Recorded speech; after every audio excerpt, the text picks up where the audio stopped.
All righty. Darkest Dungeon. Let's go. Uh, yeah. Let's go.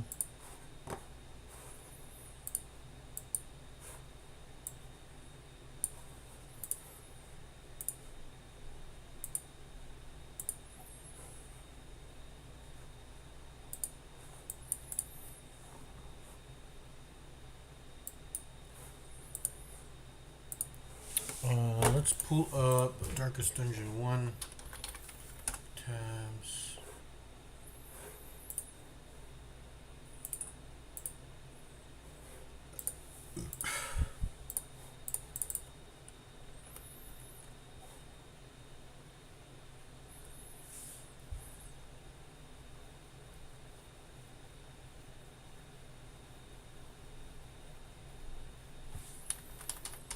Okay.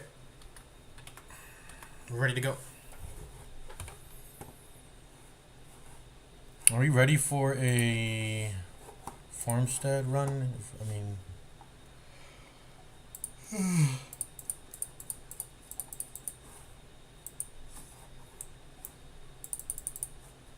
For Aegis scales. A bunch of relatively useless blood. I don't really care for the blood. When it says you don't have your combat skills equipped, why would that matter? Oh, because you might go into your first fight and go like, oh shit, and then you'll equip it right after, but that first fight might mess you up if you don't have all your skills equipped. Okay, I can see why the game would want to warn you about that. I think we decided that we want the Man-at-Arms for the slow stun strategy, the Plague Doctor for the dots, because the Plague Doctor has the best dots in the game. And I also have one of the best trinkets in the game also. This is crazy. And what else? Is Plague Doctor fast? Yep, fast. Pretty fast. I have to outspeed the thing from the stars by 5. It's 3 speeds, so I'm outspeeding it by 5 consistently already. And that already is a difference of 5 just makes it a 10% chance to get outsped. Right. That's also with him. He's also going to have the same thing. He's going to have a -1 versus 3. Except it's going to be a bit lower because I have the quick draw charm. I'm going to make it even lower than that. So he actually has, let's see, 2 speed or 3 -3. That's 0, and 0 goes to -3. -3 versus 3. -3 versus the thing from the stars 3 speed. That is a difference of 6. Meaning, yeah, it's like a 10% chance. If you refer back to, I think did I do it on stream? I don't think I'll show you guys actually. Let me show you guys. I'm gonna go ahead and show you guys the chart here. It's 10% because when you roll the same as the enemy, the game prioritizes you, which is typically a good thing. It's typically a good thing. But in our very specific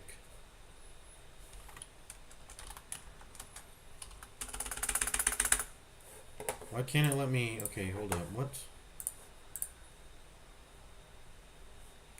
Yo, what is this shit?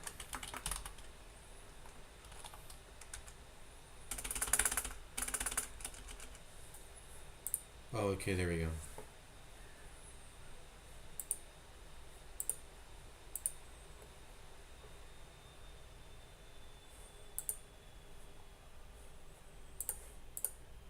There we go.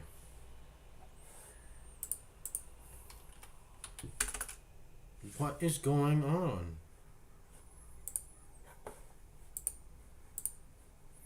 Okay. I remember I posted in a Discord So I can delete it from my computer and let Discord save it. Just using a Discord channel as a... Okay, I guess I'll scroll and try to find it. Because I have some other shit posted here too. I gotta... The search function's not working for some reason. In Discord. It usually works, but I have the actual Discord thing on rather than the browser. Which is stupid of me. Okay, here it is. Let me show it on MS Paint for you guys. In fact, I should just save it on MS Paint. How do files usually get saved in MS Paint? You get to save it. Okay, let me see. Save as bitmap, PNG, JPEG, GIF. Let's save as PNG, and then we'll make this smaller. I'm gonna save this. Save. I'll save it as DD Initiative Grid. Darkest Dungeon Initiative. Did I spell that right? I probably didn't spell it right. I can't see. Initiative Grid, yeah. Let me show it to you guys in OBS. OBS.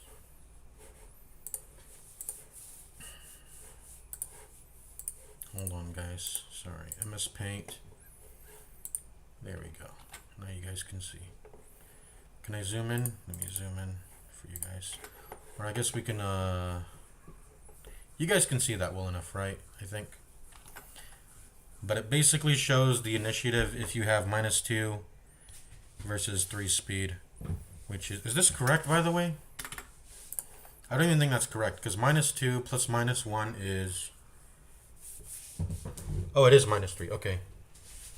Okay, be right back. I gotta use the restroom. I'll be right back. See you guys.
Alright, I'm back.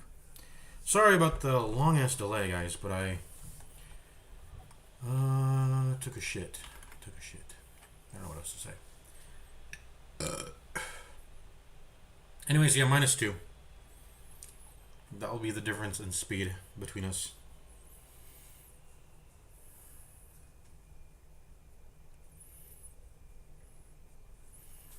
And also, if you actually invert, well, no, it'd be the same. It would be the same. But a difference of 3 to 5 would just be this chart, but inverted, right? Like I would outspeed. I would be in this red zone when it comes to outspeeding. When it comes to outspeeding the thing from the stars with my Plague Doctor. So yeah, 6 out of 64.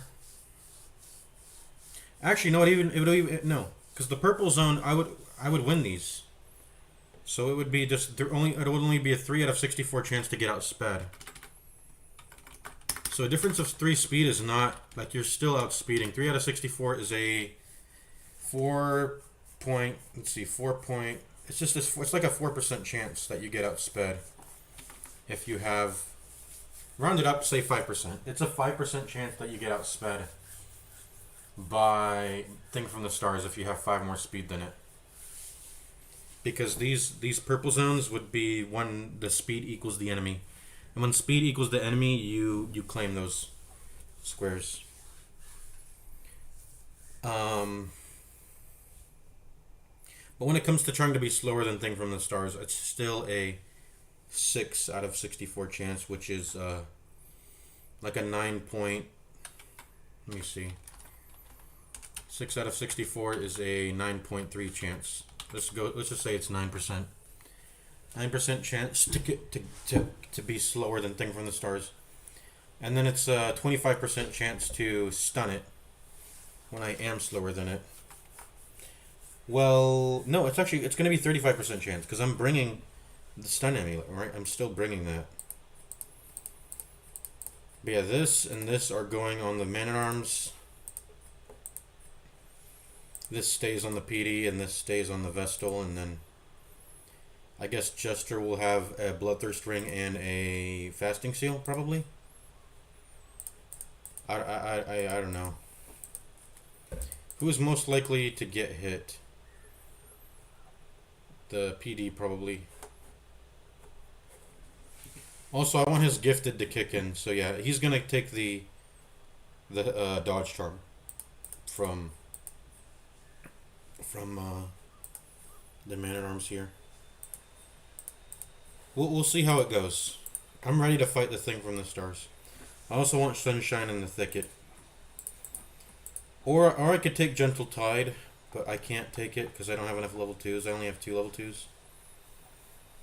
We're just going to have to bring some 2 level 2s into the Weld.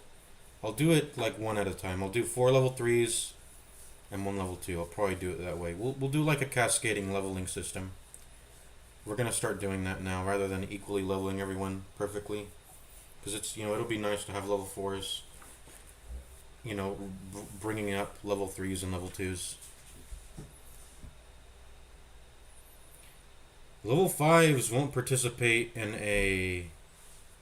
Level 5s won't participate in a veteran though, will they? So once they start getting to level... Once they're about to hit level 5, that's when I'll start evening out the levels, right? I won't let anyone go to level 4, but I will let 4s go with 3s. I think I was pretty much doing the same thing with Apprentice, but the thing is I've mastered Apprentice. Like, I'm kind of chill taking Apprentice level missions. I think I got to a point where I was like, as long as they're level 1, they'll be fine. Like, Apprentice missions...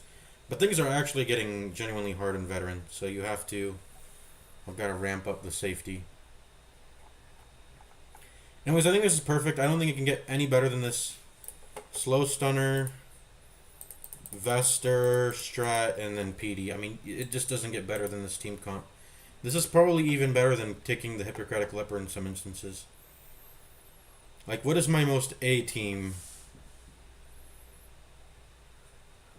Like, what's my strongest A team? Leper, Vester, for hallway fights, I think. Vester, Leper, and then what else? Houndmaster maybe as my rank 2. It would be my A game rank 2er. Yeah, I'm thinking it's probably Houndmaster. Or I guess it's just flex. But really, PD and Man-at-Arms is what I need to kill this thing from the stars. Yeah, I think I'm ready to go. All the trinkets are equipped perfectly. Now I just need to get their armor upgraded.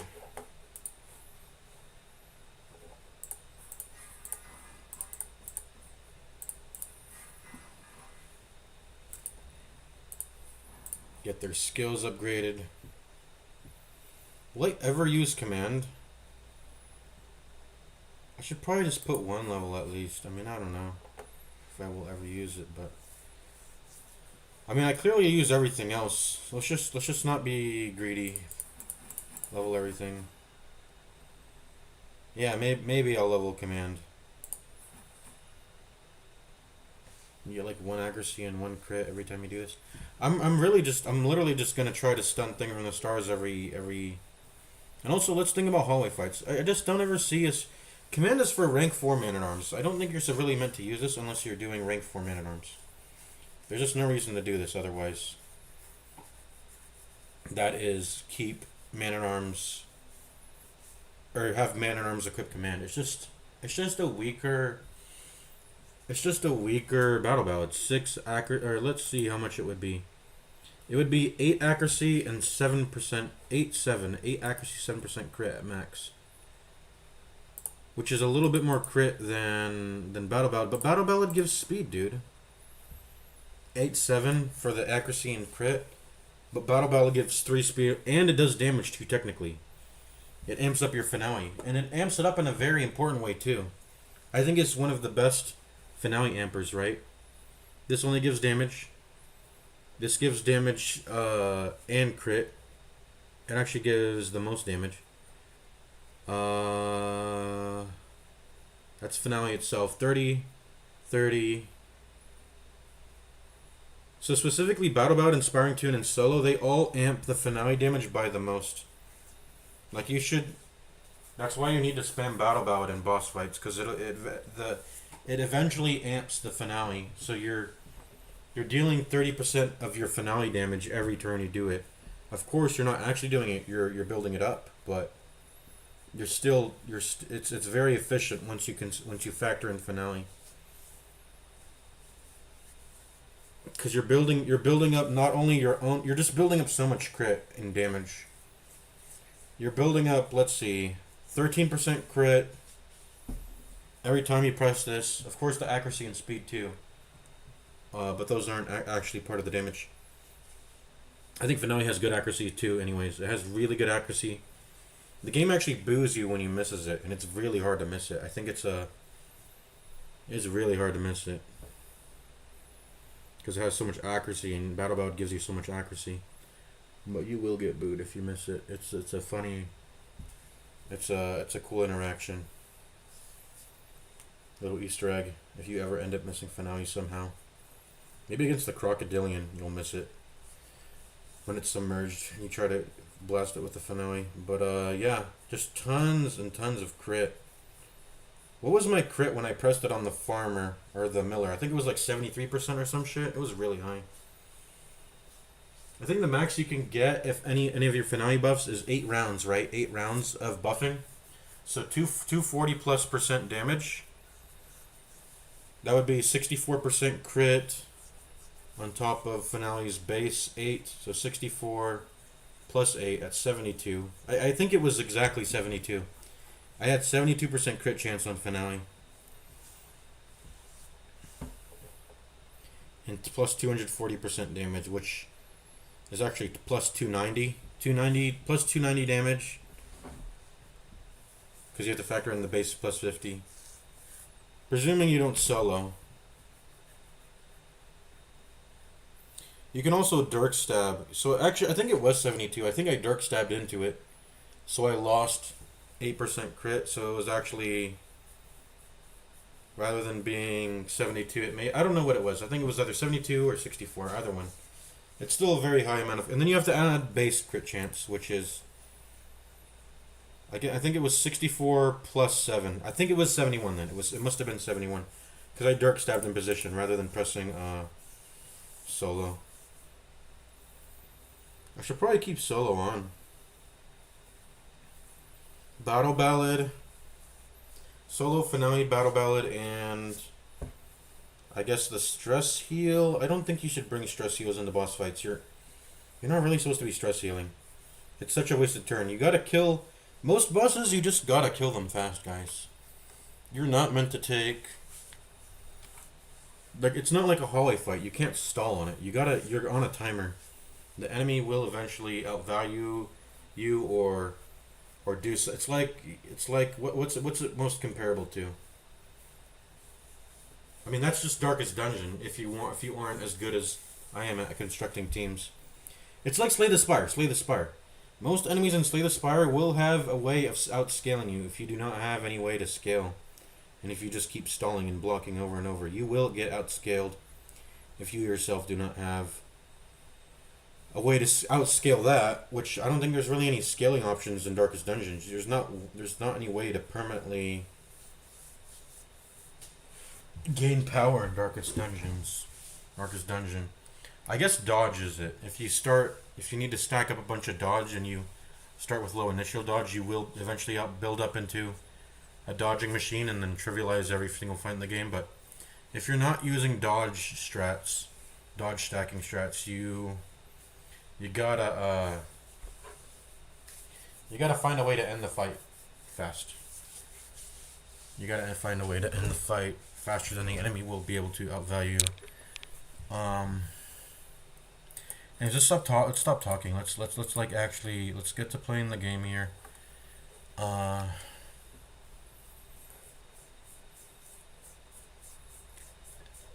Excuse me. Is there ever a turn when I'm not going to be using Dazzling Light? It's pretty much just going to be Dazzling Light and Divine Comfort, right? That's going to be the only two moves I use as a rank 2 Vestal. I will eventually probably get back into the rank I want to be in, and then put PD in rank 2. Once we get into the stall, we'll probably end up doing that. And then Man at Arms will defend the PD. So Vestal can be in rank 3 or 4 or whatever, and then be pressing those single target heals if she needs to. But she's gonna be this is actually gonna be a rank 2 Vestal, and I'm totally okay with that. Like, Man at Arms defends people. We're good. We don't need Divine Grace. I don't think we'll need it.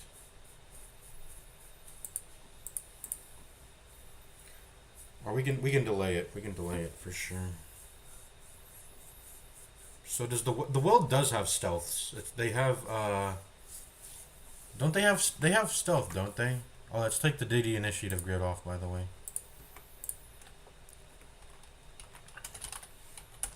I need to get a drink, by the way. I need to get a drink.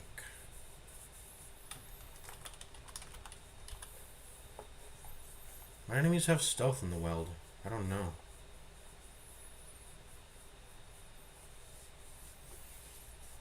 The ghouls are going to be also a thing. Ghouls. Supplicant.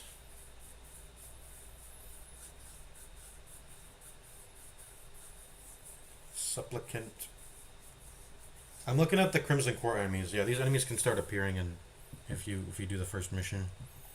Supplicant, Sycophant, Gatekeeper, and the Chevalier. The Chevalier is so I do not want to have to deal with Chevalier. That shit is so. It is too powerful. It is too powerful.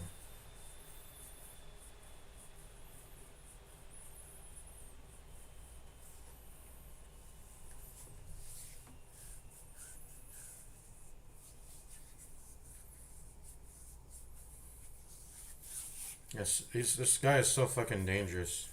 Is he veteran only? There's only 2. It's only showing 2 veterations, so I guess he only starts appearing on veteran. Yeah. Wait, it has multiple turns? No, it doesn't. Okay, I gotta say.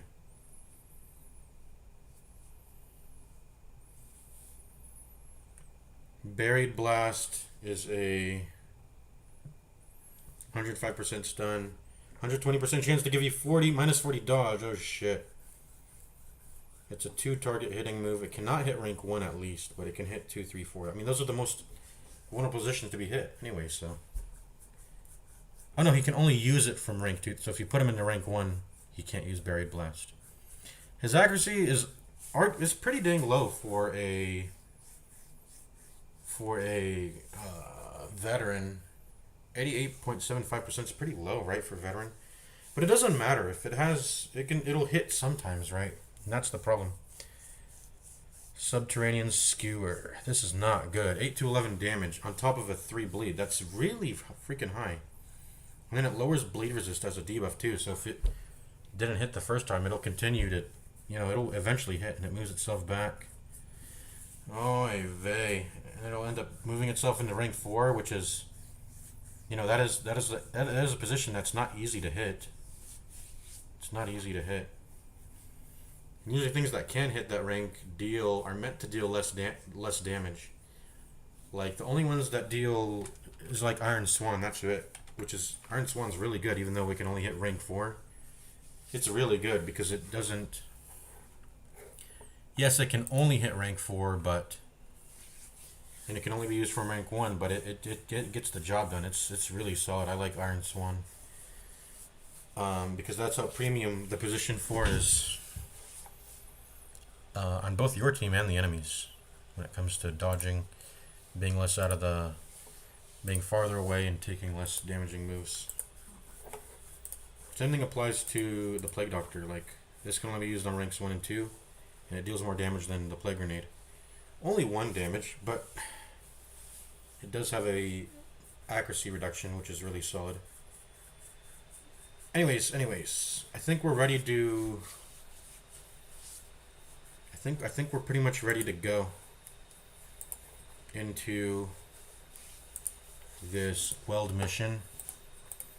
I am a little bit scared that I do have stress increasing trinkets, but they're level 3s. They should be able to handle it. They're not level 2s, so they're not getting hit with massive stress.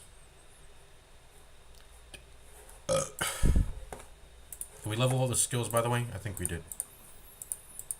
No, we didn't. Okay. Will there be any scenario where I end up using Incision?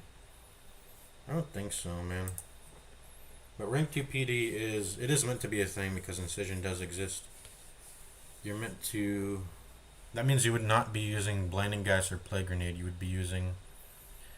I think it's literally 4 moves. It's like Noxious, Incision, Emboldening, and Disorienting Blast. If you intend to never move back into 3 or 4, these are all 3 or 4 exclusive. So that would be your move set if you are.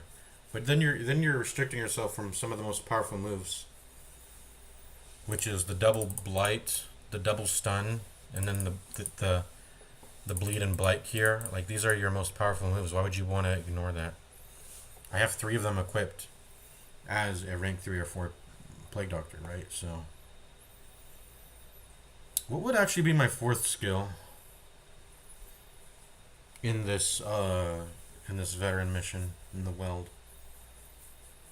Probably definitely not Emboldening Vapors. I don't think anyone does high enough damage for that to be good.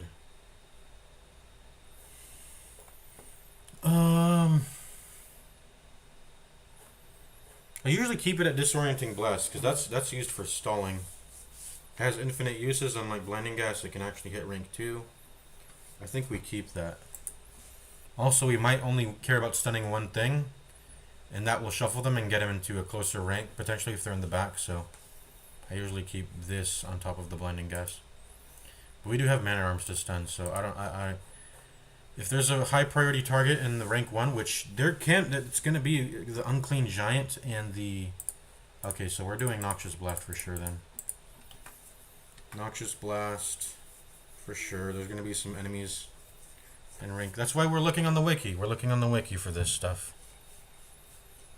List of weld monsters. The Crone and the Unclean Giant. What does the Crone do? Curse of Vulnerability, Fitted Sensor. Ooh, Disease. I don't like that. And then Stress and Torch. Stress and Torch, whatever. But the Fetid Sensor, I do not like. That is Disease.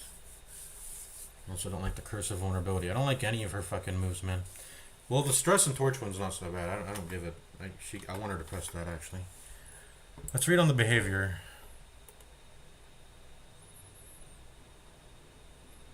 Oh, let's look at the moves they can use. So she only used the sensor when she gets in the front. Okay, good.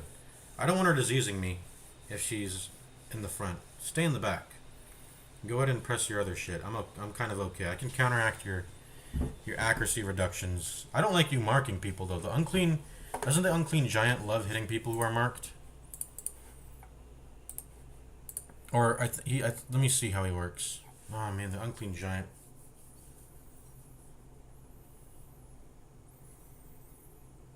Oh my god, unclean giant's so annoying. Tree branch smackdown. Can only use it on ranks 1 and 2, but it's a fucking 14% crit chance. 14 to 27 damage movement. It hurts. Confusion spores can hit all ranks and it shuffles. That's really bad. Also, it can debuff your accuracy. 90% party shuffle. Oh my god. Luckily, the weld has really easy to farm enemies. As long as I can get 2 slimes, I'm good. I'm chilling if I can get into a position where I have 2 slimes. Poison spores. That's probably. I mean, it does a lot of damage if it can land on everybody, but it's a delayed effect. You can worry about it as the fight goes on, but if you get into a long ass fight, it will start hurting. But the idea is to end the fight fast, right? That's how fights are meant to work in Darkest Dungeon. End the fight fast. Other than that, it's all the typical stuff we know about in the Weld, with the only really problematic enemy being the Rabid Rusher and their diseases. The Fungal Scratchers, the Fungal Artillery, those can be issues. I know the Artillery gives disease too. But the Ectoplasms are pretty chill. That's a redeeming quality about the Weld, is that those guys are pretty chill. Other than that, we got the typical Cultist, Brawler, and Alkalite, the Cutthroats and the Fusiliers, the Bloodletter. Those actually show up pretty often in the Weld too, don't they? The humans, the common enemies. Even though they're meant to be found in all dungeons, I think they show up pretty... They have a higher frequency in the Weld, I'm pretty sure. The humans. And then... I think there's another one I'm missing. Maggots, Webbers, and Spitters, Bone Rabble. I don't know how rare Bone Rabble are on Veteran. I love to get Bone Rabbles. They're so easy. Madmen, of course. And then the new one, Ghouls. Ghouls are going to start showing up in Veteran. They've got Ren, Skulltoss, and Howls. They're pretty chill to deal with, relatively. They do give the worries, and that can be a little bit of a problem, but PD will have the camp skill to remove a disease, which is nice. Does he have that? Yeah, he has leeches. Also, okay, before we even go, we need to think about our... We actually might need to think about our survival skills, as in the survivalist. Do I put Mace Bash? What am I using, actually? This, and this? Will I ever use Mace Bash over Illumination? I'm just going to be pressing Dazzling Light. When will I not be pressing Dazzling Light? I mean, that's what I did. The only reason I would have Judgment on is because Dazzling Light... If Dazzling Light could hit rank 4, I would probably never press Judgment. Of course, if I can heal myself and hit an enemy at the same time, that can sometimes find its value, but generally speaking, this is only a spell that I care to press if hitting rank 4 is more important than stunning any other rank. So you can think of it as a sort of Iron Swan ability. Like it might as well only hit rank 4, and that's, yeah. Otherwise, there might be some dodge I might have to deal with, so this will help deal with that maybe. But it's Dazzling Lights and Divine Comfort, that's it. And then we'll eventually move to the back in the stall, use Divine Grace. I don't think Candlelight is ever good. This thing's kind of garbage. I think if you do the math, it takes how much to pay off? I think you need literally 5 turns of pressing this to pay off. First turn you use it, you lose, how much damage does it do? You lose 50% damage as opposed to Maze Bashing, or... I guess you could hit a rank 3 from rank 2. That's a pretty... But Dazzling Light does that too. And the stun...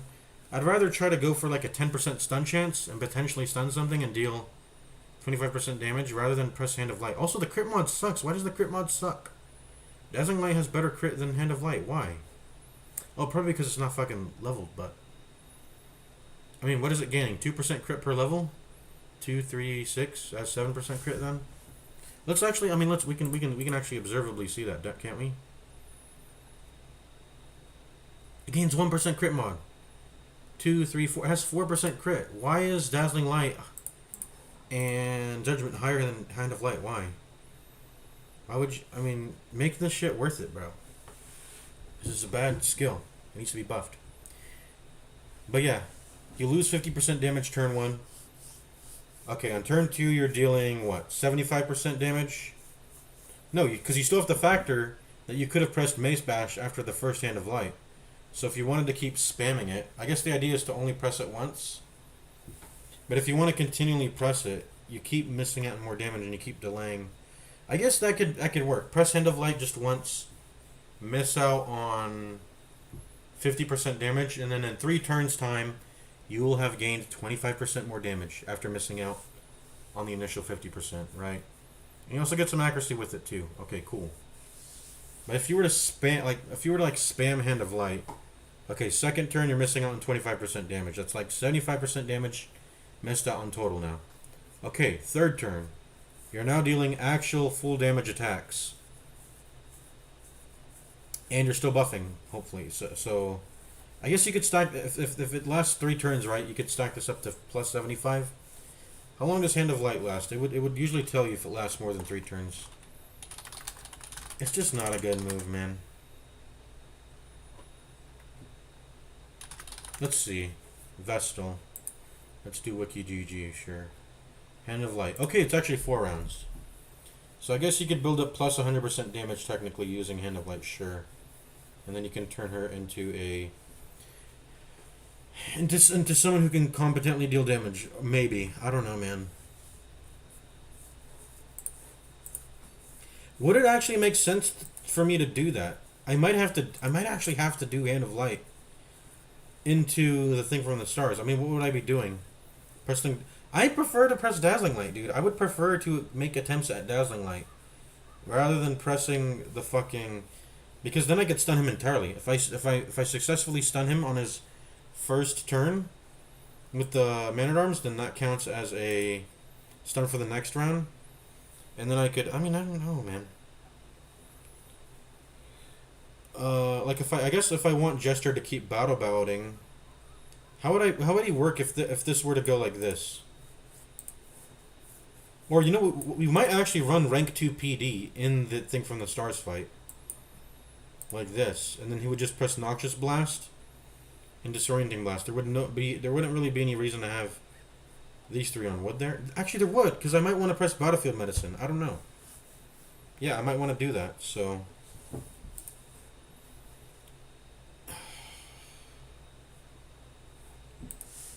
Yeah, this might be how my setup looks in the thing from the stars fight. Let's not be greedy then. Okay, let's not be greedy. We're gonna run literally we're gonna level up everything. Okay, sure. We might use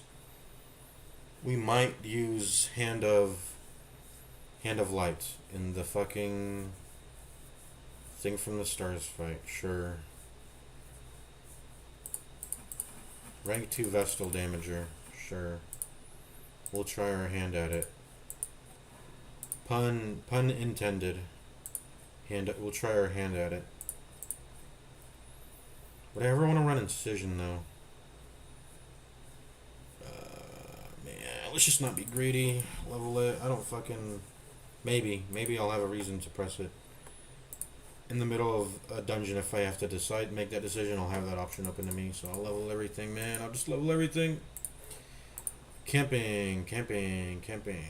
Let's actually make sure the camp is really strong. You want to make sure the camp is juicy when we're going into that thing from the stars fight. We got to get all the buffs.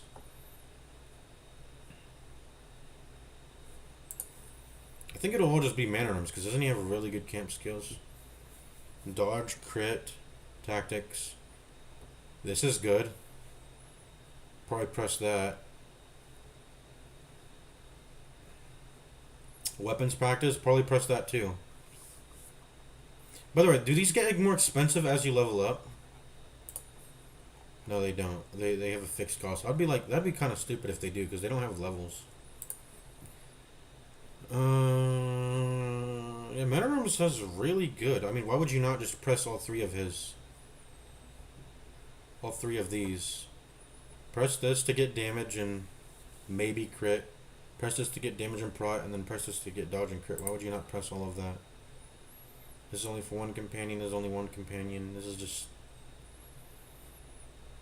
The only two... Leper is religious, right? It's only Leper, Abomination, and Vestal who are religious? It's like 3 characters. Is there even a 4th character that's religious in the game? I remember when you couldn't put religious characters in your fucking party. That was the worst thing ever. It made Abomination so garbage. Because I think religious people wouldn't want him in the party. Yeah. It was the most garbage thing ever. I'm glad they removed that. It boosted him from being a F tier. Because he just couldn't fit in certain comps into being... I don't know, usable, at least. Usable. Darkest Dungeon, religious... Who's religious? Crusader, Leper, Vestal. Ooh, Flagellant. I forgot about Flagellant. Back in the days, Flagellant didn't exist, so it was just 3. And everyone else is non-religious.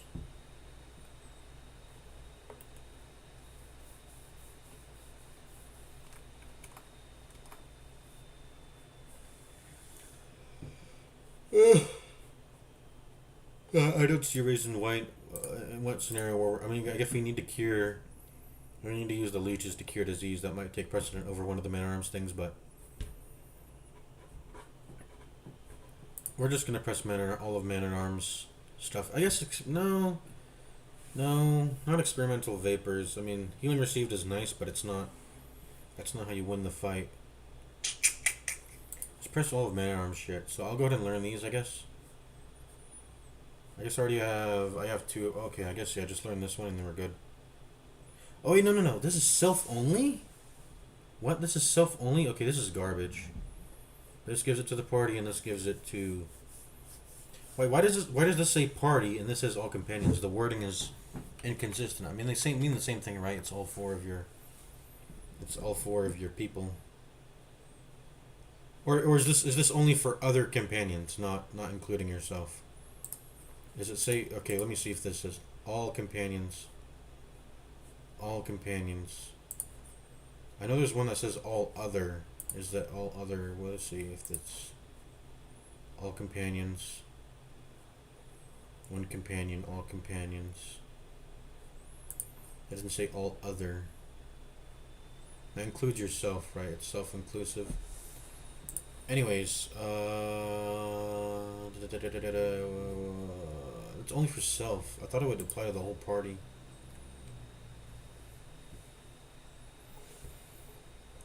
Who deserves to have stuff?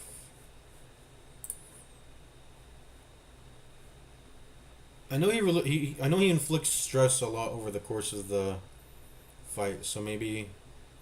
Ooh, this would be good. I mean, even if it's just 5 prot, that's -1 damage. I guess that would be good. Prey seems actually kind of solid. Just take 1 less damage all the time.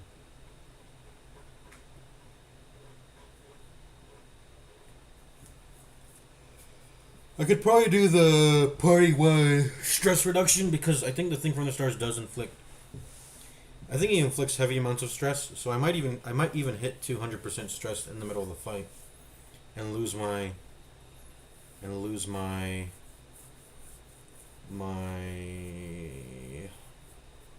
what's it called? Use my virtue. Accuracy and dodge. I don't think this guy has any combat ones. Oh, he does. 10 accuracy and 8% crit for 1 companion. Now, what this means, you can't include yourself. When it says 1 companion, that doesn't include yourself, so... I actually, I think I might give crit to the man-at-arms. Because if you crit with a stun, it has a greater chance of stunning. Critical hit.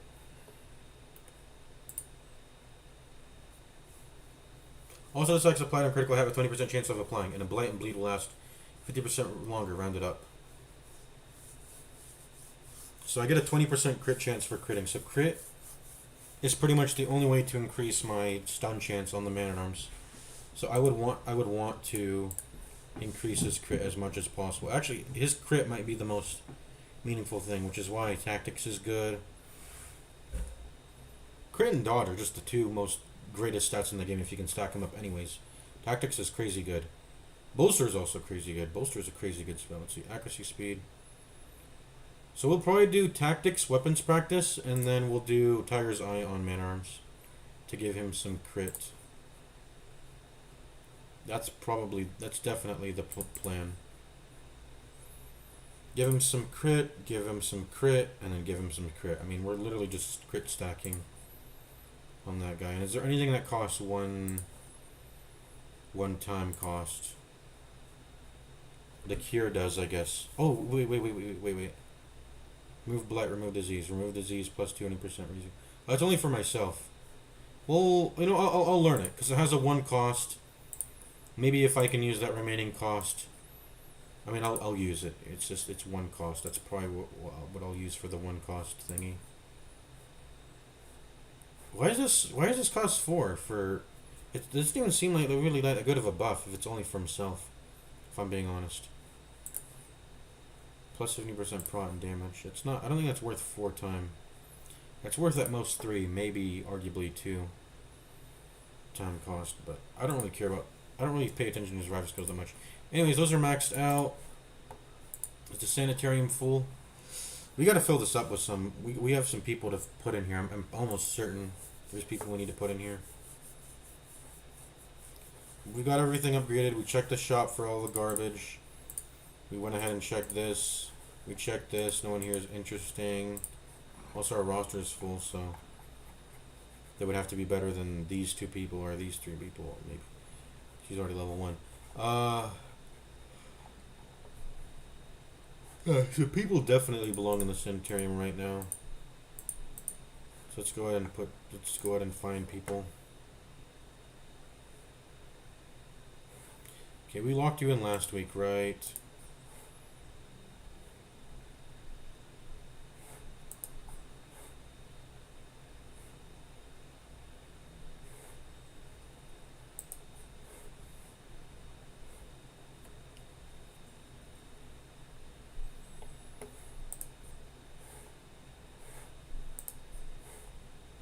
I think we need to definitely lock you in.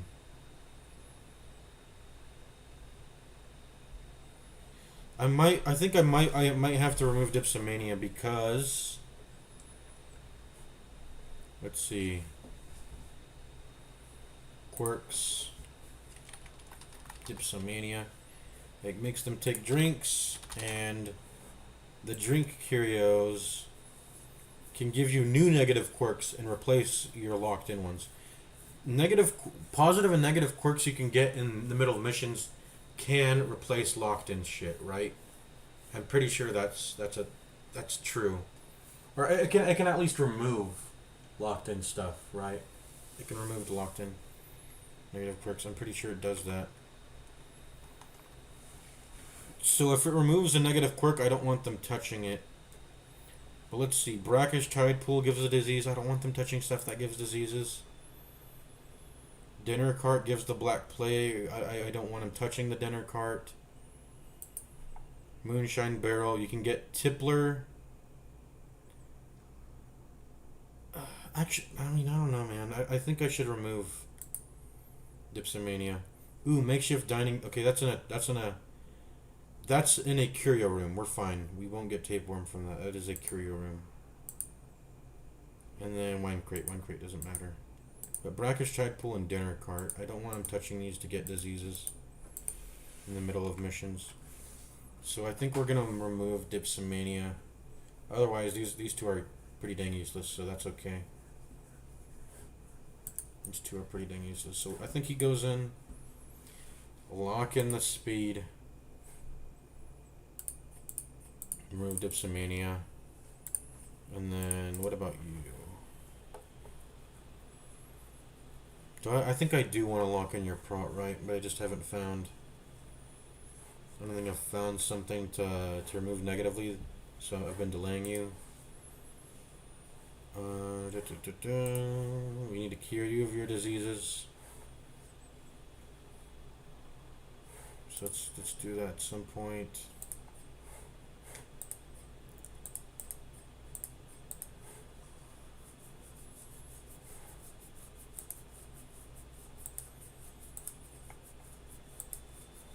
I think we're all good. We're all good everywhere except for Dismiss. Which one? Probably Scurvy. Get rid of Scurvy first. Hopefully both get cured. Let's get Quick Reflexes and remove Dipsomania. Because, yeah. This could give him diseases, and I don't want that.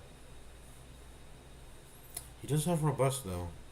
You can resist diseases that are caused by, but I mean that could get replaced at some point, so we can't rely on it. I'm not locking it in. Alright, lock it in. Man, we're spending so much gold. We're losing all the gold we got from the Antiquarian, man. I need my economy to be good, not bad. Alright, I think we're ready to go. I want Sunshine in the Thicket. I don't see any things I care about particularly. It's either that or we go to the Warrens. We go to the Warrens and we try to, well, is that even true? Which would we go to? No, this has priority because it's level it's on the verge of getting level 4, so this has priority.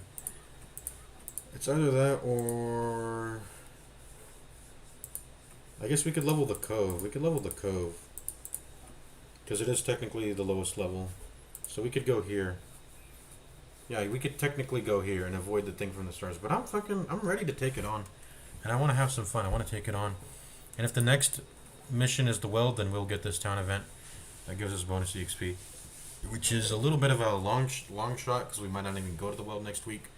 But if we do, I'll take that extra EXP and I'll run with it. So I'm taking this mission. By the way, we've been getting mission rewards. We've been getting trinket mission rewards. Have we been selling them? We should probably sell them if they're not meaningful.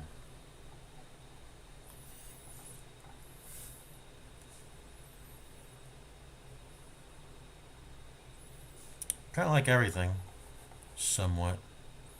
We'll go ahead and just keep them for whatever. For keepsake, I don't know how you say it. I just see no reason to sell them. Don't have all their shit equipped. Oh yeah, I forgot. Okay, are we running? What are the positions? They're all competing for 3 and 4. I have to find who best fits rank 2. Still.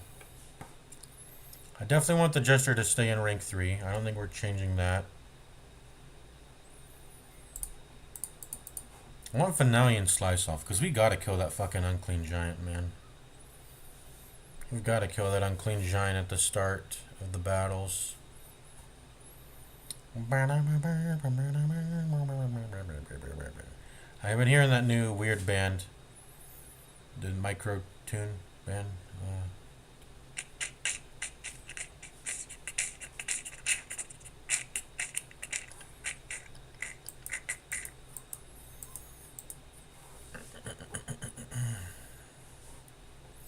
For regular fights, PD definitely has to be in the back. And then Jester definitely has to be in the back too. So it leaves Vestal for regular fights. For Thing from the Stars, that will probably change for sure. But for regular fights, we're doing. Should we go full rank 2er? I don't think we should. We should keep Divine Grace when we go into the stall.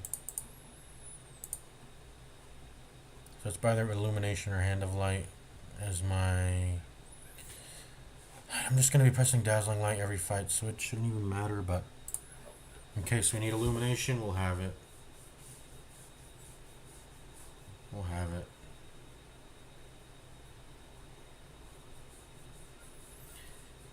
Yeah, we'll see how things from the Stars positions need to be changed for that fight. We'll back out of it when we see him. We'll back out of it, we'll camp, and then we'll back out of it. We'll camp and then we'll go back in at some point. All right, let's go. I think this is it.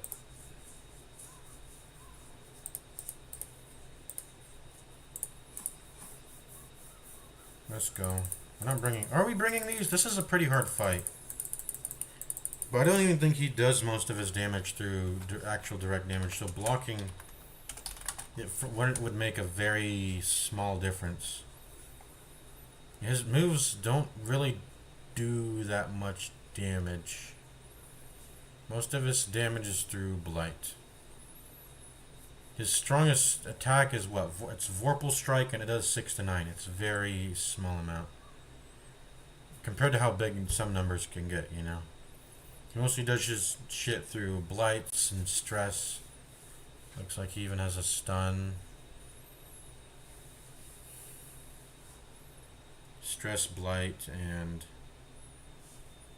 stressing and blighting pretty much is his thing. We did not bring any garlic or cleansing crystal, by the way, but that's we need everything we've brought to be here. This needs to be here. This needs to be here. Quick draw charm and stun amulet could probably go away, but then I would lose out on a lot of power with the slow swing strat into Thing from the Stars. And yes, it would make hallway fights easier to have better trinkets here, but for the sake of Things from the Stars, we keep them here. And they're still good. They're still good for hallway fights. And then of course these 4 slots, they just always need to be here. It gives way to too powerful of a strategy, which is hallway farming and what am I going to say? Hallway farming and that's it. Hallway farming is really powerful. Being able to have the freedom of movement to anywhere you want to do on the map, on the level. Should we bring food? We might want out of combat healing just a little bit, but I think we'll find it as we explore the weld. Anyway, is there anyone who's going to touch shit? Hieromania and Guilty Conscience, she might. Let's see if there's anything in the weld that has this. I don't think there's anything in the weld that has this. Let's see, just to be sure.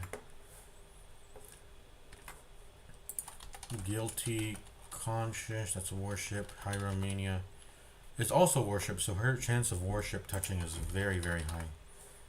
I don't think there's any in the weld though. Let's just make sure though. Oh, the Troubling Effigy. That's it though, the Troubling Effigy, but that's it. Excuse me. The Troubling Effigy is really rare though, because it has a really... It's like the Eldritch Altar, it has a very powerful effect. If you just pop a... If you pop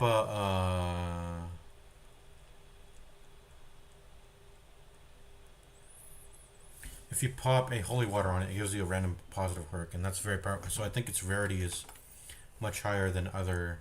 They probably should list out in the wiki the chances that the curio spawns, because I know they have differing rarities. That's just a fact, right? Curios do have different rarities as to how often they occur, right?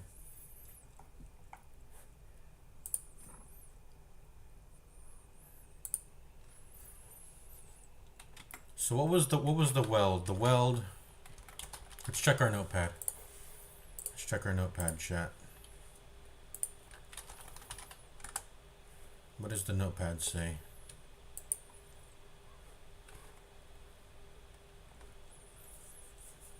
Beast Carcass, Eerie Spiderweb, Shallow Grave. Medicinal. This is the one that had the most, if I recall. Medicinal herbs. Herbs, bandage, shovel. Herbs, bandage, shovel. Let's bring 3 just to be on the super safe side. Herbs, bandages, shovel. 3 shovels. And then let's refer to the Darkest Companion. Darkest Companion. Weld medium. What does it suggest I bring? We're not bringing any. It suggests 5 shovels. And I'm only bringing 3. Bro, I am not taking 5 shovels. Okay, I'll take 4. Because that's a full stack, but no further. They want you to take the blight carrying shit. No thank you. 3 bandages. Yeah, I'll take 3 bandages. 2 medicinal herbs. I'll take 3. 2 keys. No thank you. 2 holy waters. You know what? Sure. You should always take a holy water for every mission because what's it called? Because the thingies can occur. By thingies, I mean the eldritch altars can occur, and those are for every. That's all, right? Holy water and torches you should always bring to everything. For safety, we'll go ahead and bring the. We can get it from farming. I'm not even gonna bring one. We'll get it from farming. You know, I will bring one. If we see a troubling effigy and we happen to not interact with it forcefully on the spot, we'll have an opportunity to use the holy water on it. No, that sounds stupid. No, I'm taking it out. That's like a 75% chance to interact, man. If we need a holy water, we'll see. I'll see the curio, and then I'll not walk on the tile. I'll know to not walk on the tile, and I'll go back and farm as much as I possibly can. So let's greed out, because that's just going to eat up a tile that is very unlikely to matter. We're bringing the anti-venom naturally because we have a PD. I'm only bringing 3 shovels. It probably wants us to bring as much as we can because obstacles. But we'll just, you know what? I won't touch obstacles. Okay, I'm bringing 4. Alright, this is as good as the provisions we'll get. I mean, we could bring a stack of food. I don't want to, though. By the way, I shift-clicked that. Why didn't it go? Okay. Is my shift broken? My shift is pressing weirdly. There might be some gunk under it, honestly. There might legitimately be some gunk under my shift key. Or maybe I pressed my shift too much. It does not. Feels about the same as my right shift, and I don't even ever really press my right shift. I guess that's just the keyboard. We're not bringing food, man. We're not bringing food. And then torches, I'm going to be extra safe. I'm going to bring 2. The game says to bring 8 and then 5. To bring 8 and then an extra 5. I'm bringing 2 stacks. I'm bringing 2 stacks just to be safe. Because, as you know, light translates into healing. Into out of combat healing infinitely. Not unlike food. Food, you can only eat like 4. You can only eat 4 pieces of food on one character. And then they get full. And then you got to go into a fight, I think. And that'll refresh that, and you can eat 4 food again. Torches are pretty much, they're just food. They're food that, it's light that converts into food. If I have a hunger check hallway, that's why I don't even want to freaking bring food at all. We'll use our hunger check hallway. We'll be smart to use that and path in a way where we always have access to it. We can walk back to it. All right, I think this is as good as it gets. I think we're ready to go. Is there anything I'm missing? The only thing I think I would miss is if one of the negative quirks I'm not accounting for, which would be Chef that forcefully touches quirks. Ashen. Okay, I think we're good. It doesn't really get better than this.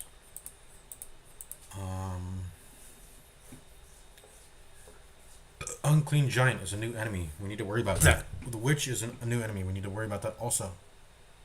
But I think we'll be able to handle them. I got the slice off form in the finale for the Unclean Giant. Oh, how do we actually move in a position where we can use finale? We actually don't have that. What if we do solo? I think we should do solo. We should do solo against the Unclean Giant. Solo the Unclean Giant. It gives us a fat damage boost too, which is almost an entire hit of damage boost. It gives you a ton of... Solo is actually a really good ability. I gotta use it way more. It just feels weird to use it because it's a setup ability, but so is Battle Ballad, right? I have to wait for the speed to actually matter on the second round, so... And I still press Battle Ballad. I know the accuracy and the crit work on that round if Chester can outspeed everyone else, which is actually why The quick draw charm's speed is actually pretty good because he'll give the accuracy and the crit before anyone can even act before he can. So that's nice. Anyways, let's go.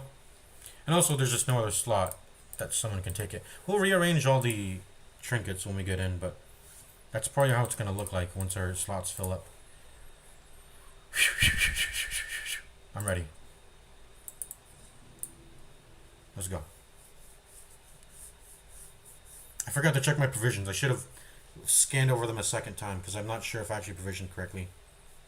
I might have taken only one of something, but I'm pretty sure my eyes saw that it was correct. Let's go cheat engine.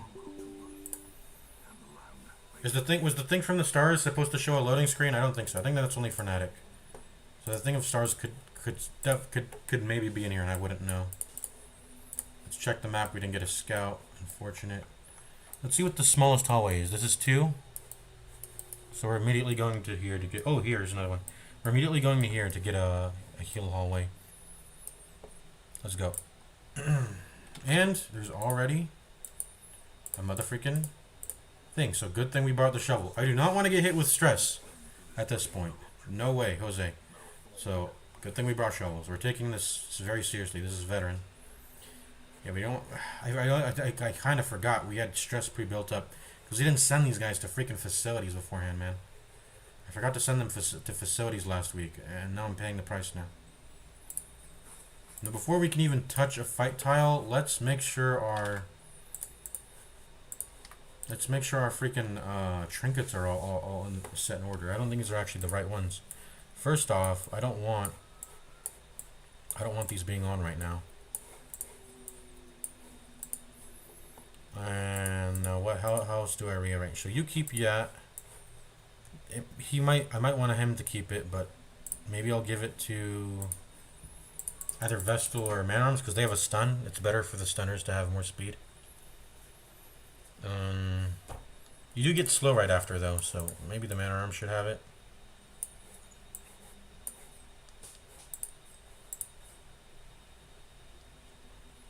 That makes the stun also juicier. Well, this can hit rank 3, so I'm gonna give it to you actually. Then you can have this. Also, getting stunned takes you... Are there any stunners in the world? I don't think so. I don't think anyone stuns in the world. But it will give him stun chance.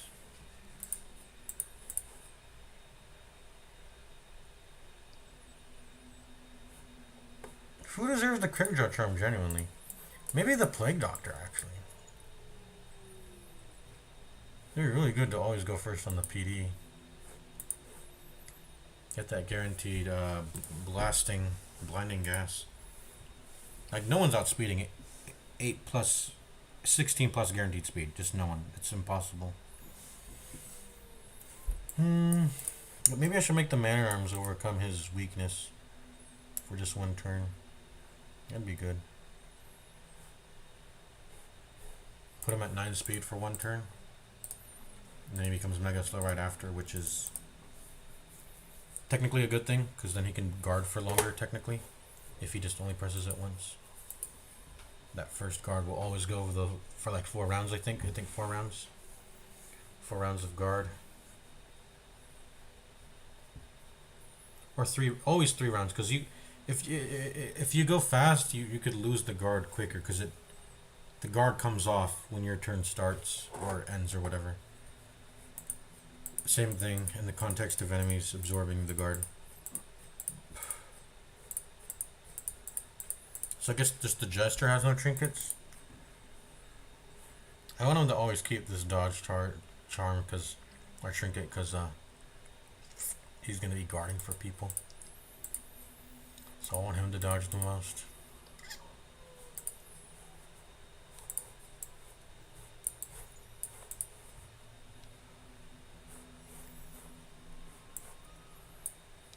Yeah, if I'm gonna give Quick Draw Charm to someone, it's gonna be PD over Vestal. That would just make more sense. So I'm gonna give you this, and then use this. Whose first turn matters the most? I feel like with 8 speed already, you're kind of good. I mean, I'd probably want to put it on my lowest speed person then because of that, right? That way he can go faster than everybody when on the first. That would be good. Yeah, let's do this setup. I think this is the best. We'll reorder it if it feels wrong.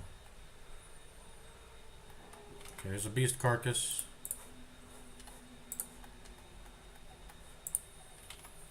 You can go ahead and touch it now, but no one else is going to touch it later, so we'll just leave it as is.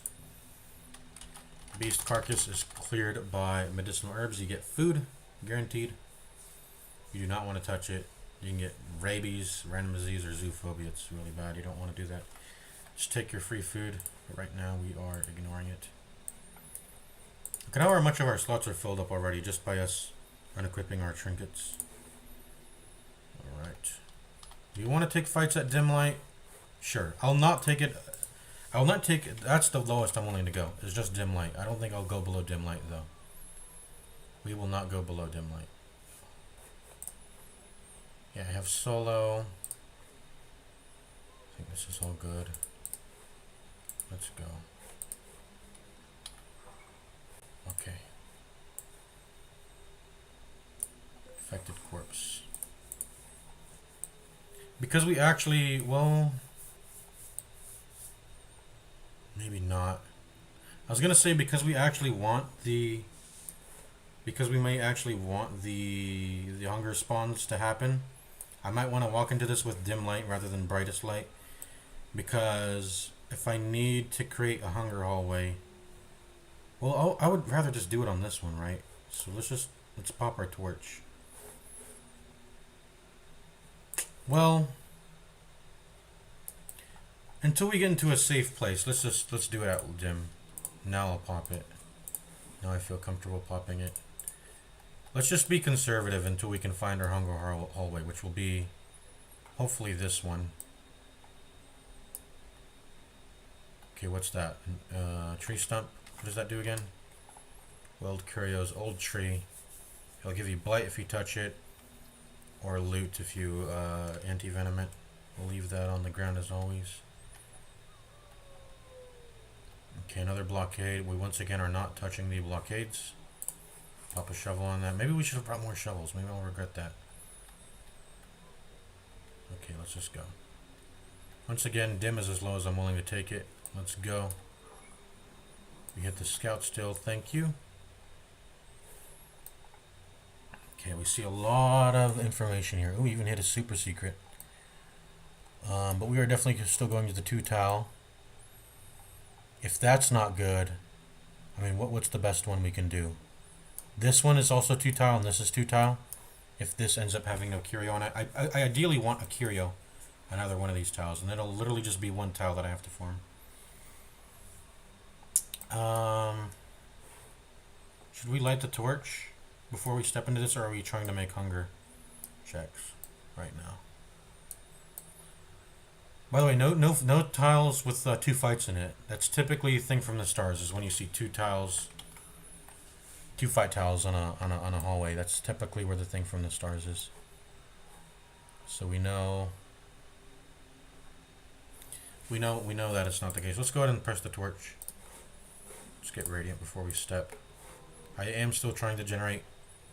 What am I trying to? I'm still trying to generate. You know, I'm gonna farm this mission at the end still, so we're still gonna want to optimize for that a bit.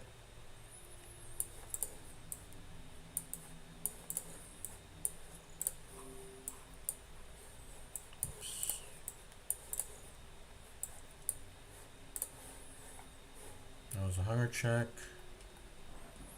No shit. Less luggage.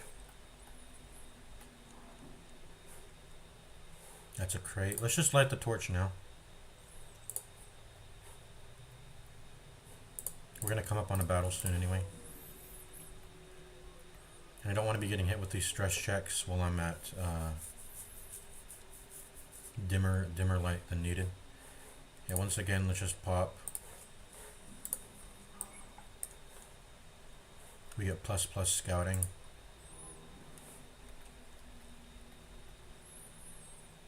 I said I was willing to take a fight at dim light, right? So let's take it. This will go down to 60. We'll be still good. All our trinkets are set straight, right?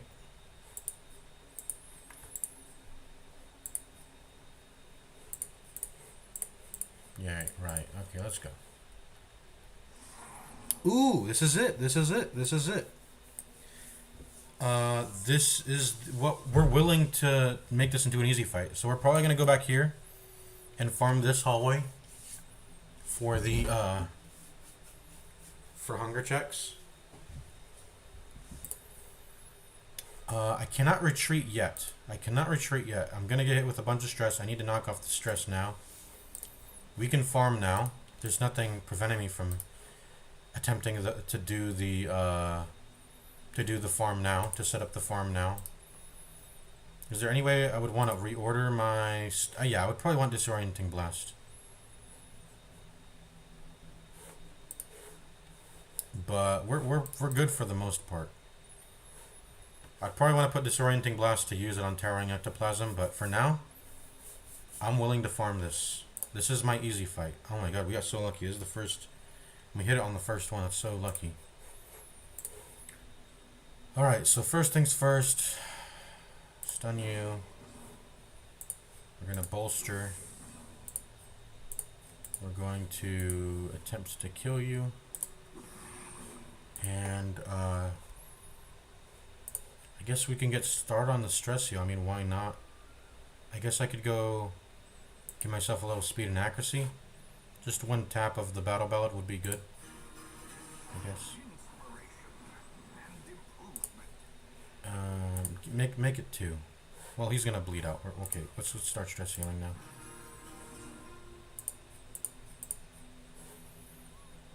Let's go ahead and, just get our blinding gases off when we can. Stun, produce more light, get us up to full light. And then this is it. We can start pressing Defender now. Get Vestal to the back. And just start the stall. Get the stall going. So who deserves to be in rank 2?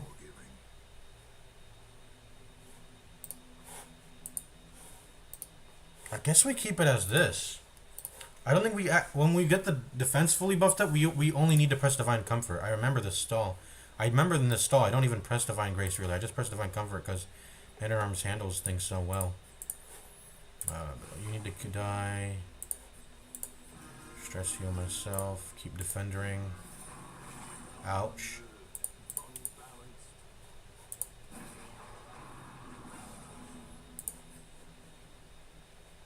Okay, let's he keeps spawning. We gotta clear this shit, man.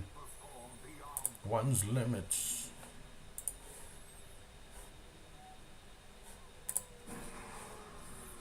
Time to perform. I should have defended the Jester. Why didn't I do that? That could have fucked. That could have fucked badly.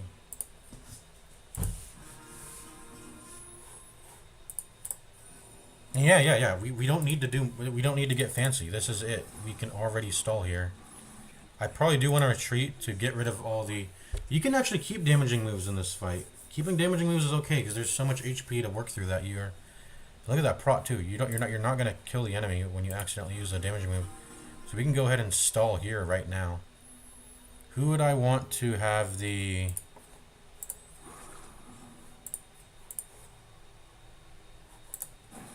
Who would I want to have the... What's it called? Who do I want to have the virtue on first? Who should get the first virtue, I wonder? Probably not the healer, probably not the defender. Probably not the... No, the stress healer can do it. No, well, yeah, maybe. I think the best target is just PD, right? We'll make it PD then. And he has some plus stress, which will make it easier for him to build up. In fact, so, yeah. Okay, time to start skipping turns. I guess if we would do this again, I would want to add more damage and speed onto... I guess it doesn't matter. The way I kill off new slimes is by having the PD do it. She's the one that's free to do. damage every turn, so let's just start passing turns. Let's go.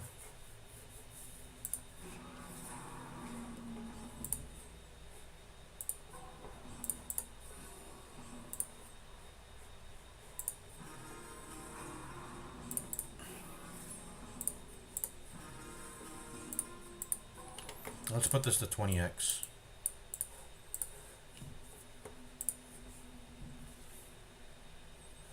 This is easy stuff, man.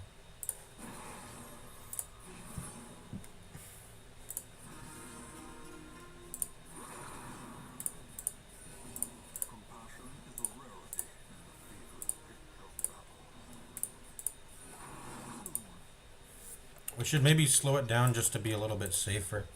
I'll put it to like 15x. Does it even matter if I put it to 15x, man? Okay, I'll put it to 10x. That's a bit... That's faster, but it's not too much faster, you could say. Okay, die. No, I'll stun you, sure. A light, the promise of safety.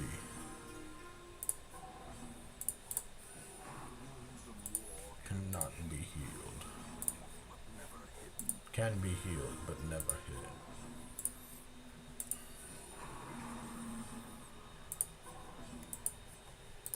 Ooh, he should have the plus stun chance, because he can get stunned out of his guard. That can sometimes be bad. Let's go ahead and Battle Ballad now.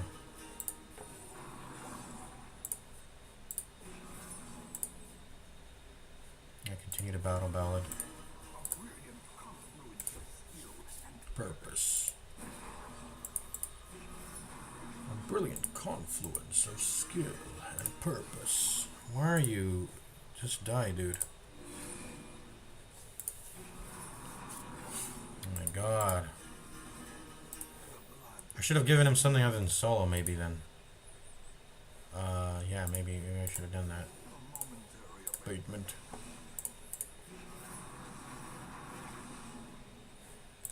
Die. As the enemy crumbles. Yeah, this is very smooth going. It's no different from my apprenticed slimes. They really didn't get that much stronger.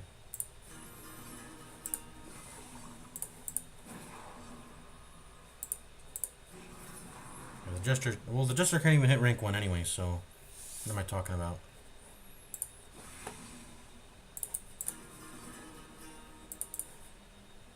I guess I should actually have Mace Bash here. Vestal will sometimes want to deal damage to the Ectoplasm. Alright, let's keep skipping turns. I guess we could leave now. I think it's okay for us to leave. Retreat from combat here. Yeah. Let's do it, and that'll build up some stress for us too. Or let's just no, because then we would have to take on the fight again. Well, we could surprise it again then, but I don't want an extra slime being here as I afflict. I want there to be 0 slimes as I afflict, and I want to have a bunch of Battle Ballad build up already. And okay, so let's just do the affliction as is.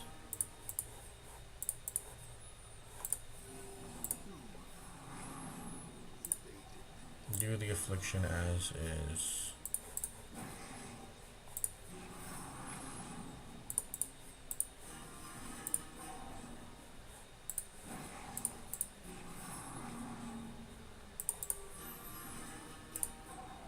There we go. We got powerful. Powerful's good. I think focused would be better, but powerful is actually kind of useless for what we're trying to do. I mean, it gives you 25% damage and all the other heroes plus 15% damage. I like that, but he has a lot of prot. The way we're going to deal damage to the Thing of the Stars is not through any form of direct damage anyways. I guess I will. I will use Finale. I will use Finale. And I also... yeah, I'll use Finale. Use Finale at least.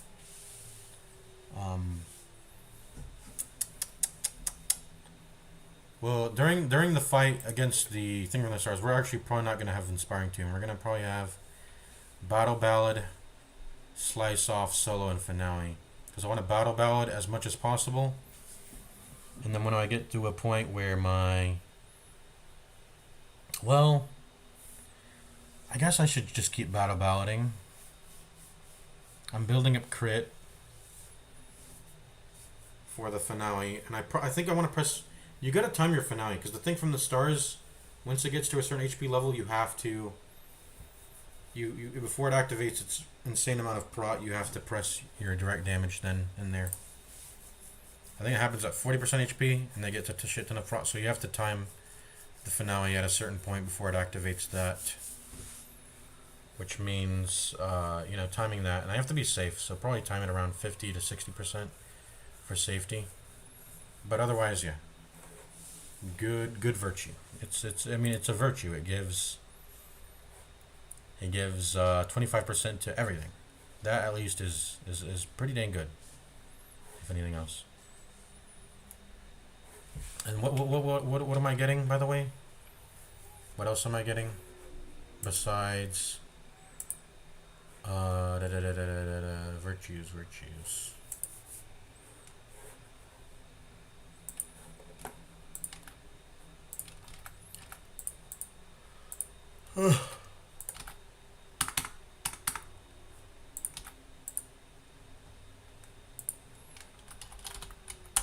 Oh, there's virtues right here.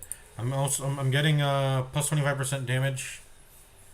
I guess that stat change that passive stat change is not really good. I would have really rather preferred focus. Vigorous is the best one, hands down. But that's something else I would have appreciated. Also would have been any of the stress reduction ones. Courageous would have been nice. The thing from the stars does deal heavy stress, and that's something I'm gonna have to deal with over the fight. And having stress reduction passively into that is not bad. Alright, so who are we farming next? Man-at-Arms? He can't really be skipping turns, man. He'll be the last one I do, I think. Maybe Vestal? Or Jester. We can make it Jester. Let's do Jester for safety. The Vestal and the Man-at-Arms are kind of holding up the defense of the team, so I prefer they get to do stuff every round.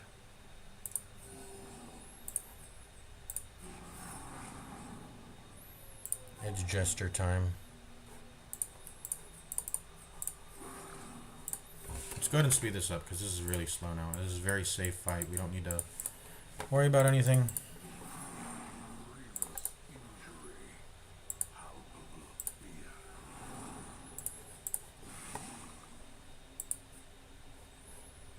I guess we start stress healing him.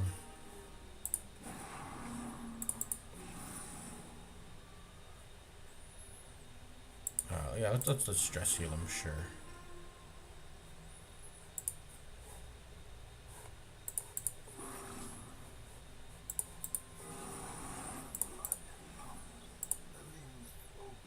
The blood pumps, the limbs obey. Sedated. We're letting these things get too strong. We gotta do something about it.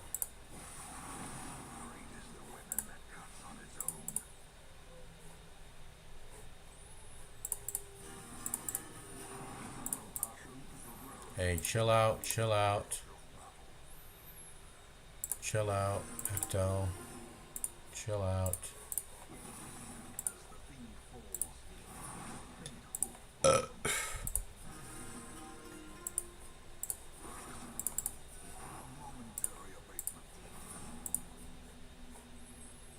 Let's get everyone stressed down real quick. How much did that heal? 11? I think that healed 11, yeah. Okay.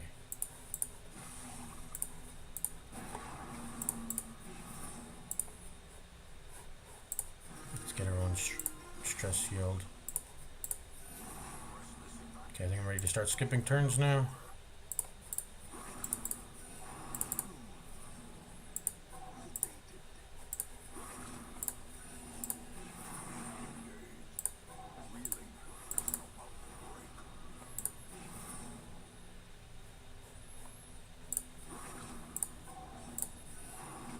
It's going to be a very long process.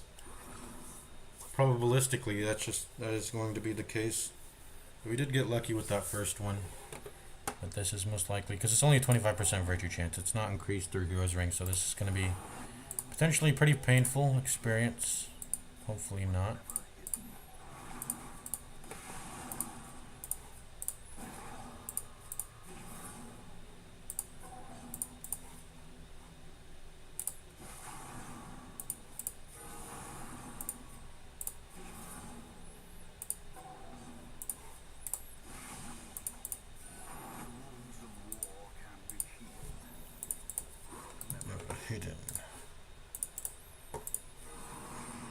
We should have probably reset to reassign our skills just to make this a little bit less risky.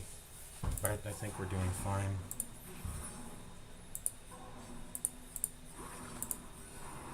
I think we're doing just fine. Abusive. Alright. Oh, don't hit other people, man. Don't do that. At least you won't deny his own self stress heals, so that's nice. They typically don't deny help from their own selves. That's not really something they can do, right? That doesn't make sense.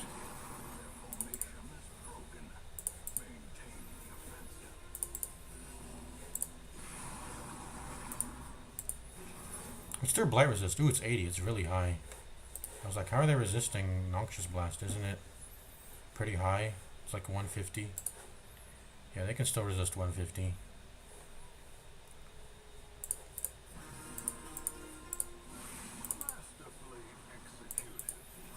Masterfully executed. Look at that. She's almost going to 42. Or she's getting pretty high. She's going to 42, so gotta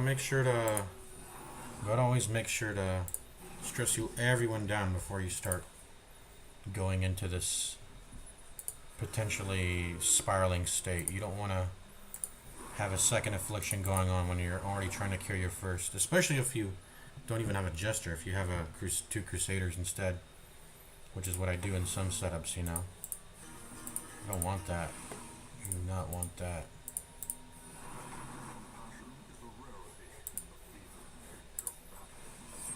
Yo, stop hitting other people.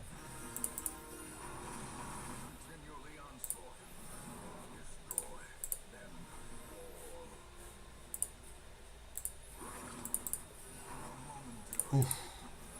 Yeah, don't crit me like that. That was really dangerous. That was really dangerous right there, boy. Okay, we're cured. Nice.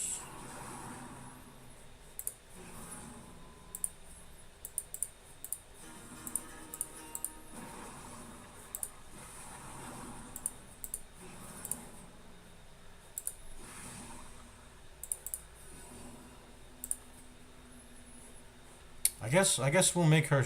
I guess we'll make her the next one that gets stressed. Let's do it. I mean, she's already built up for it, so let's just do it. Ooh, it's dangerous. Dangerous. Guard him. Can't have him getting killed. Dangerous. Dangerous. Dangerous. So dangerous. Sedated.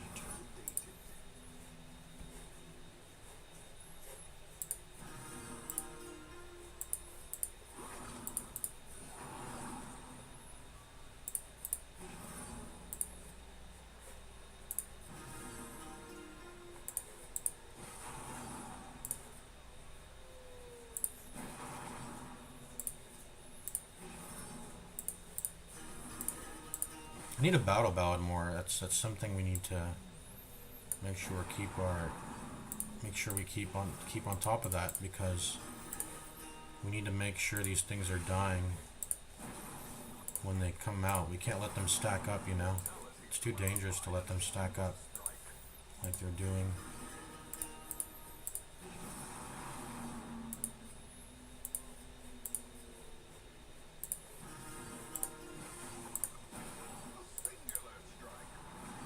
See, like, this is fucking dangerous, man. We gotta lower our speed too. I'm gonna put it to 10x. It might be moving too fast for us. Come on, Battle Ballad. How are you still alive? I have to do this though. Oh my god, bro. Just fucking die.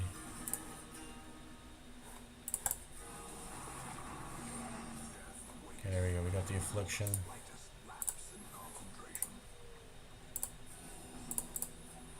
Come on, don't deny it, brother.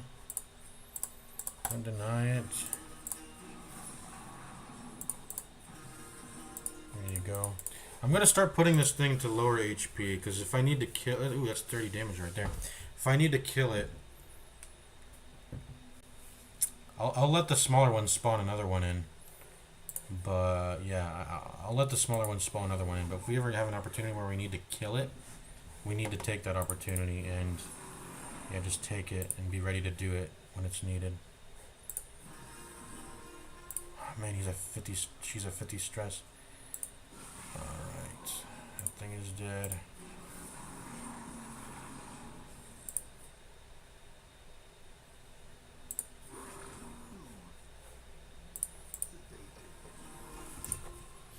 Oh, she's marking herself, man.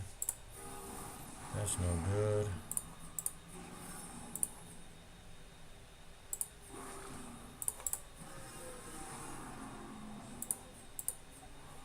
You don't even want to get guarded. Come on.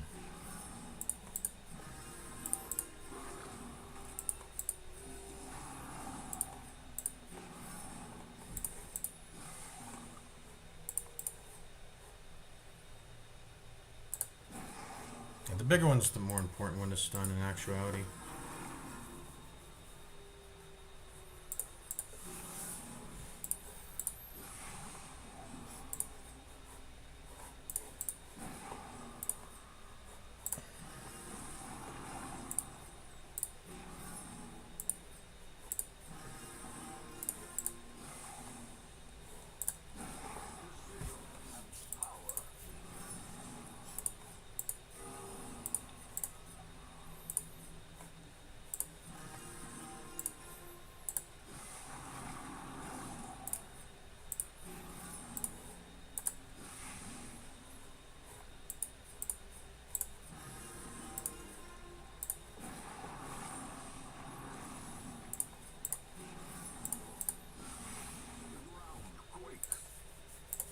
Ground quakes.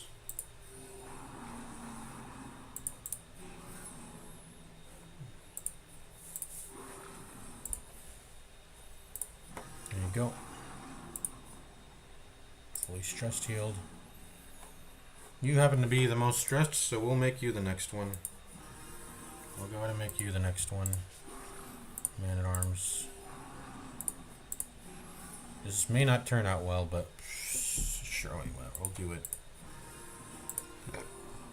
We've got to start mixing in turn skips now, which is not the. I mean, he has the room to do that. He has the room to do that. He doesn't have to defend every turn. He'll just lose. He'll lose some prot, but that's okay. He's tanking things pretty well regardless. He'll do it every other round. That's what we'll do.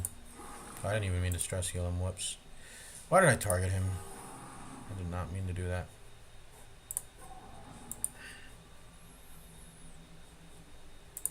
Maybe we'll make the Jester the next one. Oh wait, we should still be focused on the Jester, but I mean he has the stress and I want to expedite this, so.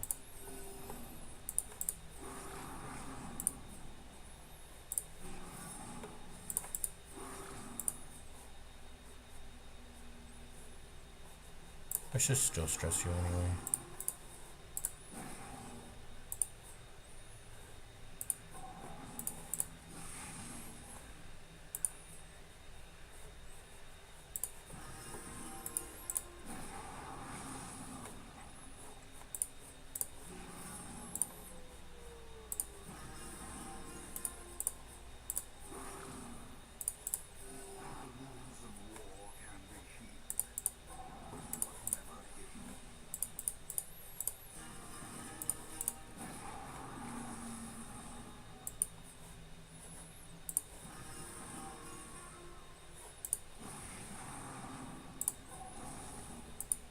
Whoops, I should have guard on that turn? Yeah.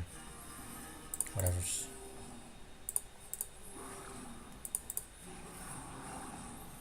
You still got a lot of tankiness, 26% prot. Even with just one glory.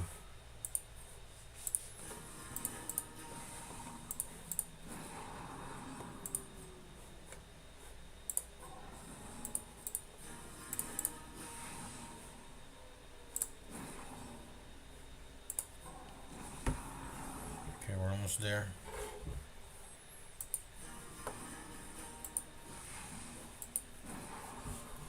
Okay, let's just do it. Oh, one more. One more.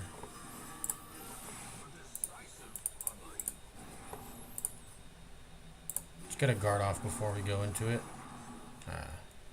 Whatever.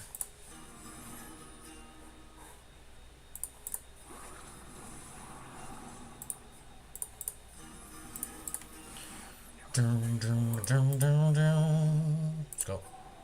Masochistic. That used to make sense.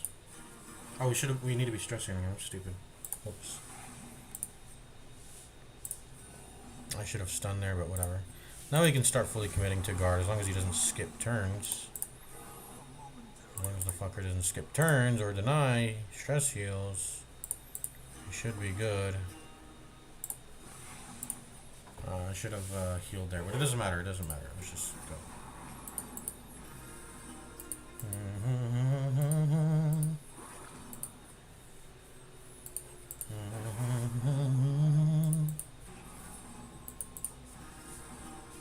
Dun, dun, dun, dun, dun. Dun, dun, dun, dun, dun. Whoops, I guess that was the better stun. I could have crit though, and I think that, well, that wouldn't have killed him. I've only done 6 damage, right? Well, I've only done 6 damage.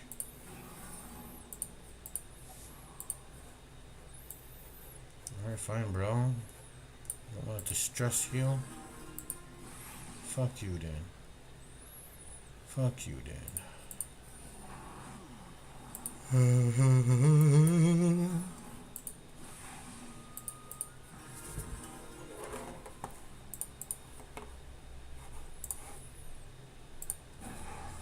Okay, he's at 1 HP, so don't hit him anymore. Don't hit him anymore. I don't actually. I could lose this fight if I misclick, so let's not fucking misclick here or do any funny business. We could lose this fight.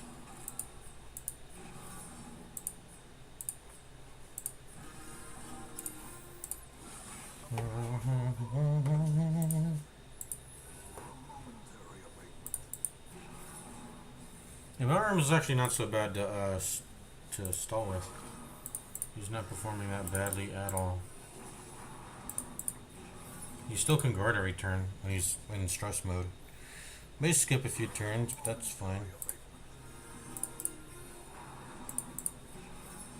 There you go. Cured? Nope. Almost cured. Let's go back to building it up on Jesta.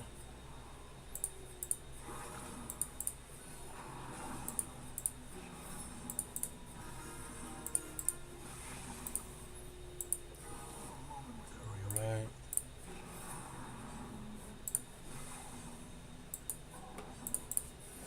Yeah, once again, tedious process, but it's what you gotta do when you don't bring Hero's Ring.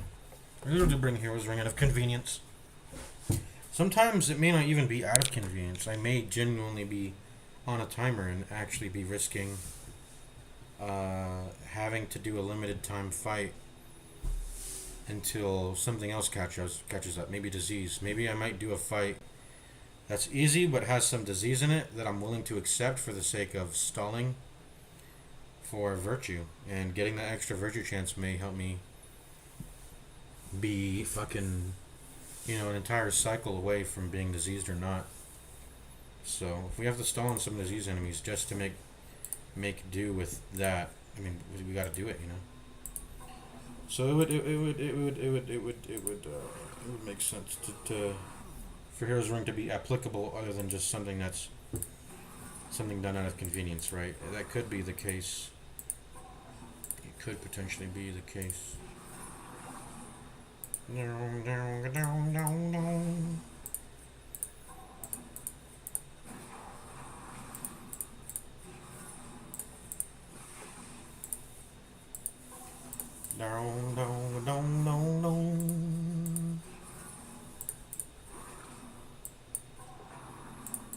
gonna dim the light. That seems a little. That is crazy. I'm actually not gonna do that. We've had a few close calls during this particular fight, so I don't even want to welcome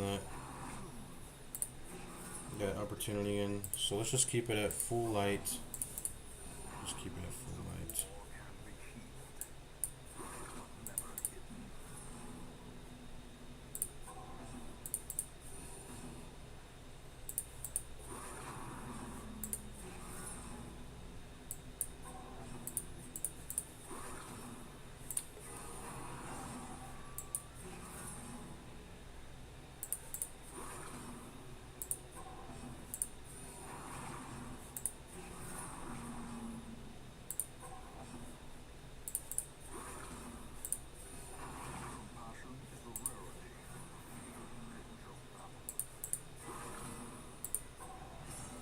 paranoid. No.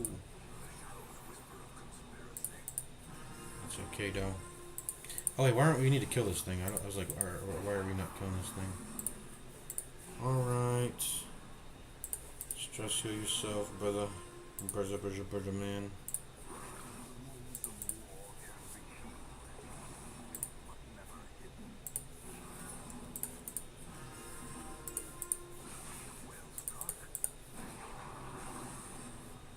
And how much crit do we have on Noxious Blast? The crit mod is actually pretty dang high. 8%. Base 8% crit. Our crit chance is pretty solid. Alright. Is this 20x? We're still at 10x. Let's go 20. I'm gonna go 20. I feel comfortable going 20x.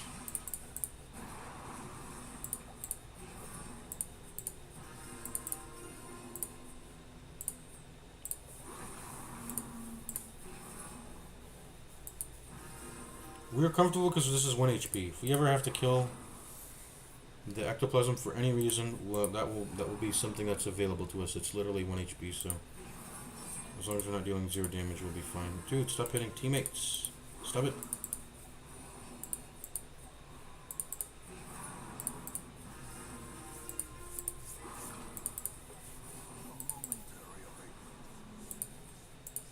No, we're doing this because Thing from the Stars is here. I don't think I would do this if Things from the Star was not here. Also, this is veteran, so I am, even though I don't have like level 2s and this is all level 3s, I still feel a little cautious. I would probably be okay with just 1 Virtue and I would move on if the Thing from the Stars wasn't in here. But they're in here. They're in this mission. 50% chance. Yeah, that's a fair chance. So I'm preparing as much as I can. Yeah, let's keep stalling on Jester.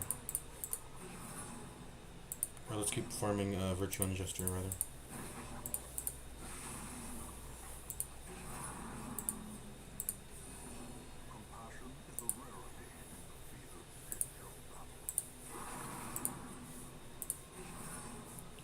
Oh, wait. It's 1 HP? Wait, no, that's not good. Whoever becomes afflicted could potentially fuck things up. It should not be at exactly 1 HP, should it? I mean, we should have just kept it at high HP. I think we would have been fine. I think we'll go ahead and retreat. I don't want this fight disappearing. I don't even want to chance it. I don't want to get fucked. Let's retreat. Let us retreat. We'll go ahead and full heal and then we'll go. Let's go. We could generate another fight by walking into here, but that's fine. I mean, we'll fight it. We're good on that. Okay. Okay, time to change some stuff out. Well, let's try to walk into it. Nothing generated. We're fine. Let's go bolster, obviously. Defender. I don't even think we should do anything else than just press defender over and over, but if we need to, maybe Rampart. Maybe. Yeah, let's just keep what we've been running. Should this do this? I actually might want her to contribute damaging moves against the slimes rather than dazzling light, so maybe a mace bash.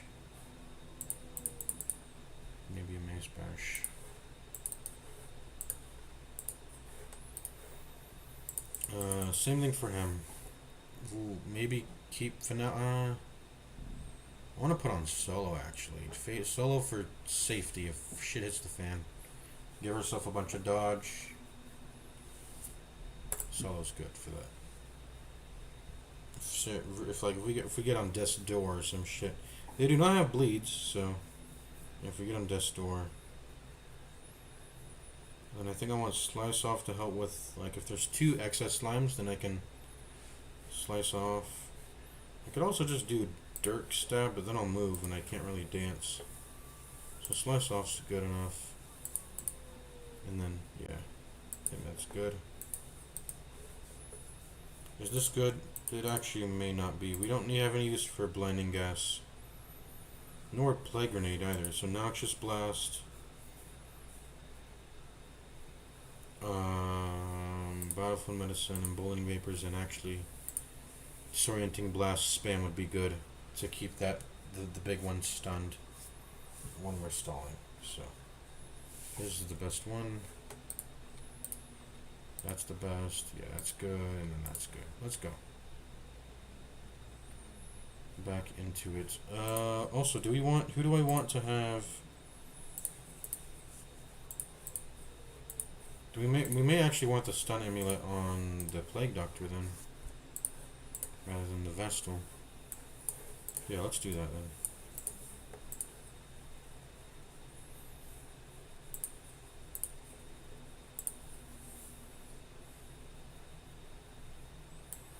I'm not worried about. Okay, so let's move the dodge onto you. Stack the dodge onto you. And then who deserves? Who wants to have -3 speed the entire time?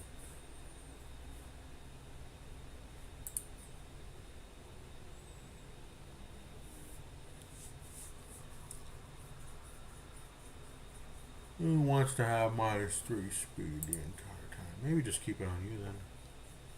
I want the minus speed. Yeah. So this is the stall setup. Let's go. We surprise them like I said we would. Potentially. Yeah, we're still just stalling on the Justa.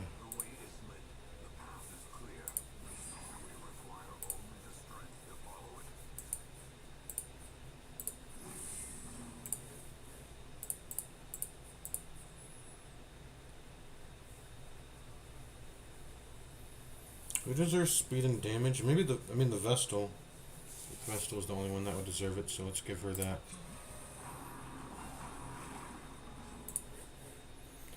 By the way, how is this fight meant to be hard in regular Darkest Dungeon? I forgot. How? I guess it's just meant to be a damage check. Like if you don't have high damage, this thing will start to become problematic for you. But they're typically a very easy enemy to deal with. I'm never really like struggling over these guys.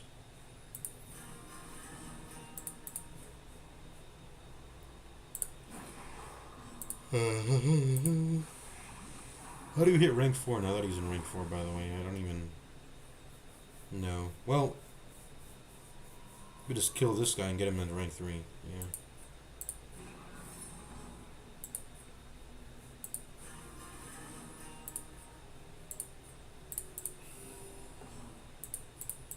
And we can just combobulate him, obviously, get him to the front that way.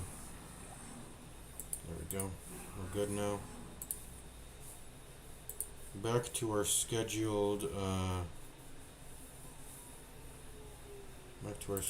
stalling. Don't I have multiple emboldening vapors, or you only get one a battle? Pretty sure you can have multiple. Okay, yeah, let's give it to her. Give her a bunch of damage. Why not? You know what? PD is actually really good for the infinite. And for this, anything that lasts the entire battle, it's pretty good for the reinforcement stall.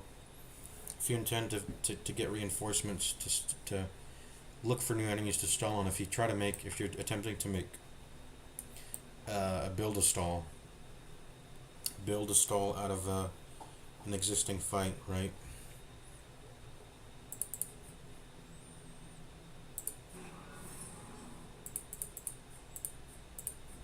So we can go ahead and use Mace Bash here. That's just what's so good about having PD, is that we can just Mace Bash that, and that's fine to do.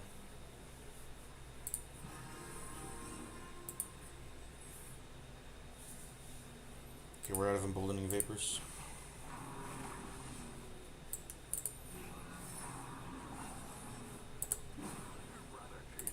Eradicated. Okay. Let's continue stalling now. Let's go ahead and turn up the speed, by the way. It's been pretty slow. For some time. Hopefully this all pays off, man. Hopefully this all pays off.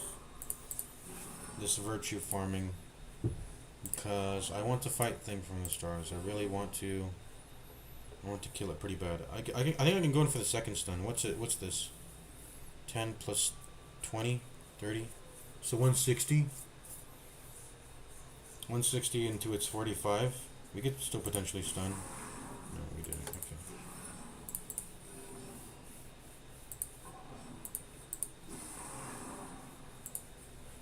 $160 into 80.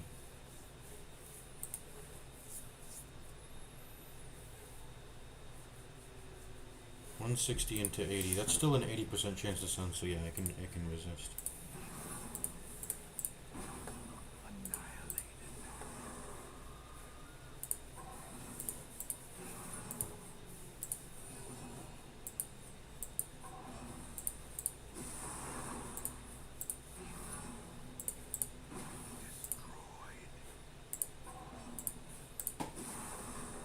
Yeah, I like this setup more. It's more secure for sure. It's a good thing I retreated and set things up the way I did.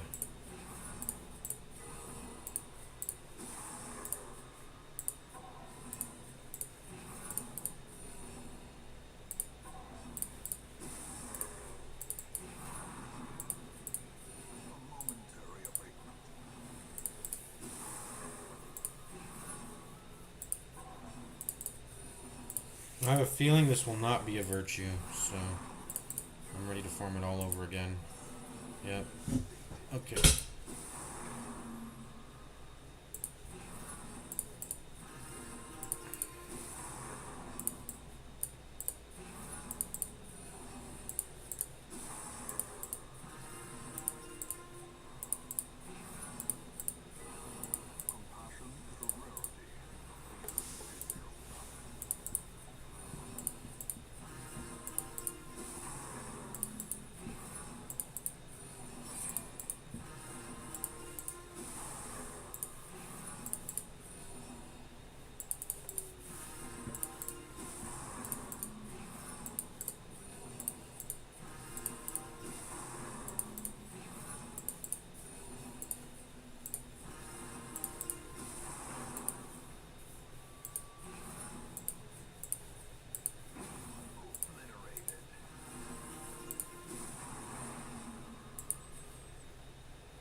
Let's make you, because you have some stress on you, so for the next one, let's make you the next one, just for out of convenience.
Actually feel comfortable in.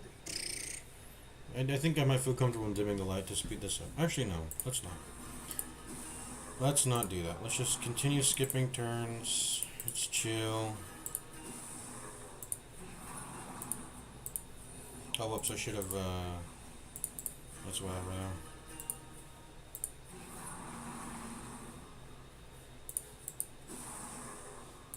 We're chilling.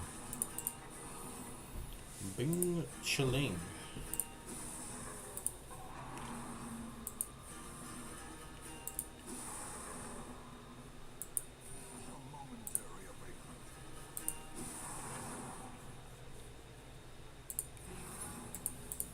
We need to Mage Bash more often though. We got that plus damage on her. That plus 40%, plus 46% plus damage. Maybe I should try Emboldening Vapors and yeah, maybe I should try it during the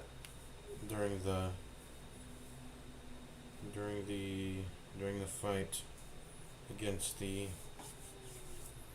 thing from the stars. Maybe it'll be a good strat. I mean, that's yeah, because and so rather than having 3 turns of the thing is, if he doesn't hit his purge, then the dot can get really fat. So I don't want to miss out on that. But typically, if he does get his cleanse off, it's only 2 turns of dot. You get to apply on your. I mean, it's gonna be a Noxious Blast, so you get like, 12 damage. You lose 10 damage, which is less worse than losing 18 damage. Maybe even more than that if you crit. 30 damage, which is insane, but Bowling Vapors might pay off. Who knows? It also gives you speed. I mean, I don't think speed's going to be a problem. Actually, I just realized something. We do not want to be balloting in that fight. We do not want to be out, because we want our speed to be low as possible. We actually cannot have the Jester pressing Ballad. That's a very huge thing we need to not do if we want the slow stun strat to work. We cannot press this. So the Vestal has to be rank 2, doesn't she? He just has to. I mean, we're just not balloting, guys. Maybe we Dirk Stab in rank 1 as Jester over and over again. I mean, how else am I going to spend my turns? Could I do a rank 3? This is going to sound weird, but maybe do I do a rank 3? Or no, this is never going to be rank 3. What about a rank 2 Man-at-Arms?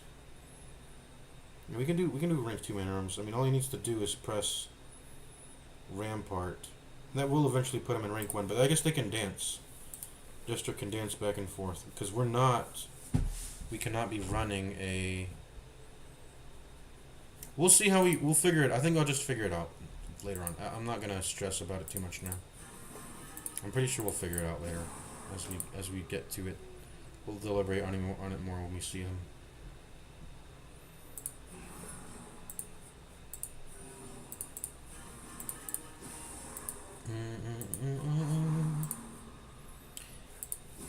I feel like I should have tried playing some No More Room in Hell today. I forgot to put that in the title.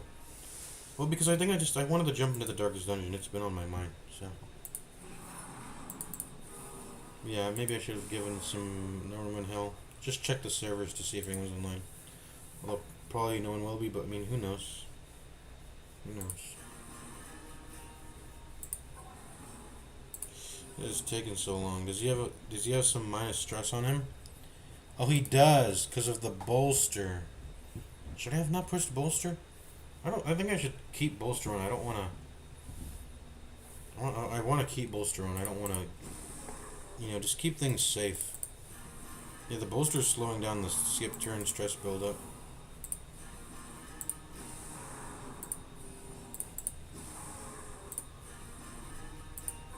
That's why it's taking so long. Look, he's at 95. He's gonna skip. Okay, there we go. It actually went up by at least 5. Courageous. That's pretty good. We wanted that. That's fine. Now we do the Jester. Back to the Jester. Bruh, that's gonna make it so hard. Actually, he's gonna keep stress healing the Jester. Do we just leave the battle and not press bolster? It's gonna take quite a while. No, I think I'm just gonna dim. I'm gonna dim. I'm gonna just dim. That's fine too. Dimming will increase the stress by some amount. Let's see what it is. 7 stress. That's good. That's fine. 7 stress. We'll do it. We'll work with it.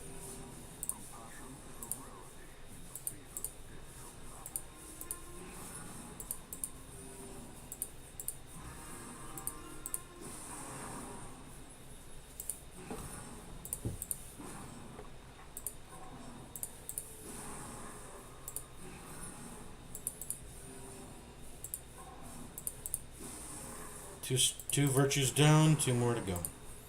We're doing everyone because Thing from the stars. Thing from the stars. I get messages from the stars. I get messages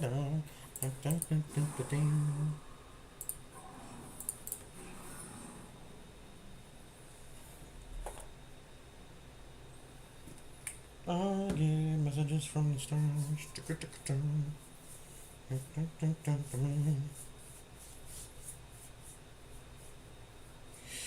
Yeah, this is a very redeeming factor about the Weld. It's got some of the... It really has some of the worst enemies ever in it, but... I think, yeah, even at Apprentice, it's got some of the worst enemies, because you have to deal with the Rabid Nashers. Rabies is really bad to get, guys. You lose a ton of accuracy. Yeah, you gain damage, and that's sort of meant to be a compensating, sort of redeeming factor, but most things that win you Darkest Dungeon fights aren't actually damage, as weird as that sounds. And the PD is a form of damage that doesn't get affected by the plus damage anyway, so... Yeah, it's not a good time. Can I ever stun on the second time? I have 130. I'm getting plus 30, so I should have 160. This should be a 25% chance. But I don't think I've ever stunned on the second time. I've only done the first stun. Even though it's not, it's the 25% chance, it's not impossible. But I don't think I've ever done a second stun on this thing for some reason. I don't know why.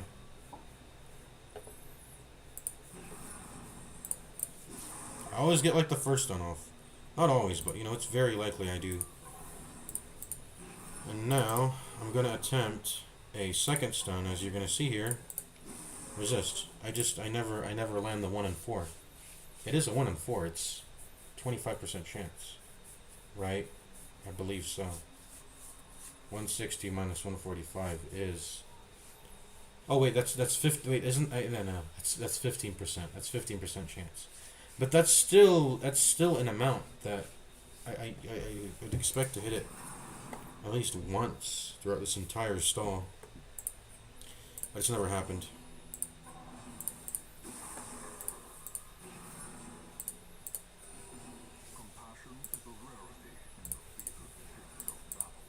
Oh, there we go. I got it, just as I called it. Okay, I finally got it. I was not going to hit a third time.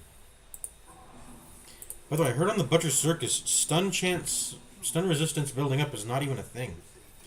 Apparently in Butcher Circus, so you can just, I guess you can just stun as much as you want to, which is kind of overpowered, right? Isn't it overpowered as hell?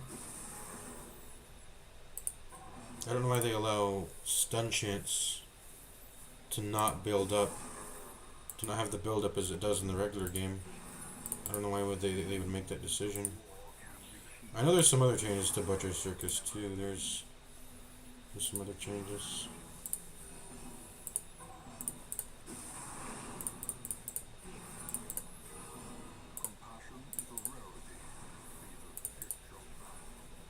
Compassion is a rarity in the field of pitch. Why did I do that? I don't know why. How much stress do I usually get here then? 6. I guess we can make it go up by 7 when we dim. Which is that's a substantial amount. That's one. That's a substantial amount, I would say. By the way, when it was dark, he was not spawning any extra slimes. Was that just my luck? It might have just been my luck. I don't think he gets a higher spawn chance on light, does he? I don't think that's how that works.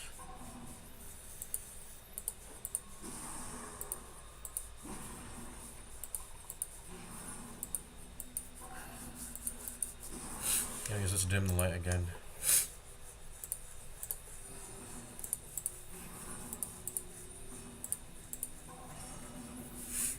Okay.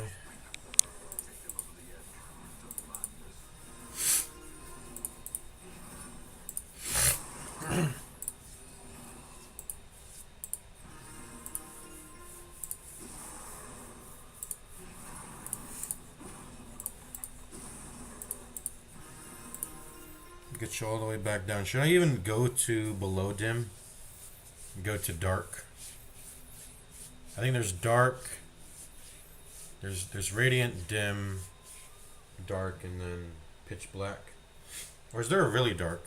I think there's a really dark and then there's a pitch black. But I actually don't. I don't know. I don't remember if there's 5 tiers or if there's 4.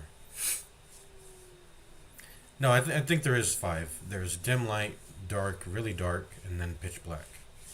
Yeah. Which is specifically 0.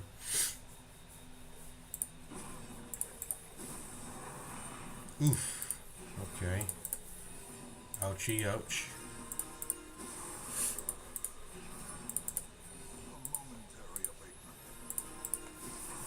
Okay, so let's not get any fancier than dim light. I'm already sort of increasing the monster crits by being at dim light for not even that big of a gain.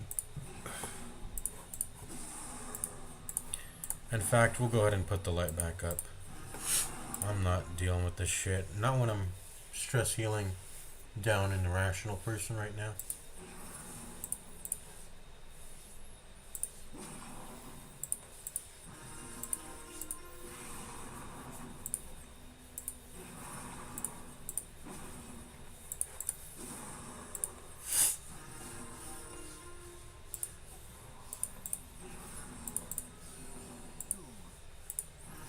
There we go, cured. We're back in it.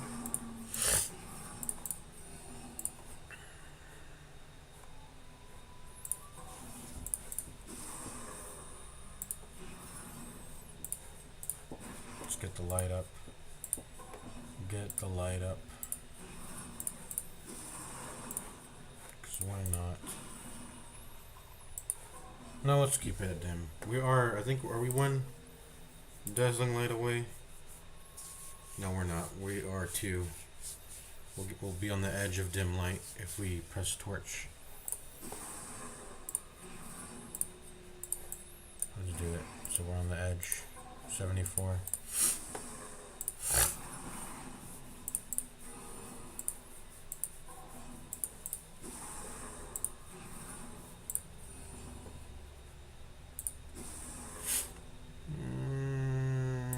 Okay, let's be on the edge of shadowy. So I guess it's shadowy. Okay, I guess it's shadowy, then dark, then pitch black. Okay.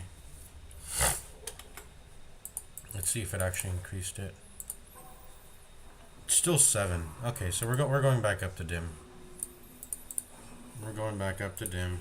We're not sitting at this light amount. Let's go back up to dim. It's still 7, so that didn't really make it any much better.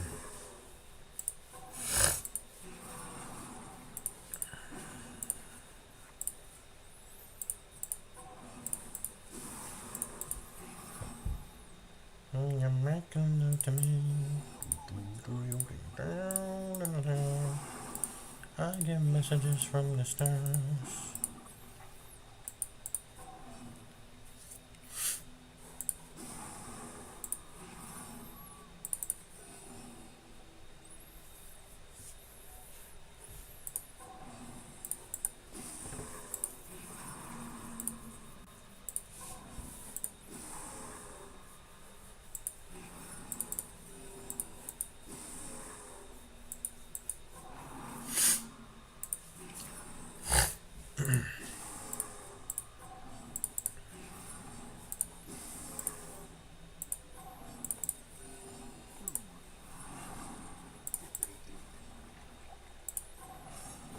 God, again. Gonna be here all day with this 1 in 24 chance, man.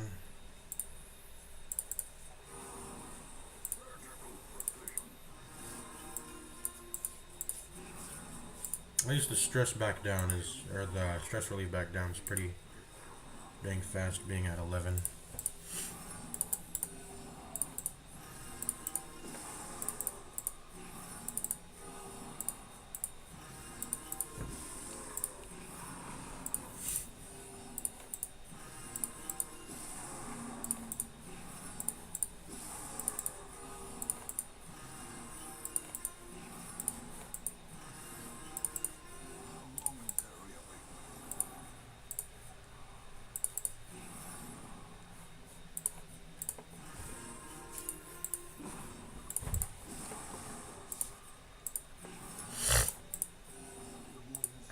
Do it all over again.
My God, please, just do it. Just do it. Come on, just turn virtuous.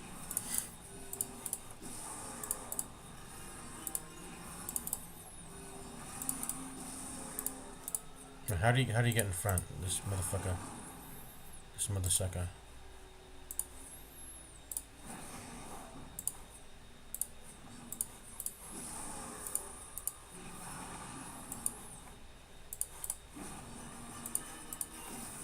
Yo, stop pressing random shit, bro. Ugh. You need to stop pressing random shit, bro. And you're denying heals. What are you, paranoid?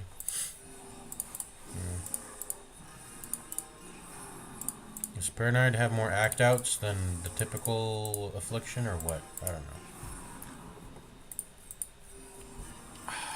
Let me. There's this video I was listening to about Darkest Dungeon 2.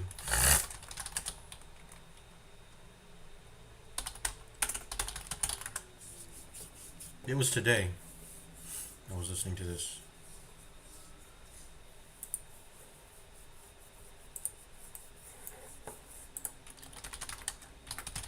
You guys heard this Ikuno drama? Who gives a fuck, man? Who gives a fuck about some streamer that just played? The Asian streamer. Offline TV is the most stupidest. There's just like a bunch of Asian streamers, man. What the fuck? Who cares?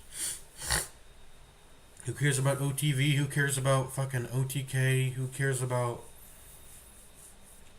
some fucking Asian streamer that played Among Us with the whole online TV crew? Was anyone to particularly stand out among that Among Us crew?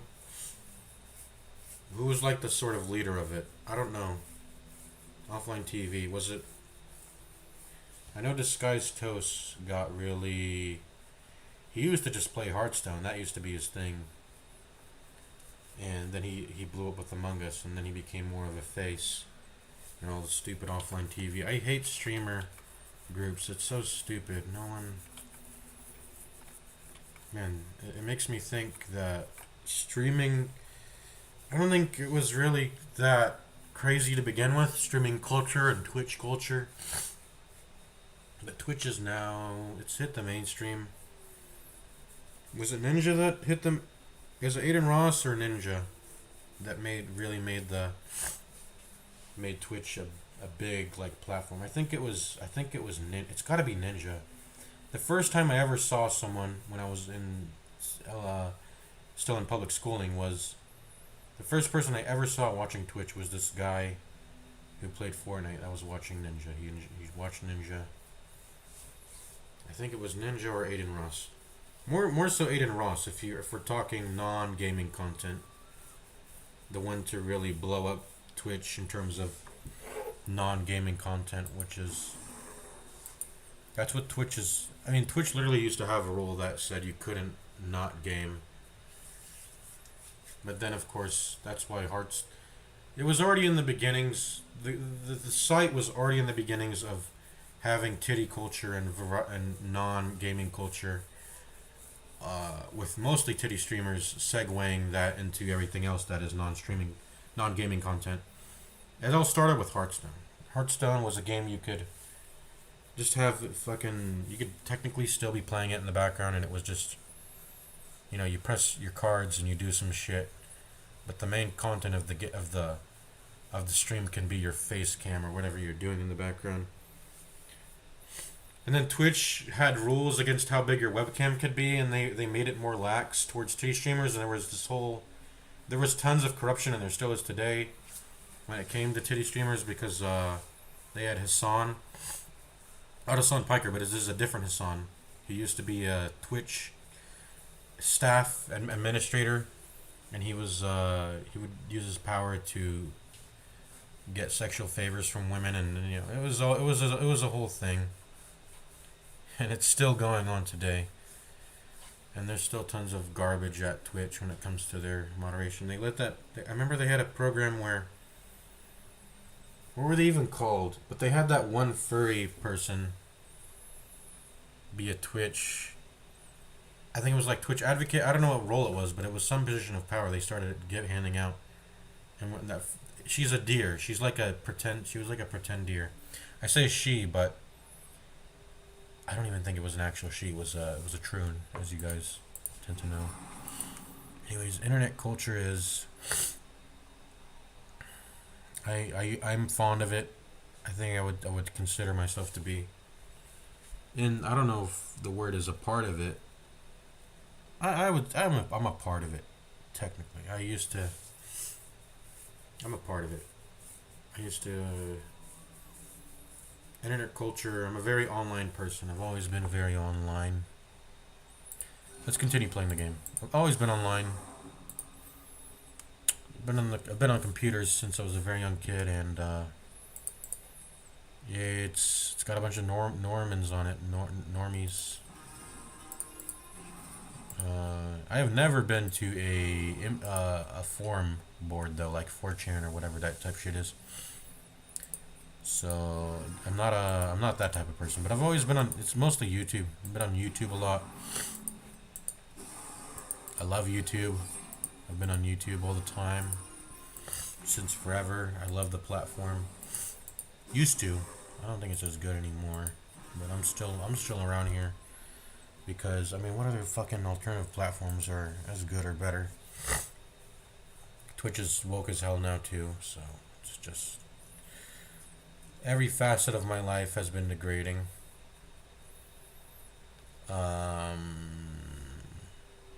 In terms of like everything, not every facet, but life has become more unenjoyable as I've grown up. And part of that may just be on account of me being a grown up and not being a young person. But okay, let's just do Vestal. We'll do Vestal. She doesn't need to heal that often anyway.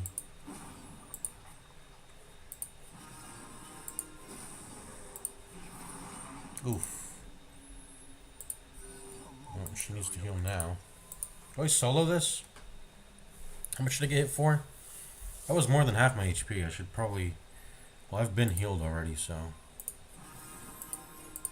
Let's just settle down.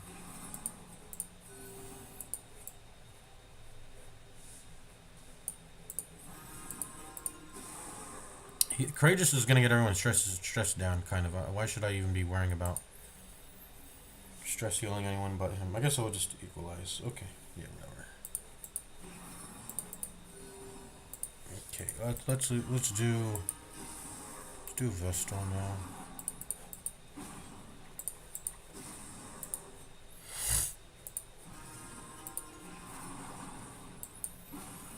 Come on, stop spawning. Let me go.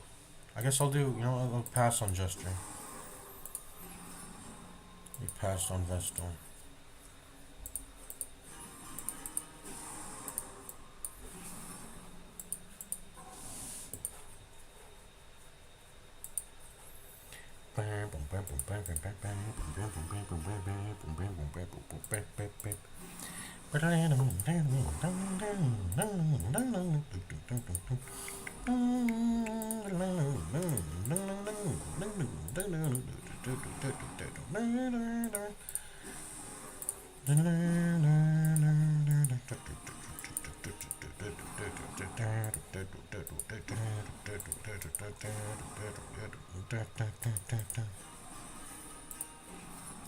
I need to play that again. I need to play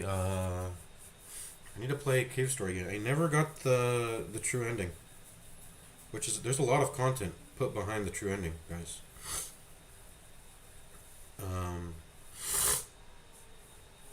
Gotta play Cave Story again. I think I've played through it. Oh man, how many times have I played through it? Because I want to try up new stuff too. Because you can get different weapons based on how you decide to trade, but yeah, anyways. Let's continue.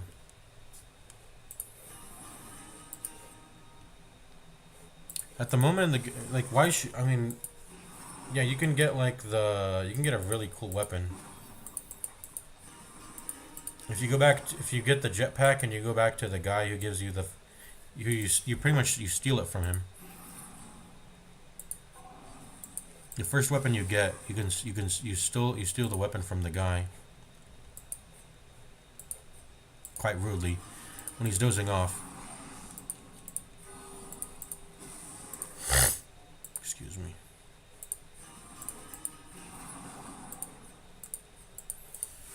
And if you go back to him with the jetpack, you go back up into that little area, you will he will give you the upgraded version of that. You know, it's the strongest weapon in the game. You can charge it. It doesn't even require EXP, I think. It's actually, the EXP meter is used to charge. I've seen that in like a speedrun of the game. One of my favorite speedruns I've seen of the game. So I've technically kind of spoiled the game for myself by watching it, but it's a really good speedrun. I mean, I wouldn't know of the true ending if I didn't watch it anyway. That's sort of my first introduction to Cave Story is. Was it saying that speedrun? I don't remember. I think it, well, I don't know. But anyways, wait, no, I don't even think he made that trade in the speedrun. How else am I aware of it? I don't know. But anyways, I want to play the game again. I want to play Cave Story again. It's a very fun game. Banger soundtrack. It is the, would it be fair to call it the king of indie games? Or like, not the king, but like, was it the first? Was it the pioneer of indie games? I don't know if anyone really...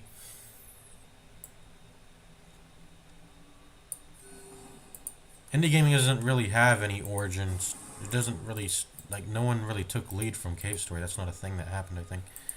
But he is an OG. He made video games indie style pretty early on. Yeah, he made it. The game came out in 2001 or something. Undertale was obviously very inspired by it. Bro, can I get a rest to heal? There we go. Skip a turn. We can start fully healing and when we get to full stress, so let's just do that. Let's get there.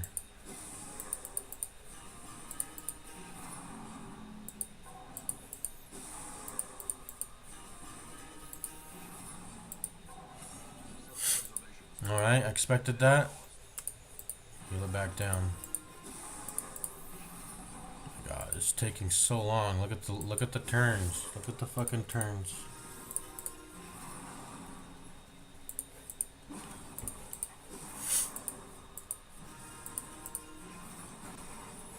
Okay, we get a little bit of light.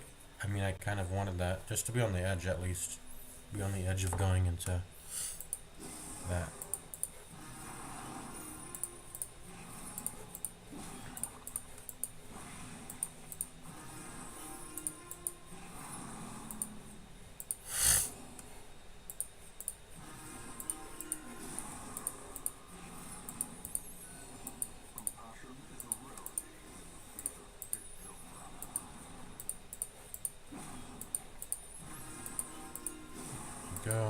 Go again.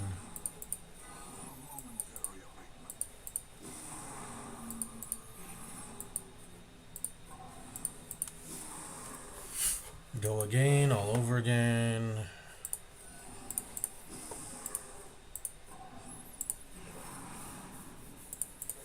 Let's get the light up. 73.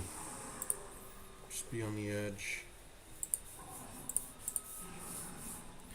I want to put on some music. This is getting very tiring. I don't know. I've excuse me, not been playing music. I also need some water.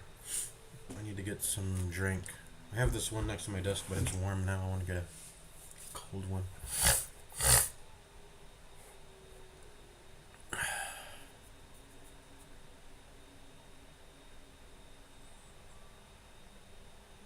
It's broken. I love. It's broken.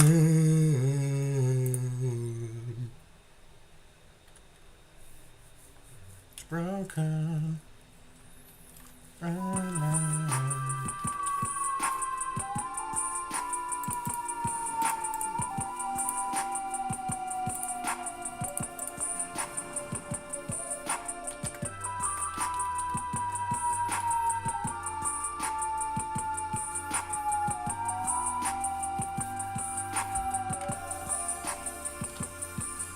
Distant stars come and fly or red.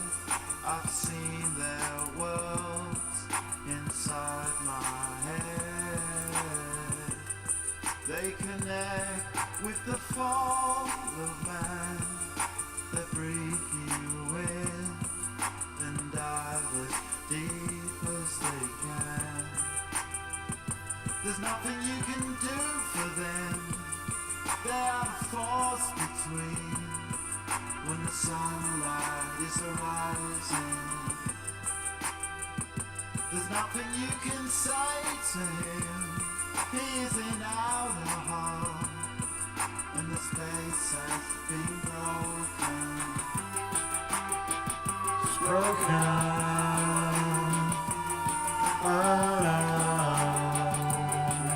It's broken. Turn it down a bit. It's broken.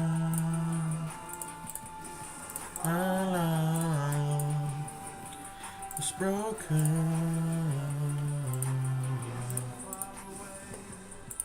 And I put the screen.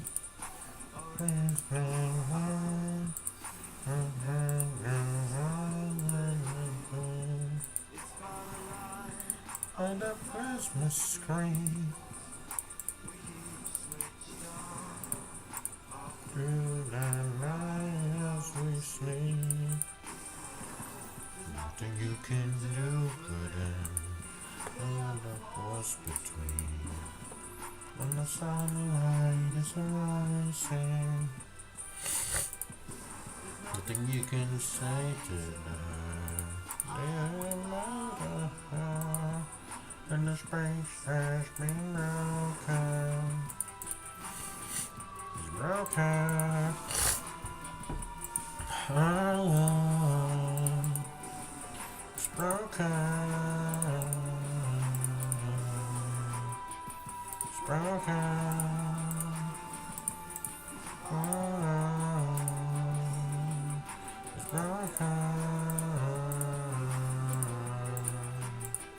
It's broken. Our love is broken. It's broken. Our love is broken.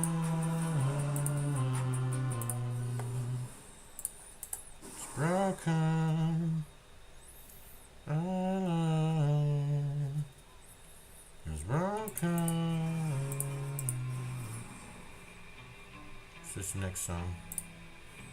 Plastic Beach. I like this song.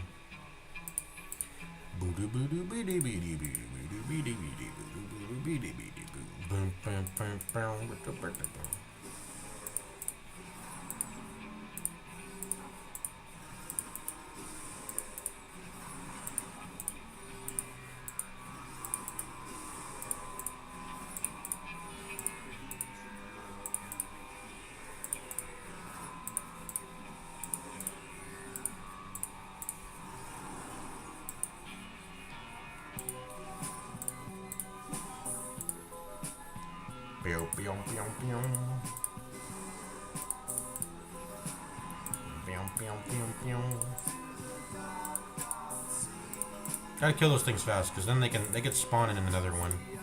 That's how things get sprawled out of control. I guess that's why this fight can be hard, is that if you have like 3 or 2 of them, I guess 3 is not bad because 3 can't spawn a towering one. Can a towering ectoplasm ever spawn another one? Can you have 2 towering ectoplasms in one fight? I don't know if that's... I've never seen it. You would think it might be possible. Like a towering ectoplasm spawns in a second one. And now you have 2 towering ectoplasms. But I've never seen it. They can only spawn in singles. So I guess you can just never have 2 towering ones. Let me go get a drink. So I was gonna do that earlier.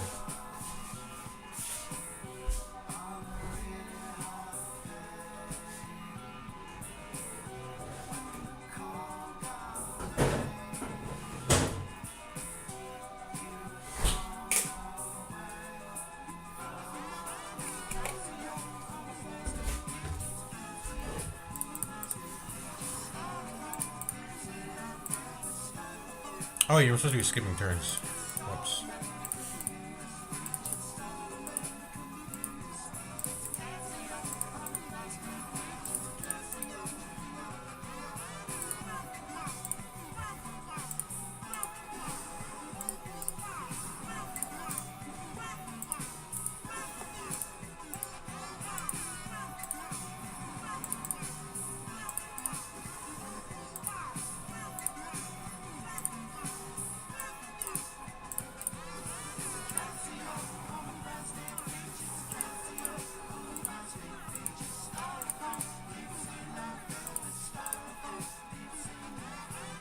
$215 rounds, man.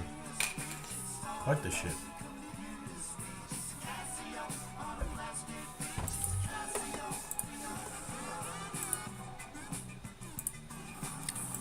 Fuck this shit, but it's just necessary. It's necessary. It's necessary. I do not want to be caught with my pants down against the... I would rather spend this time than lose a hero, man. So... I am not losing a hero to Think from the Stars. That's not happening. But I guess that means we'll explore the rest of the dungeon. And then we'll kill this thing and then move past it and try to find another easy fight.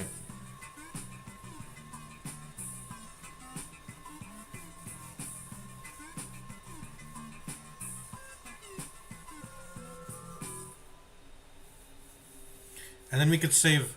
When we want to do this hallway, we want to try to generate these 3 tiles. Presuming there's no hunger checks here. We have at least the 1 tile under the curio, so. So we'll want to start from here all the way up to here, and then here all the way up to here.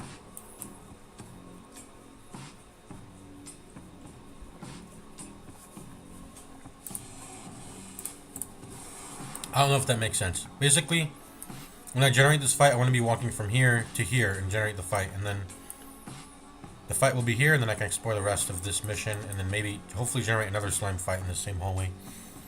Because I will have to kill this to get to the rest of the level, right? Anyways, let's go. Oh, I should have killed, but whatever. You'll kill.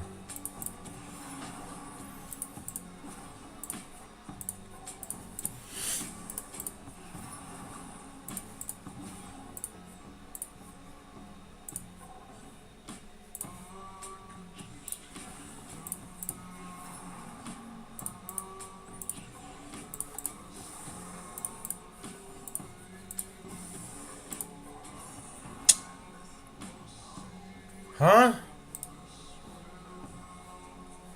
Refracted. So is the thing from the stars here? What refracted? He's here then, right? Or what? How did I get refracted? Huh? Affliction. How is refracted a thing now? How I've never seen that. I've never seen that. So one can only be acquired by heroes who haven't been to the farmstead. Oh. He's been to the farmstead then, huh? Let's read it. Refuse to be healed or buffed. Refuse to eat at camp. Refuse to use or be the target of a camping skill.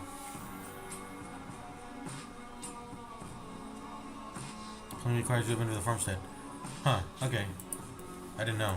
How do I even track who's been in the farmstead? I guess the log. Hero is hit. I mean, what? 30% chance. LA attacks. LA, okay. So 30% chance to hit myself. 30% chance to... excuse me. Aren't these chances kind of insane, actually?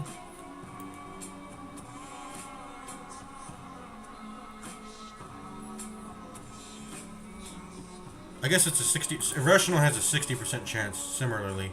And Irrational does fuck with me in that way. Yeah, Irrational kind of does the same thing. They start, like, doing a bunch of shit in the battle. Okay, I'm just reading. Let me see. Interacts with the Curio, interacts with Trap. Total chance. Causes party stress, move forward or backwards. Pass turn, attack ally, mark self, use a random item. What? Use a random item? Hold up. I've never seen that. Use a random item. Don't do that. Don't do that. Bro, don't do that. I'm Wallahi, don't do that. Say Wallahi, bro. Say Wallahi. I've seen I don't know, I just saw that clip going around. And then what do you gain? You actually gain some buffs for being refracted. Plus 20% stress, minus 5 speed, plus 15% bleed skill, and plus 15% blight skill chance. And then a chance to ignore stealth. How does that work? You mean chance to ignore stealth? Oh, like a chance for the reflected. Is it rolled upon obtaining it, and you either have it or you don't? Because it doesn't say chance to ignore. It just says I have the ignore stealth thing. Yeah, okay. I guess it's there. I rolled it. I have the chance to ignore stealth now. Or I guess I've rolled that chance and I have it now permanently. Ignore stealth. Because I don't know what chance would mean. Because either you have it or you don't. I guess you can make it make sense, but it's not immediately apparent to me how that would work. Okay. Time to stress heal myself all the way down, other way. What are you going to use if you press an item? A torch, a medicinal herb, a shovel. Oh, you can't use the shovel, but you might press herb on the man at arms. Or I guess that's it. A torch or an herb. You can't use anything else. We don't have blights or bleeds in this fight.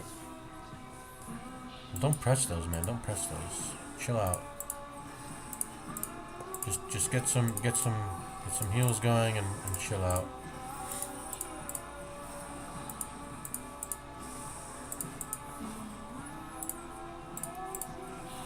Did he just stress bark me for attempting to guard him?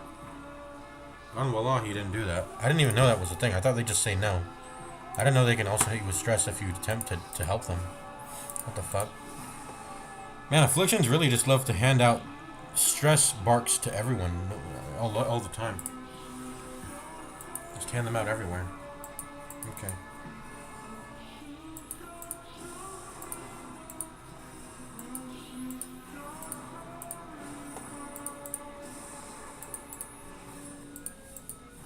Refracted.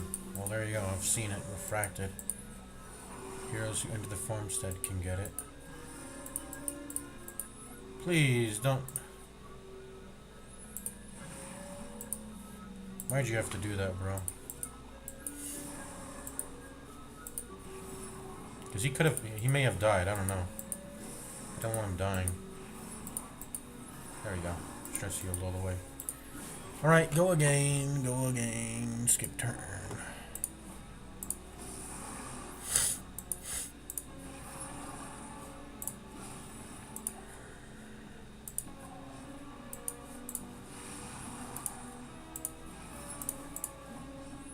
How'd I miss?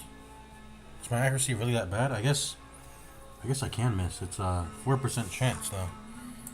Well, if it's gonna happen, it's bound to happen at some point. So, fair enough.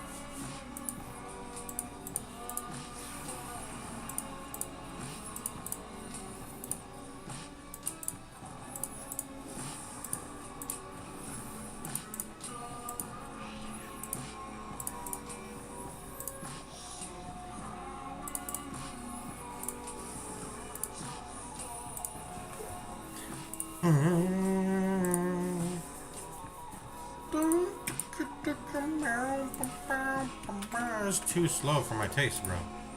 I hate slowed and reverb shit. Get this out of here. I've been listening to it, but mostly because I like the song, even when it's normal, I guess. Let's see.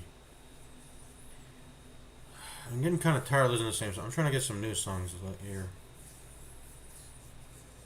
I'm trying to get some new songs. I mean, I was listening to Broken because it just popped up in my head. I'm trying to get some new, trying to get some novelty going here.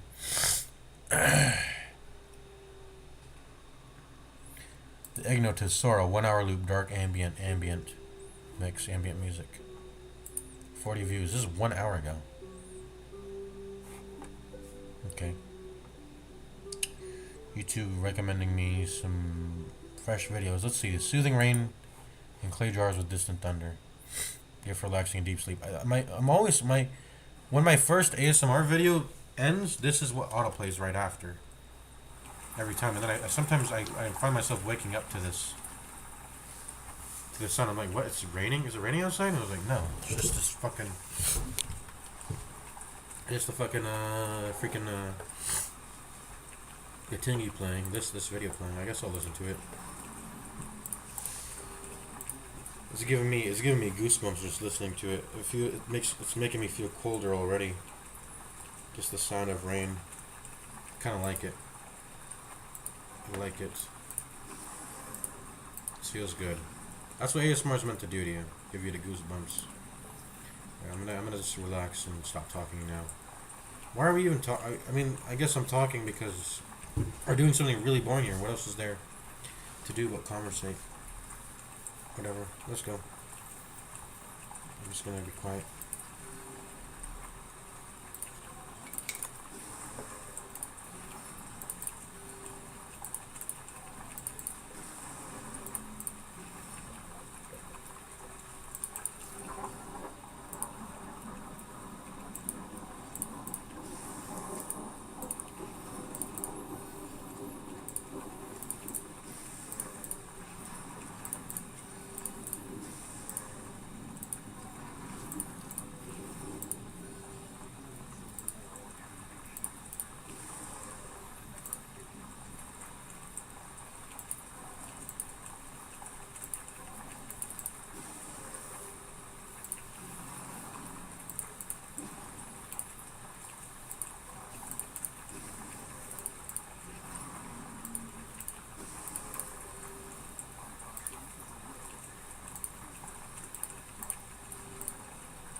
Come on, bro. Let me roll a 25% chance. Let me roll my 25% chance.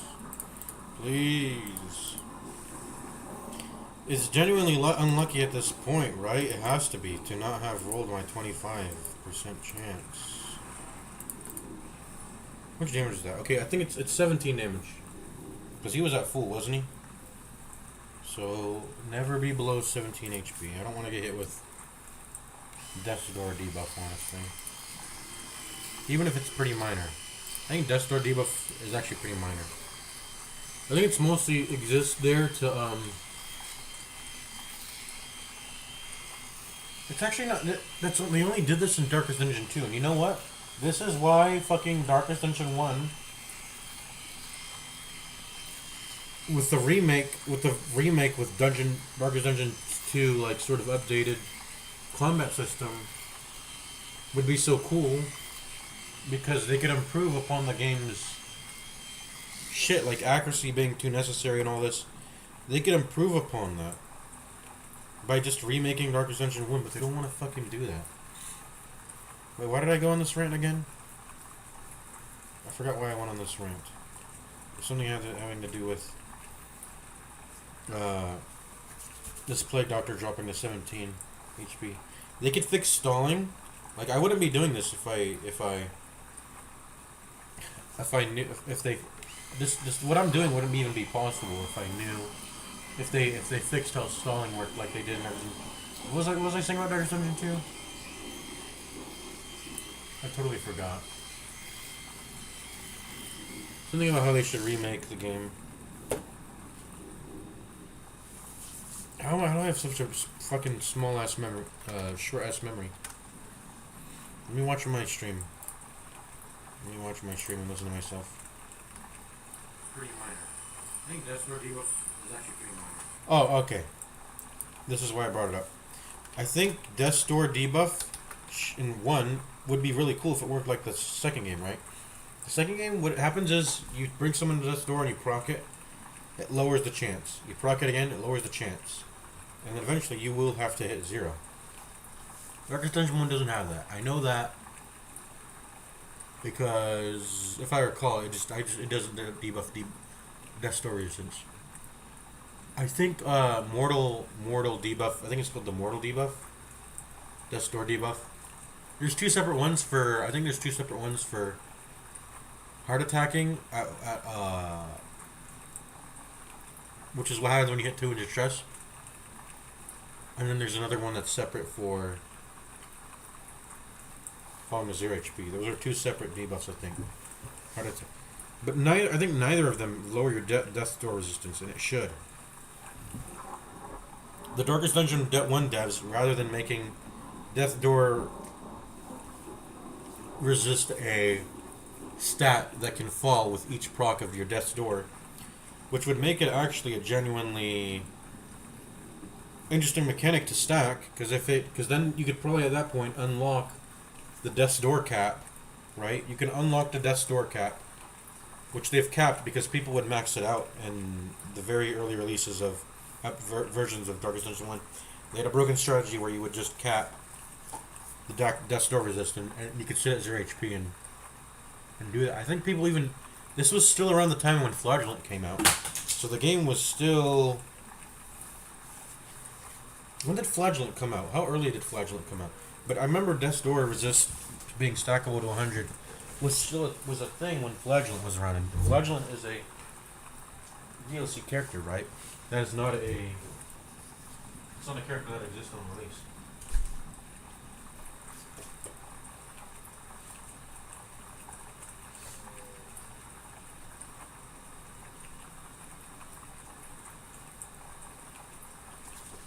So the 100% Death's Door resist strategy was a thing for some time. And then they removed it. And it would be so cool if you could stack it back up to 100% again or whatever. It would still probably be niche, but it wouldn't be infinite. It wouldn't be an infinite sustaining thing because your Death's Door resist could just... That's how it should work. It's just like the second game. You go to Death's Door in the second game, you take your hit, you get a debuff, some debuffs, with at least one of them being minus 10% death star resist. Then just repeat it every time you proc. Eventually that will drop to 0, right? You can't infinitely sustain that. And Darkest Dungeon 1 would just be so cool, man. It would be so cool if they did all this. It'd also be cool if they added the expanded skill list to DD1. I mean, there's a lot of... I think there's actually quite a few repeating enemies in Darkest Dungeon 2, isn't there? Port those over to fucking DD1. Just make the Darkest Dungeon 1 remake we wanted, bro. Why didn't you do that, Red Hook Games? I know you wanted to... They wanted to try something new, but it's time to realize your mistakes and give us what we want. People would buy it, man. People would buy... Darkest Dungeon 1 is so good, and you've made the game so cheap that we would rebuy the game as a remake if you did that. And it wouldn't be scummy at all, because it has its flaws. Darkest Dungeon 1, as good as it is, it has its flaws. And you fixing them would be perfect. There would be no complaints. But you wanted to get fancy. And you did it, and you failed. And, well, that sucks. But I think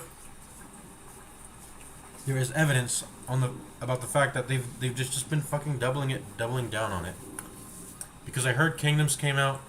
I tried it out for a little bit. I think I streamed it, right? And it just seems to be an imitation of Darkest Dungeon 1 with the whole campaigning shit. But then they wanted to keep a lot of the shit, like relationships I think are still kept. They wanted to just keep shit because they didn't want to go back on their mistakes. And then I haven't even heard of any mods that fix this, because maybe you could think, okay, this is bad, but if they add modding support, maybe you could get someone literally like fucking recreating.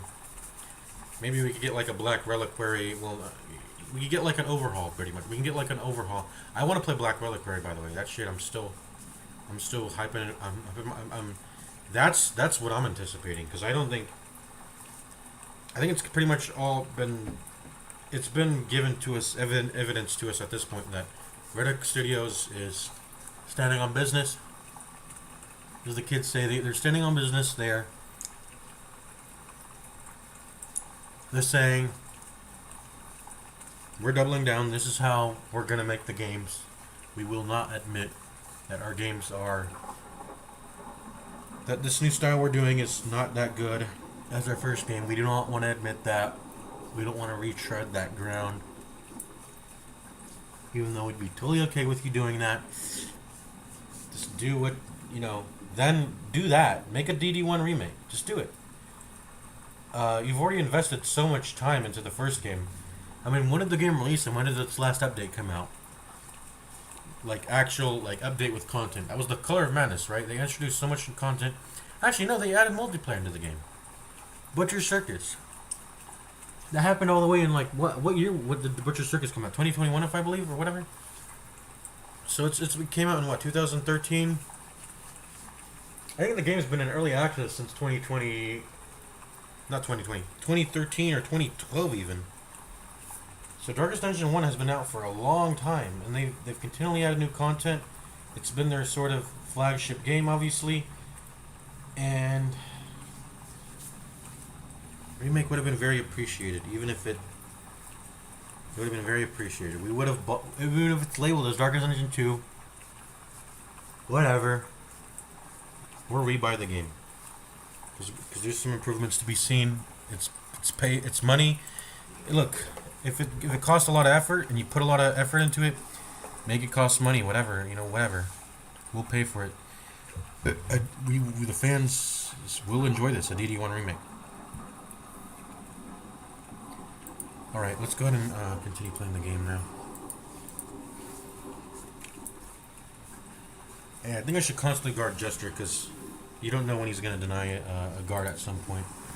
And so you want to have last turn's guard still on if he does.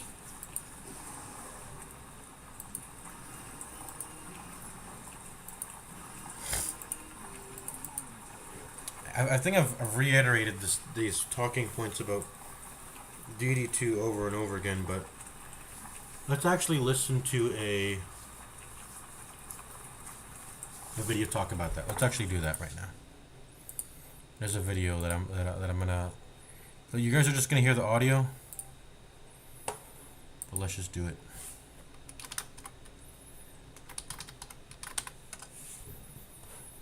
Let's just do it.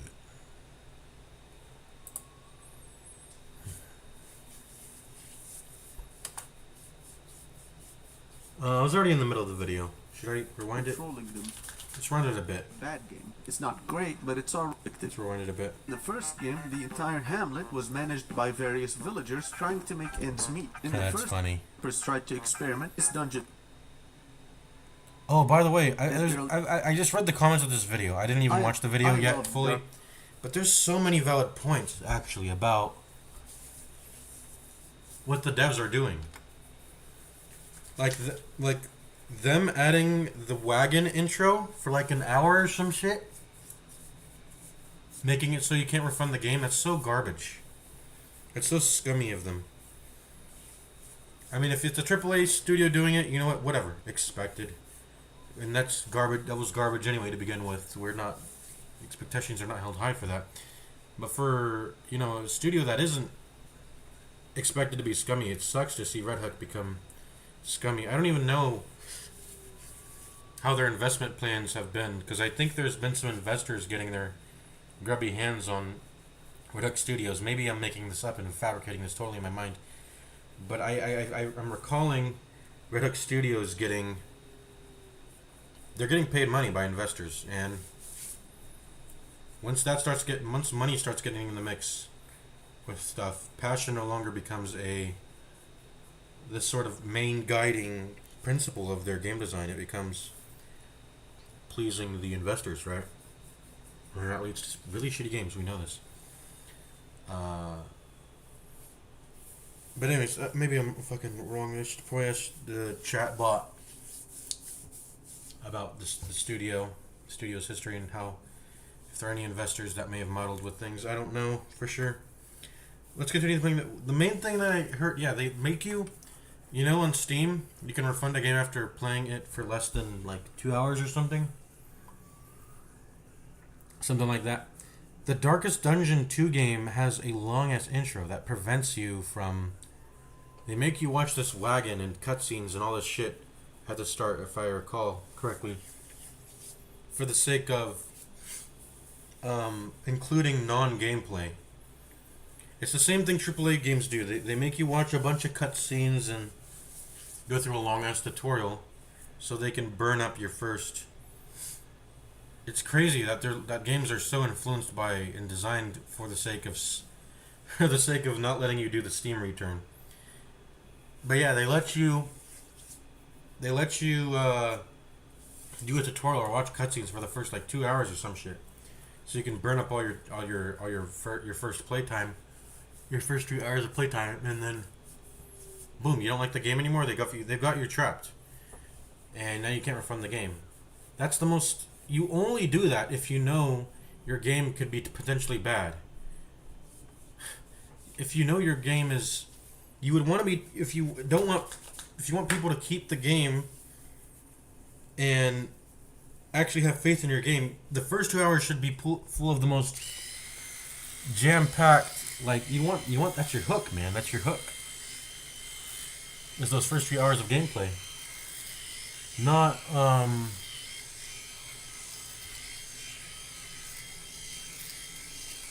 what was I gonna say?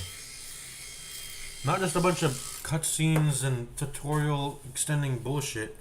I understand Darkest Dungeon 1 has a tutorial, but if you're putting cutscenes, that's where the line starts getting. Like, come on. That's where you're crossing a line into. This is non-gameplay, and you're just padding to disable the refund. But yeah, obviously that's scummy. And just putting non-gameplay segments into the first 3 hours of the game to prevent you from doing a refund, as opposed to putting your most fun. I mean, at least with like, let's say, I don't like this game either, but let's say Fallout 4. At least Fallout 4 has in its first. Well, I guess it has the cutscene like sort of intro thing with you getting in the vault or whatever, but at least when you pop out, it tries to be something. It tries to be jam-packed. It tries to make you get in a fucking power armor and shoot a death claw on it in the first hour of gameplay, which ruins the feeling of progression. Because like, how do you fucking top getting in a power suit and and power armor and shooting down a Deathclaw? Like, how do you ever top that? Like, that's an experience you're meant to work up towards to get. But I mean, whatever. Fallout 4 is garbage, but at least it tries to entice you, even if that arguably falls on its head because it ruins. It's you're presenting that level of fun way too early. It's not rewarding. It's not an earned thing. To have that flash in the pan sort of thing moment there with shooting a Deathclaw with power armor, but it tries, man. It tries to give that. It tries to give you that jam-packed experience in that first hour, and it's an earnest attempt to keep you from not refunding the game in that first, few hours, couple hours. It's an earnest attempt. It's not scummy. But when these fucking Red Hook developers did that, I'm realizing, yeah, I didn't even notice it at first, but someone pointed out in the comments. I was like, yeah, that's I don't doubt that that's what they did. Yeah, and that's scummy. Alright. Let's get back to the motherfucking gameplay, quotation marks. We're just farming for virtues now. Okay.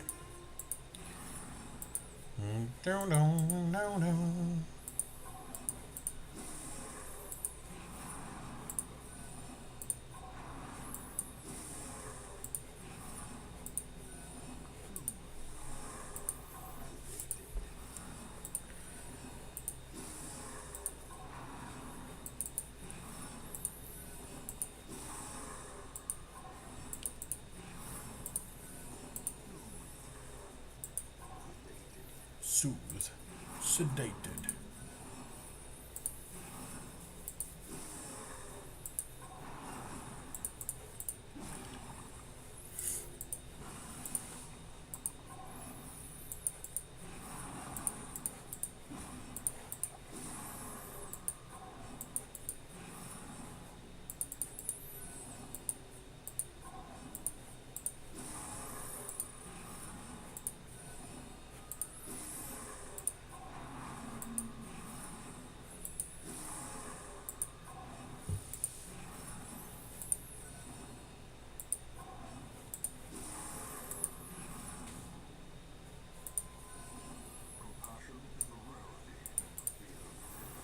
Compassion is a rarity.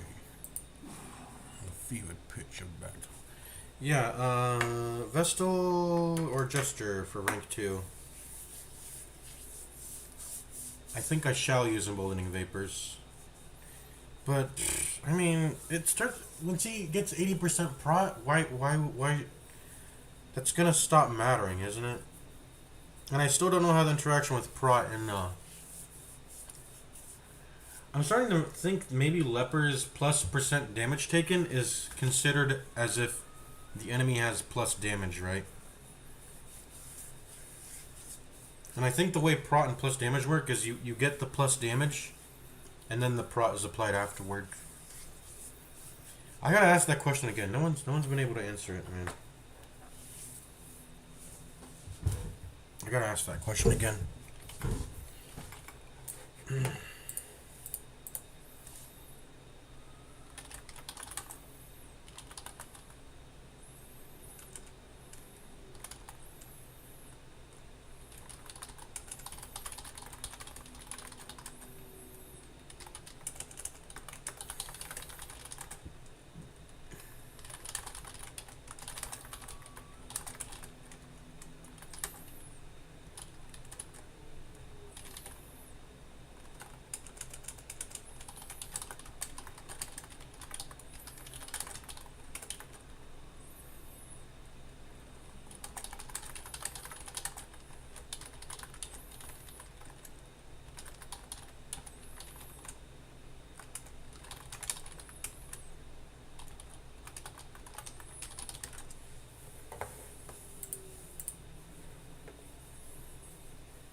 Is there a new Wordle that I didn't play yet?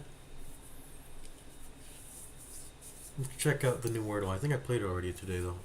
Didn't I? Oh, I haven't. I haven't beaten it. Whoops. Okay, I did Stair, Colin, Dumpy, and this wasn't a really good guess, but I did Queen. Yeah, that was a bad guess. I don't know why I did that. What the fuck? I don't know what I'm doing. Okay, so what that might have ruined my Wordle. What is the word? I got a green N at the fifth at the end, and then a U and an E and an E. What could it be?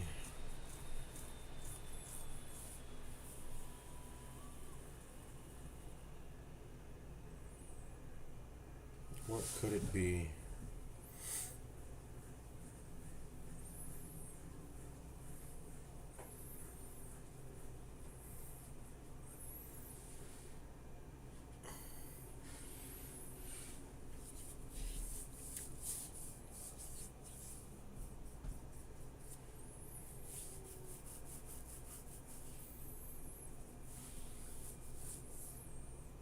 What could the word be?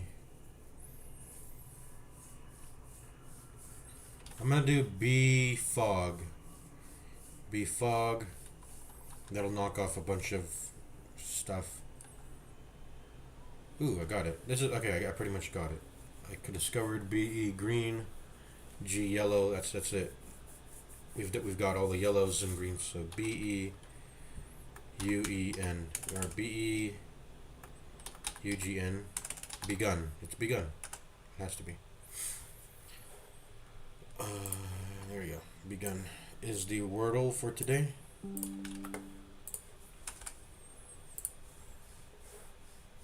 Yeah, once you've gone through your first 15 guesses and you've hit mostly grays and you don't have a lot of information, just do befog. Do befog. You won't hit the E, but you'll hit the B, you'll hit the F. You'll hit the G. That's like 3 letters. Befog. I also had an E to check anyway for the position of befog.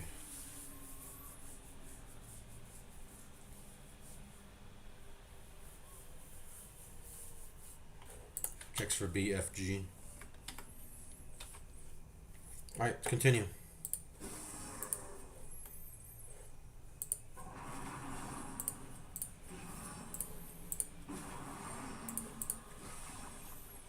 Resisted.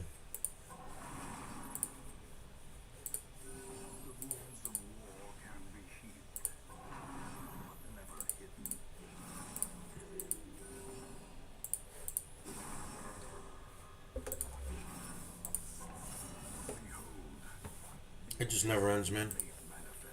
It just never ends.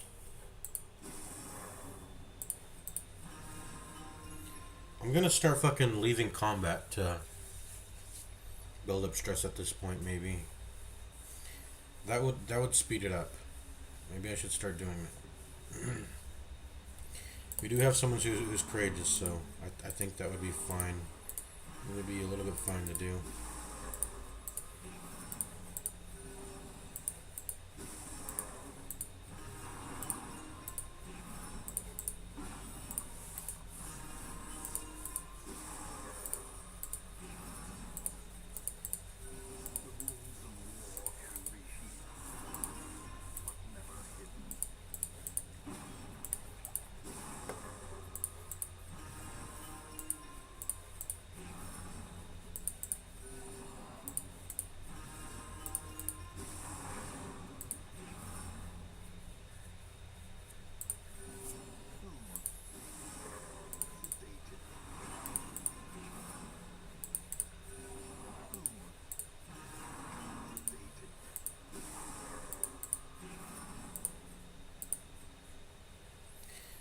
I'm gonna fucking leave, man. I'm gonna leave the encounter just to speed this shit up because fuck this shit, man. I know I could potentially no, let's not leave. I don't want to spawn in another. I don't want to mess with these tiles because if I leave, I'll end up having to re-walk. I'll end up potentially spawning in battles, and I don't want to do that just yet. I want to save that for last. So we're sitting in this fight as long as we can. I mean, we're good to continue. It's just so annoying having to roll for this 25% chance over and over. How many times have I done it now? 5 times? I think I've done it like 6. At least. Maybe 6, 7. 6, 7. 6, 7. You guys seen, I think it's Only Pixel, Tyler 1, and XQC. Have you seen them all doing the 6-7 challenge? I thought it's pretty funny actually. The way Only Pixel is just shouting up, up, up, up, up, up, and he also mogged their scores. That's because he's actually doing it like, I guess you could say improperly, but not technically. All it's recording is your forearms going up and down. So you shouldn't be doing 6-7 with your whole. It's with your whole like including your biceps. Only your triceps. What's the name of the body part? The arm and the forearm are. I guess the arm can refer to the whole thing. But basically, yeah, biceps, triceps probably clarifies it. You're not supposed to really be doing it with your biceps, right? You should put your biceps still and just flex your forearms up and down, like Oni Pixel was doing it, and you get that really fast motion.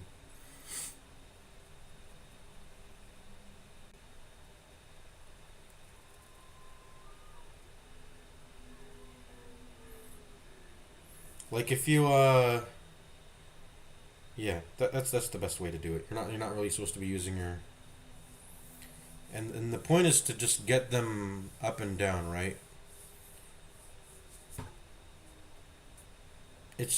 You'll if you do it, you'll feel it and you'll notice the speed difference. I don't know if I'm making sense, but it's funny. Oh yeah, we were supposed to be watching this video. Let's listen to it in the background. Darkest Dungeon 1. The Lovecraftian narrative, the ambience. It's mostly, I mean, the video editing is just to keep. It's kind of eye candy. This is mostly you can listen to the audio. The voice acting, the random number generate. I might actually watch the video later on. Maybe I don't know if I. How long do these visuals go on? Well, who edited it? This entire thing. There's editing throughout the entire thing. 2-hour video. I love. But I'll just listen to the audio. Darkest Dungeon 1. The Lovecraftian narrative, the ambience. I won't be surprised if I'm returning to listen to this video again. The voice acting, the random number generator decided to fuck me that day. It was awesome. So awesome that I went on to make my very first game review ever on that game. So when I heard that they were making a second one, in my eyes, it was basically the release of Half-Life 3. I was ecstatic, dude. Fuck yeah, I can't wait for the voice actor to kill himself again, and you bet I treated that shit like fine wine, dude. It went right onto the wish list from the moment it popped up on Steam. And I gave it all the time in the world for all the balancing, the updates, the DLCs, and the 20 nerfs that will inevitably happen to A-Bomb. We'll get into that later. I gave it the time, man. I wanted to enjoy every bit of it all at once. I wanted to be there at the end of all the updates with a fully featured product in my hands and the opportunity to savor every bit of it. And now I introduce to you my most recent mental breakdown. Look, whenever I make a video on a game, it's always about a game that I'm generally positive about. In a nutshell, I'm a corporate shell and greed is my middle name. And I want you to know I walked into this game with full, unfiltered cognitive bias right away, right? Like I was in a trance. Like I said earlier, this game was Half-Life 3 to me. So the moment I booted it up, I was already stuck in the proverbial dick of Red Hook Studios. I had a positive review before I even booted up the game. And on the Patreon, I had already made an unpublished top 5 reasons on why you should play Darkest Dungeon 2. And then I played it for about 2 hours and found out that they went from a roguelike to a roguelite. That is to say that they took everything that everyone loved and completely got rid of it. They got rid of it, they removed everything, they got rid of it all. They got rid of everything! They fucked up their game! It's not that funny, but whatever. I should clarify from now that despite being called Darkest Dungeon 2, this game is anything but a sequel. For it to be a sequel, that insinuates that there's going to be major connections with the first game. Darkest Dungeon 2 takes place in a canonically different dimension, where the developers tried to experiment with very different design choices, such as, what if Vestal was shit? So they have to be nearly dead to heal. Cool. Bleak Guy is now Blight Guy. 2D becomes 3D. It's be nearly dead to heal. Cool. Bleak Guy is now Blight. To be nearly dead to heal. Yeah, I don't know. Why do heals only work at low HP? I feel like that was a design choice that didn't need to be in the game. There must have been another way to solve the stall problem. Like, come on. Guy. 2D becomes 3D. It's actually pretty good. What if roguelike mechanics, but unlocking items is completely random? So at a certain point, it becomes a bad idea to keep unlocking, as that would dilute the pool of items that you can get. Exactly, I hate that. General is now heavily obscure, or just outright missing from the game and the Wikipedia. I did it. Wait, what did you say? General is now here to keep unlocking, as that would dilute the pool of items that you can get. Information in general is now heavily obscure, or just outright missing from the game and the Wikipedia. Affects no choice. Honestly, I mean, that's in Darkest Dungeon 1 also. What does that mean though? What if the story was told backwards and in pieces, so nothing makes sense at all until the very end, where it will still make no sense, but if you think about it, it will. In the first game, the entire hamlet was managed by various villagers trying to make ends meet. In Darkest Dungeon 2, the entire place doesn't even physically exist, it only manifests metaphysically. Is he trying to call me gay? Also, sex is no longer a mod. It's now canon, and homosexuality is a valid DPS strategy. While ultimately, I don't think it's a bad game, I did put in over 100 hours and beat both game modes, I can't help but criticize it, because Darkest Dungeon 1 was amongst my favorite turn-based games ever, and to see the sequel be such a far and long departure We did it. of the We first finally one, got a fucking has me in its playing focus that too, which is cuckoo-ass nice. monkey game on both monitors just to put up with it. The game is mislabeled.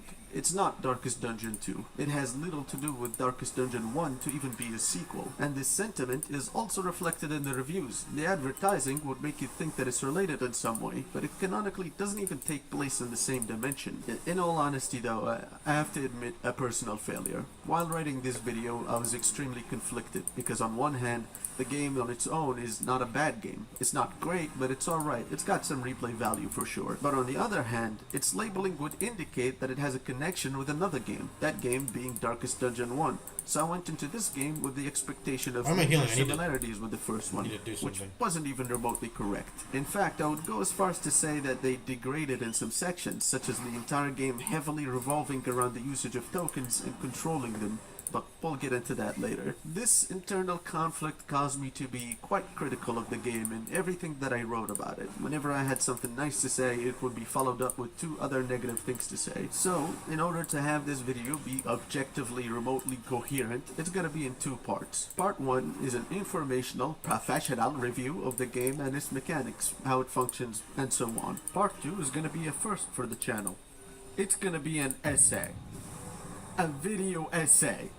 Pure hatred! A collection of critiques regarding the various parts of the game and its mechanics, ending it with a mental breakdown that's canonically accurate with the game itself, as I abandon all professionality and allow unfiltered rage to fly free, like a butterfly. Whoa, damn, bro! Fire! Fire rating! Amazing! Bro's got a severe case of annoying ass syndrome. That's interesting. Get a heal in real quick. 0? What, he liked it? Brother's new mental illness meta just dropped. Now how the fuck is this a thing? Damn, a disease? Damn, another disease. I just cured it! What? As it would turn out, I was getting so many diseases because of this quirk, And the game only hits towards it. What the fuck? $25. I paid $25 for this shit. They made me pay $25. Oh, shut up. This guy's not funny. $25. I paid. He's probably just streaming, but... Okay, no, this guy's just not funny at all. Darkest Dungeon 2 is a turn-based roguelite that's meant to be difficult until you look things up on Wikipedia. See, the game is Yep. even more of an information battle than the first one, as Yep, some yep, yep, information yep. is just outright not explained, and the more difficult fights involve mechanics that are heavily obscured. The tutorials are pretty bad, coming in the form of text walls that you can read in the menu, and sometimes they are incomplete, leaving out some pretty valuable pieces of information. For example, one important mechanic I discovered after beating the game is that the higher the stress on your heroes, the less likely they are to get positive relationship points with the others. What? I didn't know This is that. a pretty important piece of information, and it's I didn't know that. Wait, what? Oh my god. never explained in the game. I think you're meant to just guess that it exists, and I didn't. There's quite a few Supposed to examples guess of that it this. exists. So things will look difficult until you figure out the mechanics involved, unlock the right So abilities, as if or the give in relationship to the status fact that thing the was already developers have a stupid. bias towards certain characters and abilities. But we'll get into that later. There's two game modes: Confessions being the primary game mode, with Kingdoms being more of an arcade. For the time being, I'll be focusing on Confessions, as it is the primary game mode and the way it was intended to be played. Confessions is a campaign of 5 missions, each mission containing a trip through 3 regions and ending with the mountain where the main boss of the campaign mission is located. However, to enter the mountain, you're gonna need a boss trophy, which is obtained by killing bosses in their layers. Each region has one boss and you only need one, so you can choose when to do it. Okay, Fun expected fact, that. mini bosses are usually harder than bosses in this game. The reason for that is because bosses are primarily mechanical in their difficulty, so once you understand what's happening, it's usually pretty easy to proceed, whereas mini bosses said fuck that and instead use their multiple turns per round to do high damage to your entire party. Watch as the entire team gets shit on in a single turn with a mini boss, whereas a boss may very well just play a game of Stardew Valley, replying to your violence and abuse with a bucket of compost and then planting 2 Raynar seeds from RuneScape. Any good game of strategy has some degree of farming in it, planting the seeds for the future. But I have to admit, in a game about battling Lovecraftian nightmares, I would have never expected violence to be replied to with a diet consisting of nothing but uncooked broccoli. It seems pretty effective too, as the entire team gets so desperate for an unhealthy meal that they turn onto each other. Speaking of Lovecraft, this game is more about the love than the craft, as the narrator actively encourages you to push on. However, the game's storytelling is backwards, starting from the very beginning before telling you what predicament you're in. So it's gonna be a pretty long time before anything starts to make any sense at all. Heralded a new, pernicious phase of our investigation. Cool. So when does any of that start making any fucking sense? Which is unfortunate, because now that I've fully understood the story, I think it's actually pretty good.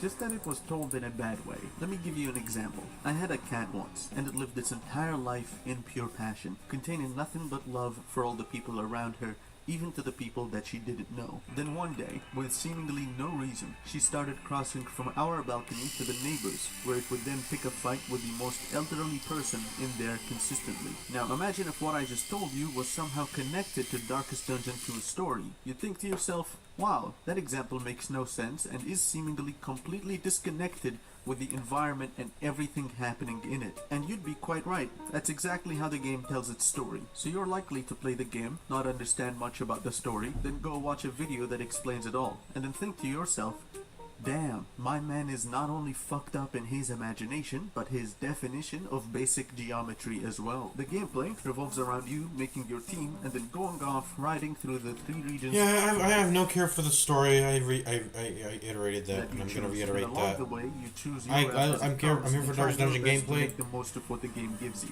Your I don't ride really- is some knockoff AliExpress edition of I'm only now recently discovering Darkest Dungeon's lore because I've just ignored it for the the longest time. Maserati. They unironically I played get it- you I to played play it- the started Subway playing it for the Surfer-ass express purpose of minigame. the As you gameplay. go from location to another and choose your route, you'll have to interact with the various points of interest in this game. Sometimes it'll be an organized group of enemies, sometimes it's some terrible road engineering, sometimes it'll be a group of people asking for help or offering to help. To each of these, your team of heroes will react differently. For example, one hero might offer to trade relics for other items. One hero might spend time helping them out for pay, while another will just say, hey, that's some nice stacks of cash you got there. It's so unfortunate that my gun happens to misfire 13 times into your body and that your money was simply completely surrounded in glue. So, I couldn't give it back and had to leave with it. Man, that's so unfortunate. What an unlikely set of circumstances. Wish I could do anything about it though. Depending on your choices, but mostly your luck, your team will have either a positive or negative relationship with each other.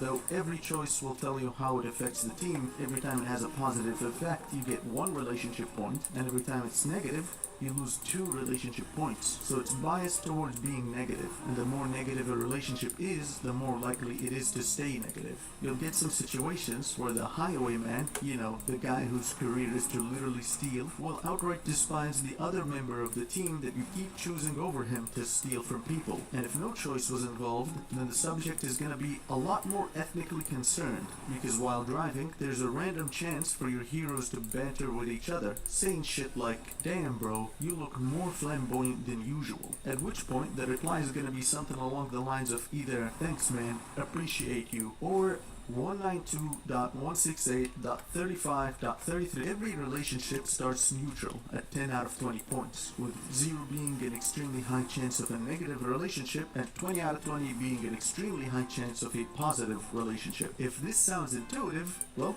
as is with a lot of things in this game, it's intuitive with a catch, as every point doesn't matter until you reach certain thresholds in relationship points. The game, of course, never relays this information. I had to find it on No, it definitely does, right? Yeah. the wiki. The game Another definitely piece does. of hidden information is that the stress level of every hero affects the chances of their banter being positive, with higher stress reducing the chance of positive banter. I found out about this by reading 2-year-old patch notes. At the end of every region, you will reach an inn. They act as a checkpoint of sorts. It comes with a shop where you can buy various items, like combat items, which are consumables that you can use as a free action in a fight. There's also inn items, which is a broad term for a bunch of items that you can use to get a buff that will last for the whole region usually. For example, food increases your maximum health, which in turn means that you will heal more as healing is percentage based. Right after exiting any inn, the game will roll the chances for a relationship. When a positive relationship forms, a random ability will be chosen from both heroes to have a positive effect. The negative relationships, though, are much more severe in their effects, doing shit like making the game unplayable every time the dedicated healer does less healing than the poison gas expert. This happens too many times. On top of this, a negative relationship will force you to have the negative ability selected at all times. You can only select 5 abilities, so if a commonly used ability is selected, well, I'm fucking dead! The relationship system feels like a slippery slope for the most part. You can of course prevent this slippery slope from taking place by buying several liters of alcohol and forcing your unpaid employees to chug it down. Oh, well, I Nothing should have makes healed. friends What am I better doing? than turning their body from 70% water to a 70% chance for a car accident. But this is only possible if 2 things take place. Number 1, you gambled hard enough to get it from the gacha machine, and Yeah, number it's 2, on you. it shows up in the shops and you happen to have the cash for it, which, much like the gambling phenomena that I keep experiencing with this game, it's there when I don't want it and never there when I do want it. And if it's ever there when I do want it, it's in the form of 1 relationship point for 8 gold, which can only be defined as a really good inside joke implemented into the game by the developers. Every hero starts out with 5 abilities, with 6 other unlockable abilities. You can unlock abilities by exploring the story of each hero, which you do at a location called the Shrine of Reflection. You find it randomly on a run. Every unlock is permanent and is shared across all runs. The game functions off of a currency called Hope. You get some with every run. Before you start any run, you will visit a spot called the Altar of Hope. This is where you spend hope for various upgrades or unlockables, such as bigger inventory, higher durability on the Maserati, new heroes, subclasses, and cosmetics. I have more to say about the progression system, but for it to make sense, you have to understand the combat itself and the design around it. The combat is very similar to its predecessor on a surface level. It's still turn-based, and you're managing not just the health, but also the stress of every hero. If health hits 0, the hero enters Death's Door, where every hit My has God, a just chance die. kill off the hero for good. If stress maxes out, your character experiences a mental breakdown, putting their health to 5% and losing a lot of relationship points with everyone else. Where the game functions very differently is in two ways. Okay, First of all, this is stunning has getting been almost ridiculous. completely removed, and stalling as a fucking strategy has been overkilled in this game, largely due to the strict rules around Can I healing have- in general. You can heal health passively as you travel around the map, but you can't heal stress passively. You have to manually heal that with abilities in the middle of a fight. This change might not sound like much, but if you understand how the first game functioned, you'll know that one of the most dominant mid-combat strategies was to stall. You would often bring a team that's capable of doing that, with some members on the team having the dedicated role to stun and crowd control. But since crowd control as a role doesn't exist anymore, most fights end up boiling down to a DPS race, and the ideal team composition just looks something like this. That's exactly what I did. I did Plague Doctor, Orphan, Flagellant, Highwayman. Yeah. Every team should have a Plague Doctor and an Orphan. And then Highwayman. And then I personally ended up doing Flagellant. Because, I mean, why would you not want to do... Why isn't Flagellant included in this? Man-at-Arms or Helena's rank 1? No, put a Flagellant there. Yeah. Plague Doctor heals for some reason too. They're a really good healer. It's not even a conditional blight or bleed. Cure, it's just you get 20% max HP heals. The heals in this game are handled really poorly. They have to be low HP and then like all of them heal for a percentage. So like that makes PD shouldn't be a healer, I think. PD technically is, I mean, they're pretty good at healing, quotation marks. But it needs to be on contingent on you being blighted or bled, and that's a good design. I like that. But PD being a straight healer, I don't think that's really cool. And the items you unlock via the gambling machine at the Altar of Hope, I never even touched that, by the way. I never touched the Altar of Hope they don't do to unlock gear. too much for you. I used the default gear that came with the game's default. I mean, thing. just look at these stats. Why are they like this? Why is it 1%? What is that ever gonna do for you? For the most part, the valuable items will be anything that... I never touched the Shrine of Altar unlocks. I beat the whole game without unlocking anything new. I think I maybe touched it once. I unlocked a singular item. But I had just the typical stuff. It either removes negative quirks or gives relationship points. Outside of that, it's just food items for more health and combat items for damage or debuffs. The backline of the enemy is usually the most dangerous. If not clearly dangerous right away, then eventually dangerous when you find out that they have a retrieve IP address ability. What? Hey, what the fuck? Shit just got me queasy. I don't recall seeing this one in the difficulty settings. Now, for the second way that the combat heavily differs from the combat of the first game, well, Dude, that we would spent be this due to entire the stream token fucking system, and rolling this is virtues, where man. I This is terrible. Really have to hold my tongue on But the it is game. what it is. I gotta do what I Before gotta do. This is why I bring continue, Heroes let Ring me every time, man. familiarize you with a certain is concept I what like it to is. call the layers of progression in the game. Can we go Progression 50x in the game speed? happens in two Let me go layers. 50x The speed.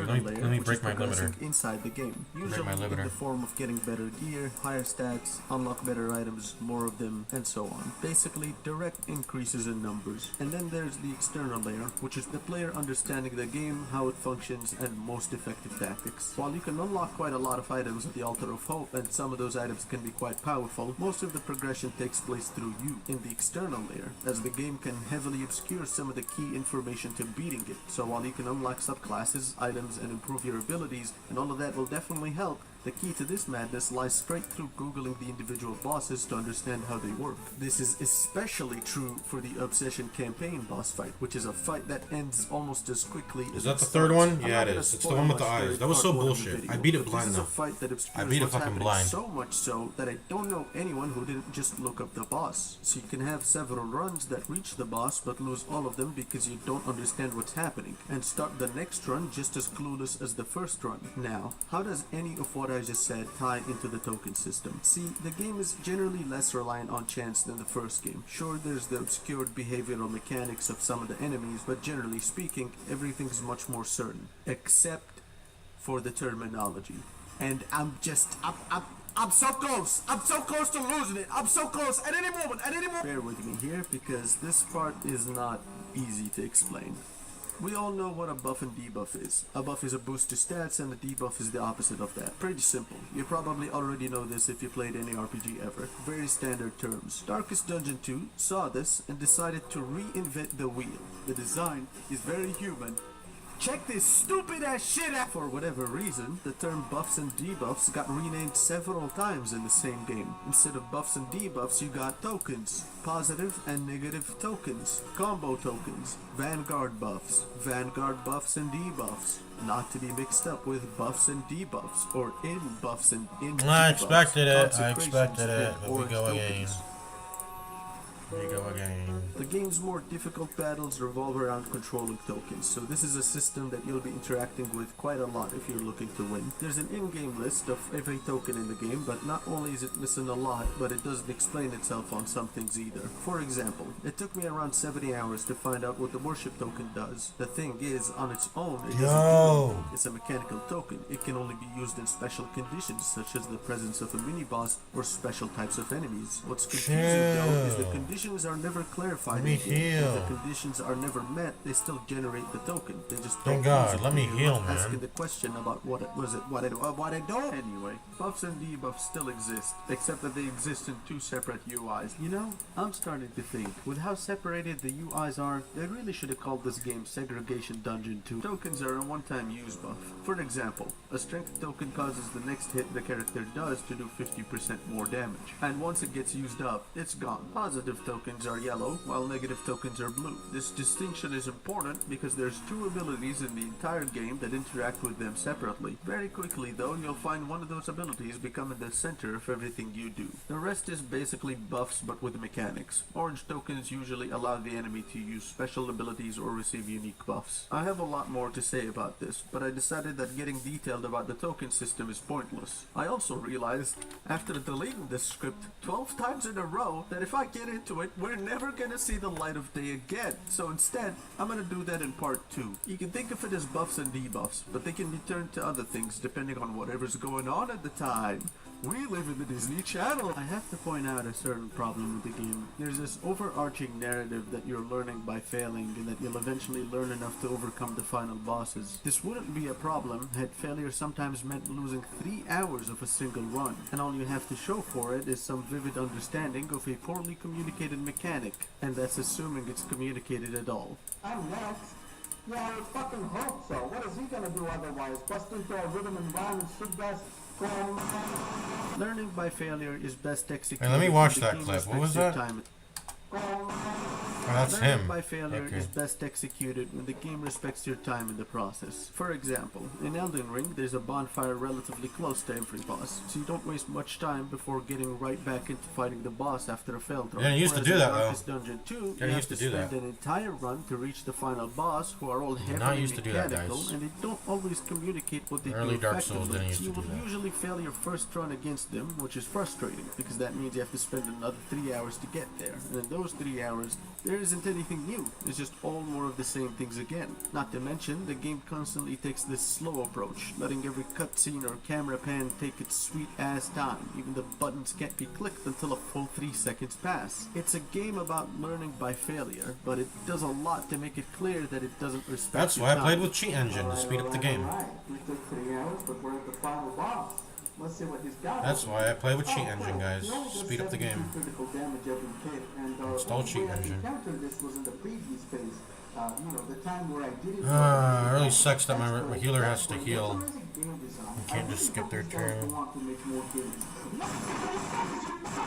While the game is procedurally generated, The shitty until you mic's unlock kinda a lot of funny. items, the experience is going to feel very repetitive very quickly because there won't be many differences between every run. So that's the gameplay loop of the Confessions game mode. You start a run, make your team, traverse the map, choosing which locations you want to check and what trouble you want to run into. You Why try does he your keep best to get resisting? the team to like each It's like a other and 20% pick one of chance. the best trinkets Why to is he get your resisting hands stun on so to much? prepare them for the harder But challenges of my the game, which is 25% usually a chance boss to lair roll a or the virtue main is not stresses happening. of a Come on. campaign boss. Whether you win or lose, you'll go back to the start and pass by the Altar of Hope. In this location, you Here we spend a go. currency called Hope that you get by playing the game to receive various permanent buffs This is or so unlock slow, new items, man. heroes, or subclasses. As for the Kingdoms game mode, well, it's got its own group of obscure mechanics, but you can think of it as more of an arcade. Instead of a campaign mission, the story takes more of a backseat. You're meant to protect the various inns around the map from enemy sieges that happen occasionally. If you lose too many inns or run out of time, you will lose. To win, you have to progress the quest enough and eventually confront the leader of the Beast faction. As you go around, you can upgrade the various inns around the game with some restrictions. You can also control every character in the game individually, so you can have them defend against the sieges when you want to go somewhere else to do a quest or something. Though if they're not in your party, then they can't go on their own missions. Only fend off the sieges that you don't want to deal with yourself. You get one of every hero in the game, so you can form little defense parties that you move around the map. The game mode has its own share of hidden mechanics as well. For example, there's text saying underground network available, but I never figured out what it means or if it even means anything. That's about it. There's a fatigue mechanic that's meant to discourage you from using the same heroes over and over in your party, but the stores suck so much ass and have so little to offer, even when upgraded, that I just kept paying to heal their fatigue every time instead, as the trinkets you find on the road are usually far more valuable than whatever the store has to offer. I would go into more detail, but in all honesty, I'm so sick of obscure mechanics. Just the other day, I found out that you can actually skip a day in the game and choose to do nothing to let your heroes recover from their fatigue. I had to find out about this from Red Hook's official YouTube channel community posts, but by the time I had found out about it, I had already finished playing through the game mode. Overall though, everything happens much quicker than the Kingdoms game mode. Every region is much shorter and every currency reward is vastly reduced. This is likely because the amount of fights you'll be going through is going to be a lot more than you usually would go through in the Confessions game mode. That's it. That's all I have to say about the game, as far as a calm review goes. If you wanted a review, that was a review. From here on, I'm doing this for me. Not for my own well-being or anything healthy like that, but because I rolled a d20 on a willpower resistance check and landed a nat 1. Not because of bad luck, but because I paid $25 for a game not just this shallow, but also so different from what it portrays itself to be. You've heard me explain the game. Now you're gonna hear what I hate about it, of which there is quite a lot. While the combat felt initially improved from the first game, all the cool parts of the combat from the first game have been removed. No more stunning, no more disrupting enemy rank, it's just a DPS race through and through. Even the corpse mechanic on the enemies was watered down. Whether you kill an enemy using damage overtime or a critical attack no longer matters. Enemy corpses now always spawn to ensure a consistent degree of bullshit present at all times. For a roguelike game, this one is a marathon. The longest roguelike run I ever had in any other game was about 1 hour and 40 minutes in Slay the Spire. In Darkest Dungeon 2, you're looking at an average of 3 hours per run. Every character starts out with 5 abilities and 6 other unlockable ones. Other than the fact that you don't get to see what abilities are locked or even the order you'll be unlocking them in, the fact that it takes 36 hours to unlock all abilities gives us reason to believe that the developers took inspiration from systems involving forced labor. Roguelikes are usually made to have high replayability. 36 hours is a high amount of repetition for a game Nice. that has little variety to offer. We're talking less Oh my god, we did it. Okay. than I guess we'll keep playing this. 7 different enemies per region. Each character having a subclass initially sounds like a cool idea. Unfortunately, you don't get to know what they do until you unlock them. There's We're done. a short descriptor, but it We still doesn't save mean this fight, anything though. because sometimes it can be completely wrong. still Not save to this mention, fight. some Get subclasses out. are just there as noob bait, like the Carcass subclass for the Helion, where 2 rounds in, she will do, and I shit you not, 0 damage consistently. There's no mechanic at play or anything here. You get some damage reduction, but that's it. The relationship system sounds cool initially until you realize that you'll be spending every playthrough trying to avoid as many punishments. It's so heavily biased towards giving you negative relationships, and the only way to deal with it consistently is by using the items you get from the inn, and that's assuming you already have them unlocked, which will set you back 20 hours of gameplay. Information in general Okay. is so heavily Let's go. obscured now or outright missing from the game, with bosses being the biggest and worst culprit of the matter. In the first game, you were able to retreat to save what you have and recover from the blows of interacting with bosses for the first time. In the second game, that's no longer the case. You're in it to win or lose. This wouldn't be so bad had it had not have taken 3 hours per playthrough to win. The Crush maybe concept, instead of Bellow? Design, the idea, I don't know. the entirety of the I feel like mechanical Bellow's not that system. useful. I could explain more, but you know what, brothers? Why would I ever not? Why would I ever press Bellow when I have? I guess there might be a scenario where I mean, I just rather press Rampart. There's always gonna be someone to stun with Rampart, right? Why would I want to press Bellow? I'm either pressing Rampart or I'm dealing enough damage to kill someone. I think. So I think I go Crush. And then this. Should this stay as Mace Bash? Maybe. I wish Illumination reduced their accuracy. Wouldn't that make more sense? Maybe she would be TOP though. Having a minus accuracy move. Solo. Solo slice off. Is that fine? It'll just have to be fine. You definitely need to get changed into this, I think. And then adjuster. I think you should keep solo. Yeah, let's do the Mace Bash. And Crush. Let's go. Where's the fight? Are we about to go on to it? No, we're not. Okay. I'm okay with going dim. This will drain 7, right? So we'll have 52. Let's go. Oh yeah, trinkets. Need proper trinkets. I think I wanted to keep quick draw charm on you. I think you should get the stun amulet though.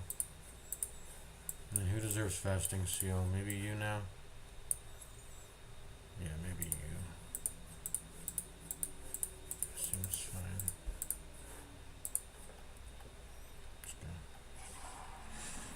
Well, this would have been easy too. I think this would have been. This might even be easier than the one that starts with towering ectoplasm. This is legit. Why are we still getting so lucky? This is legitimately easier. Do we save this one and go kill the other one? Maybe. We don't have a hunger hallway yet, by the way, but I'm not really fretting. I already found my easy fight. I got my 4 virtues, and I'm ready to take on Thing from the Stars. I'm ready, brother. I'm ready. Anyways, question. Oh, I can Crush hit 3? Yeah, okay, that's probably a good reason to have Crush then. Just because I can hit rank 3. What are my buffs, by the way? Why do I have so much damage?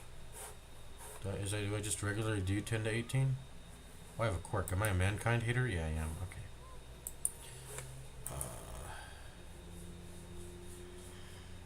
Ooh, I also have, excuse me, fair weather fighter also. So I got 20% damage, plus 15. I was like, how does it do so much damage? Yeah, okay. Well, I don't know if I should save this fight. I should probably save it over the towering ectoplasm. I think I will. We're gonna go ahead and retreat again. But that's okay. We'll be good. I'm gonna go ahead and retreat again. This is another easy fight. Let's see. We'll see if we can find the potent salves without going into these last two things. Hopefully it's just in the rest of the level. So I think I'm saving this. Well, yeah. It's pretty much the same fight, but it starts off easier. This fight starts off way easier than walking in. Like I'd rather not walk into a towering ectoplasm turn 1. Coming back to farm the fight or whatever. I want to meet Thing from the Stars really quick, by the way, too, so I can always come back to this. So I'm gonna save this fight. It's a really good fight to save, guys. Let's go ahead and make a clear path towards it by. Well, why didn't I fucking farm my torch before leaving that battle? Well, we'll just go into it again. Let's see if we get a hunger check. It's about to be shadowy. That's fine. Let's just go. I forgot to find my fucking torch. And I forgot to reorganize my abilities for the sake of farming. How stupid am I? Okay. Start building up some light. Okay, you're powerful, focused, courageous. So I just need to heal him only. technically.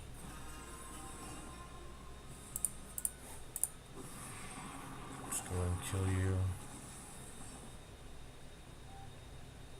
What's actually, are 4 slimes easier than a towering slime? No way, right? I'd rather take 1 towering slime rather than go against 4 slimes. I'm pretty sure, right? There's no way I'd want to go against 4 slimes. Or technically 3. We'll keep clearing the last one to make it infinite. Technically 3 slimes and just kill the 4th one that spawns in, but they'll spawn in that 4th one pretty damn consistently. But ectoplasm is just very easy to stall into. It's so nice to see them, you know, in the weld.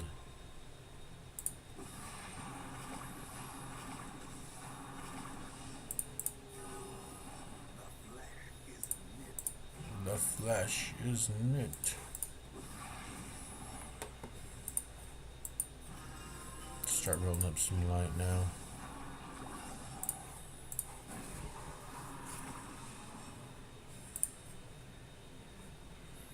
I have infinite HP to stall on.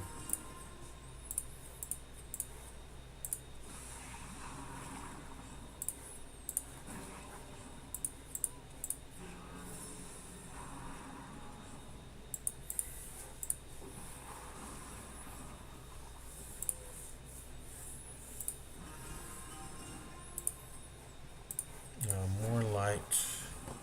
Let there be light. Come on, spawn another slime for me. You gotta reset that. Reset that stall timer for me. Radiant. There we go.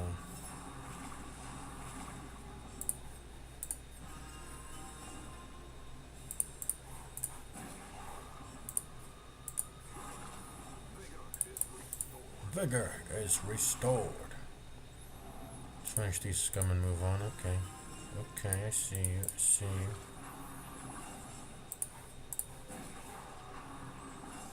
We gotta do crush here.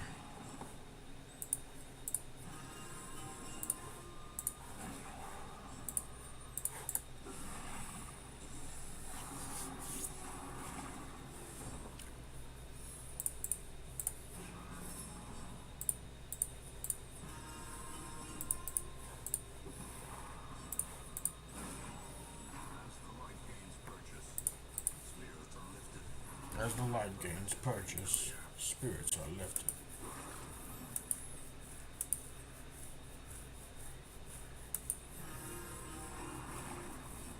Okay, and then we're out of here. How is that heal so fat, by the way? Did I hit 7s on a bunch of people? Bro, just leave. There we go. The skirmish may be lost, but the battle yet may be won.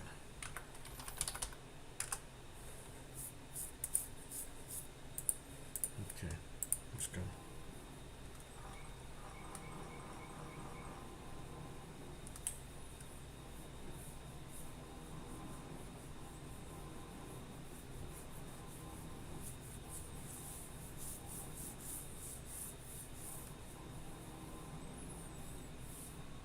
Okay, I'm pretty sure that's a hunger check now. Now we just need a healing hallway next to it. So why don't we get started on this one? Why not? Or maybe, yeah, this one. Let's do this one.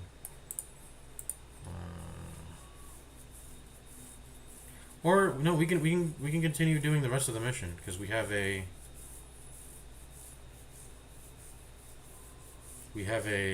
this, so we can clear this now. Just go ahead. I wanna continue to get rid of my inventory slots, you know. That's why we do this at the start. Alright, we can get rid of this, right? There's nothing wrong with that. Let's get rid of this now.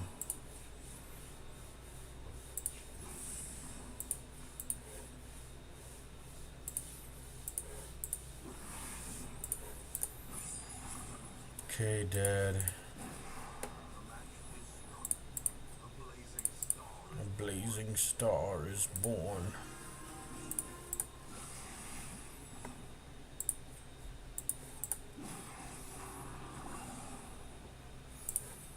The match is struck. A blazing star is born.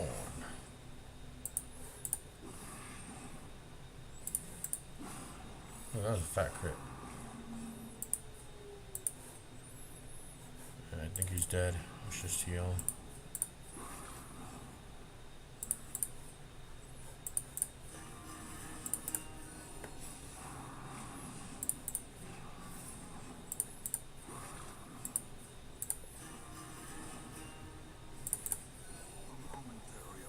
A momentary abatement.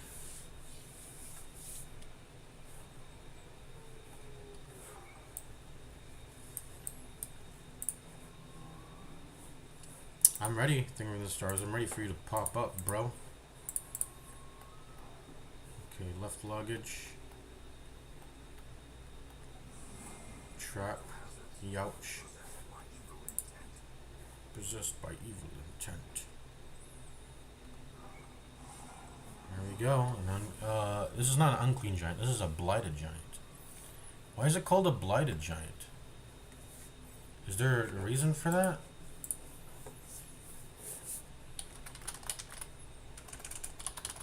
Why is it called unclean giant? Is it... What? Why?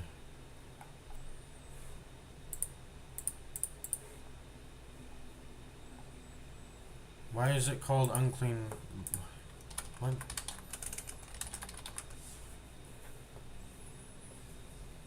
Redirected from blighted giant.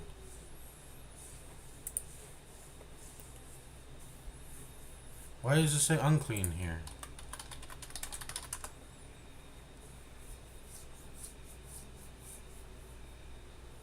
Why does it have a different name? Is this an updated name? Why is it called blighted giant?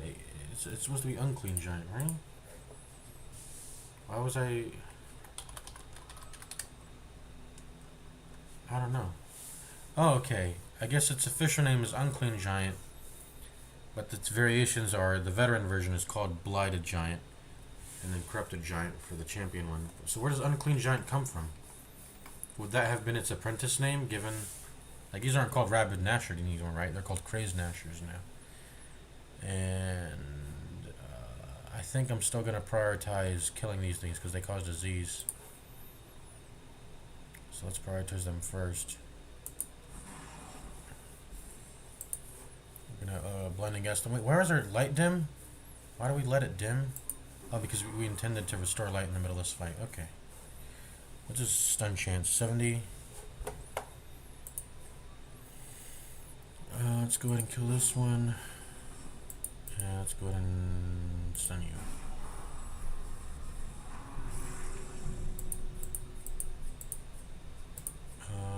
Let's get to killing you, I guess.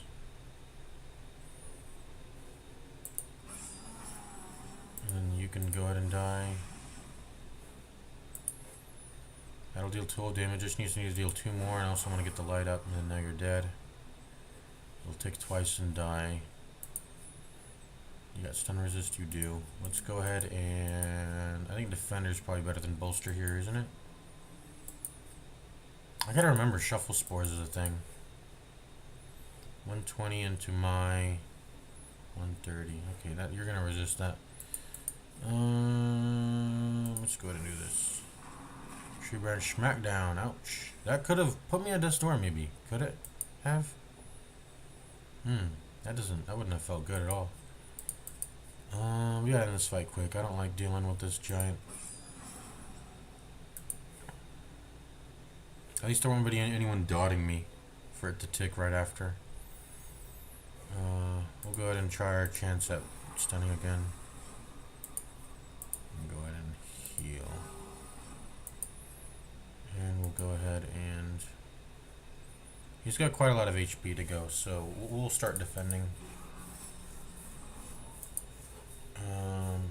But otherwise, we got a lot of crit chance. We got some focused going around. We got powerful going around. Let's just pressure damage moves, right?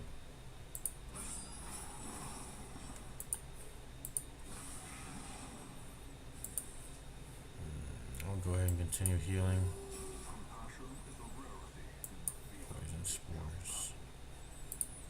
Stun. Heal.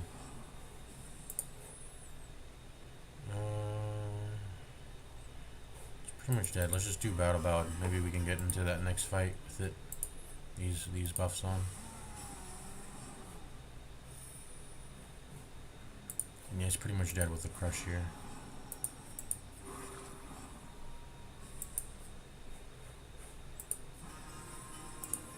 Get some extra light and then he's dead. The cursed champion falls. Are they only in rooms, by the way? These things. Eerie spiderweb. Okay, this is a really nice little hunger hallway here. If I ever see one, it's got a curio in it, so let's continue. Oh, the collector, what's up? I think we can beat we mog this guy, don't we? FPD, we mog this guy. Let's just kill him. Straight up. Why would I have to worry? Do we crush? He's human, by the way. Maybe I should just crush. No bolster, just crush. Go. Let's go. Battle ballad. And noxious blast. Attempt to stun again. Now let's get our bashes in.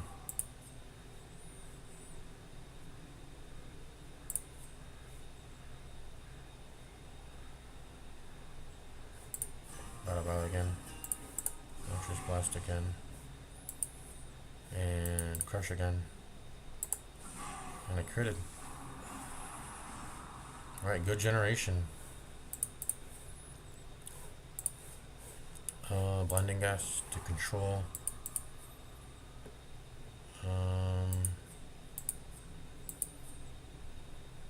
Keep doing this. I guess we should stun you. And then stun you. Everyone got stunned. Alright. Keep the blight on.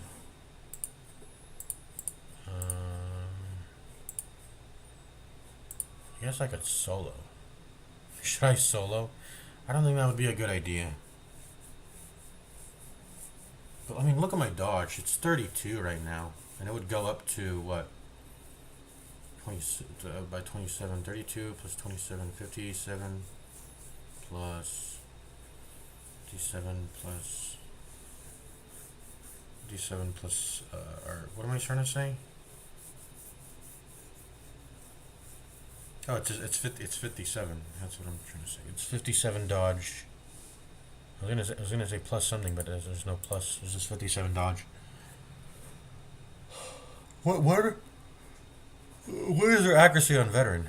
I don't want to mark myself for no reason though. I'll just keep battle balloting. Okay. Everyone's got stun resist. Well, we can try stunning again. I mean, it's just 95, so we can go again. There we go. We got it. Lifesteal. Oh, we gotta defend that. We gotta defend that. He's gonna die out anyway, so we gotta defend that. Don't hit my PD, please. Okay, stun you. Hitting all the crits here. You know what? Mark, I'll go ahead and solo. Give myself a ton of dodge. And you're gonna be dead soon, so I'm gonna go ahead and do this again. And then I think I really will bolster now, rather than defending. Just can't cover everyone. I guess I could also kill them. Yeah, just kill him. Because this guy's gonna be dead now. Dead. There, you're dead. You're pretty much dead. Let's get a heal in here, because why not? And we're done. We got our trapezohedron. There goes the collector for the mission. Alright. Didn't get the light to full, but that's okay. We were locked in trying to kill the collector, so whatever. Can I get a scout, please? Thank you. Doesn't look like the thing from the stars is here, or maybe it's here, but it's in these hallways. But we've covered most of the hallways, and it hasn't been placed in here. Room battle with treasure. Obstacle, curio. Looks like the last infected corpse would be here. So maybe we should go there to get rid of our junk here. Excuse me.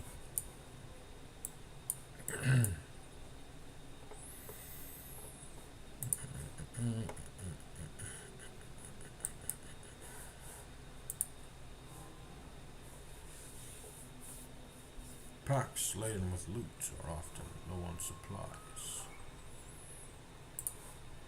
Oh, we got a fight generated here. Spooters. Man, I got a lot of accuracy. I was like, how can I hit them guaranteed? They're veteran spiders. But I see why now. Come on. There we go.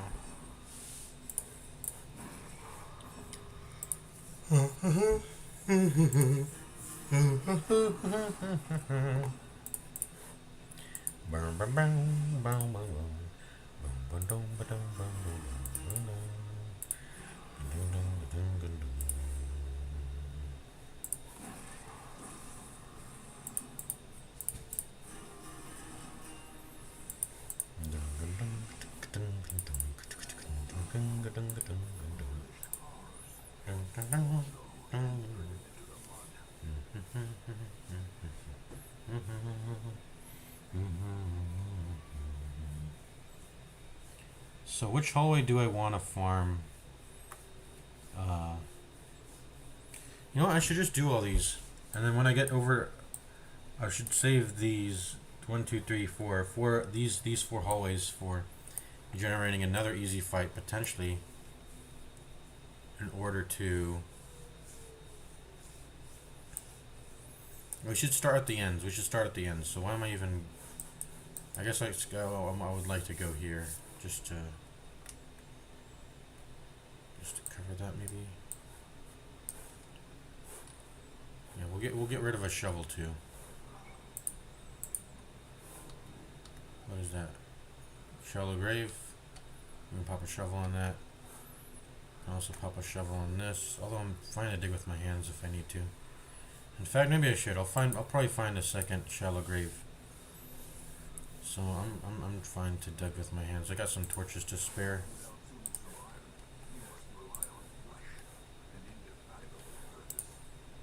Let's go ahead and enter rooms so we can maybe get another scout. There can only be one secret room in a mission, right? So I don't even know what I'm doing. I guess I'm kind of wasting shit, but whatever.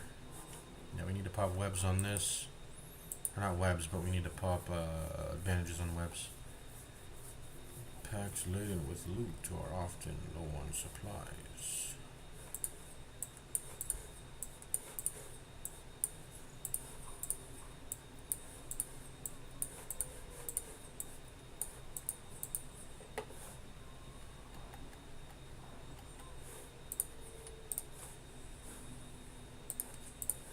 Just touching it. 50, 55, 75. Probably you, because you can take it. Okay, let's go. Blighted Giant, and there's the Tenacious Crone. I should have had the illumination ready for her, because she is in stealth. How long does that last? 2 rounds? We'll be chilling. We'll be dealing with the Blighted Giant anyway. This guy needs to die before anyone else, I think, for sure. This guy needs to die before anyone else. Resist. That's what we have multiple stunners for. And honestly, you can go ahead and skip your turns too. Right. Another. Gesture is the main damage dealer. That feels very unusual. Noxious Blast. This is kind of a bad turn. I guess no, it's not. We can stun you.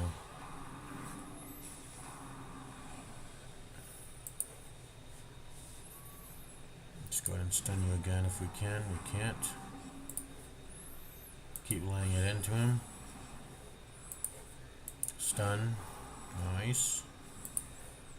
Oh, it's blinding gas again. Sure. And then I'll bolster.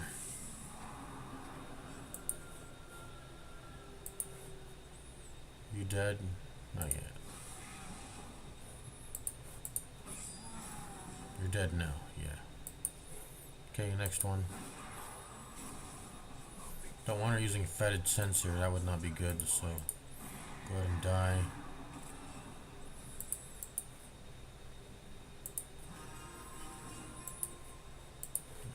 Start you taking. Now it's time to restore some light. Ugh. I think I'm gonna end the stream soon. I spent way too much farming virtues, but whatever, man. We would have been ready for the thing from the stars if it spawned, which it probably didn't. But like I said, it could be in these two hallways here. I want to go see eventually, but we gotta farm the rest of the mission first. Let's go ahead and farm the rest of the mission first.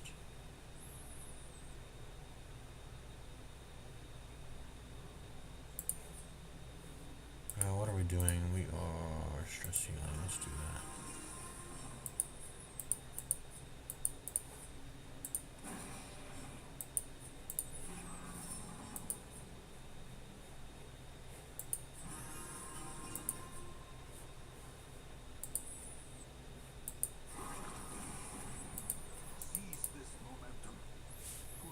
Do the tasks and push on to tasks and gesture or PD. You have gifted. I don't want you to have that removed. So I guess I'll give the gesture it. Onyx, you know, we're not running an antiquarian, so might as well collect onyx. We could potentially get that bigger than a gold pile, standard gold pile. I guess we're putting on another bloodthirst ring. Let's make space here.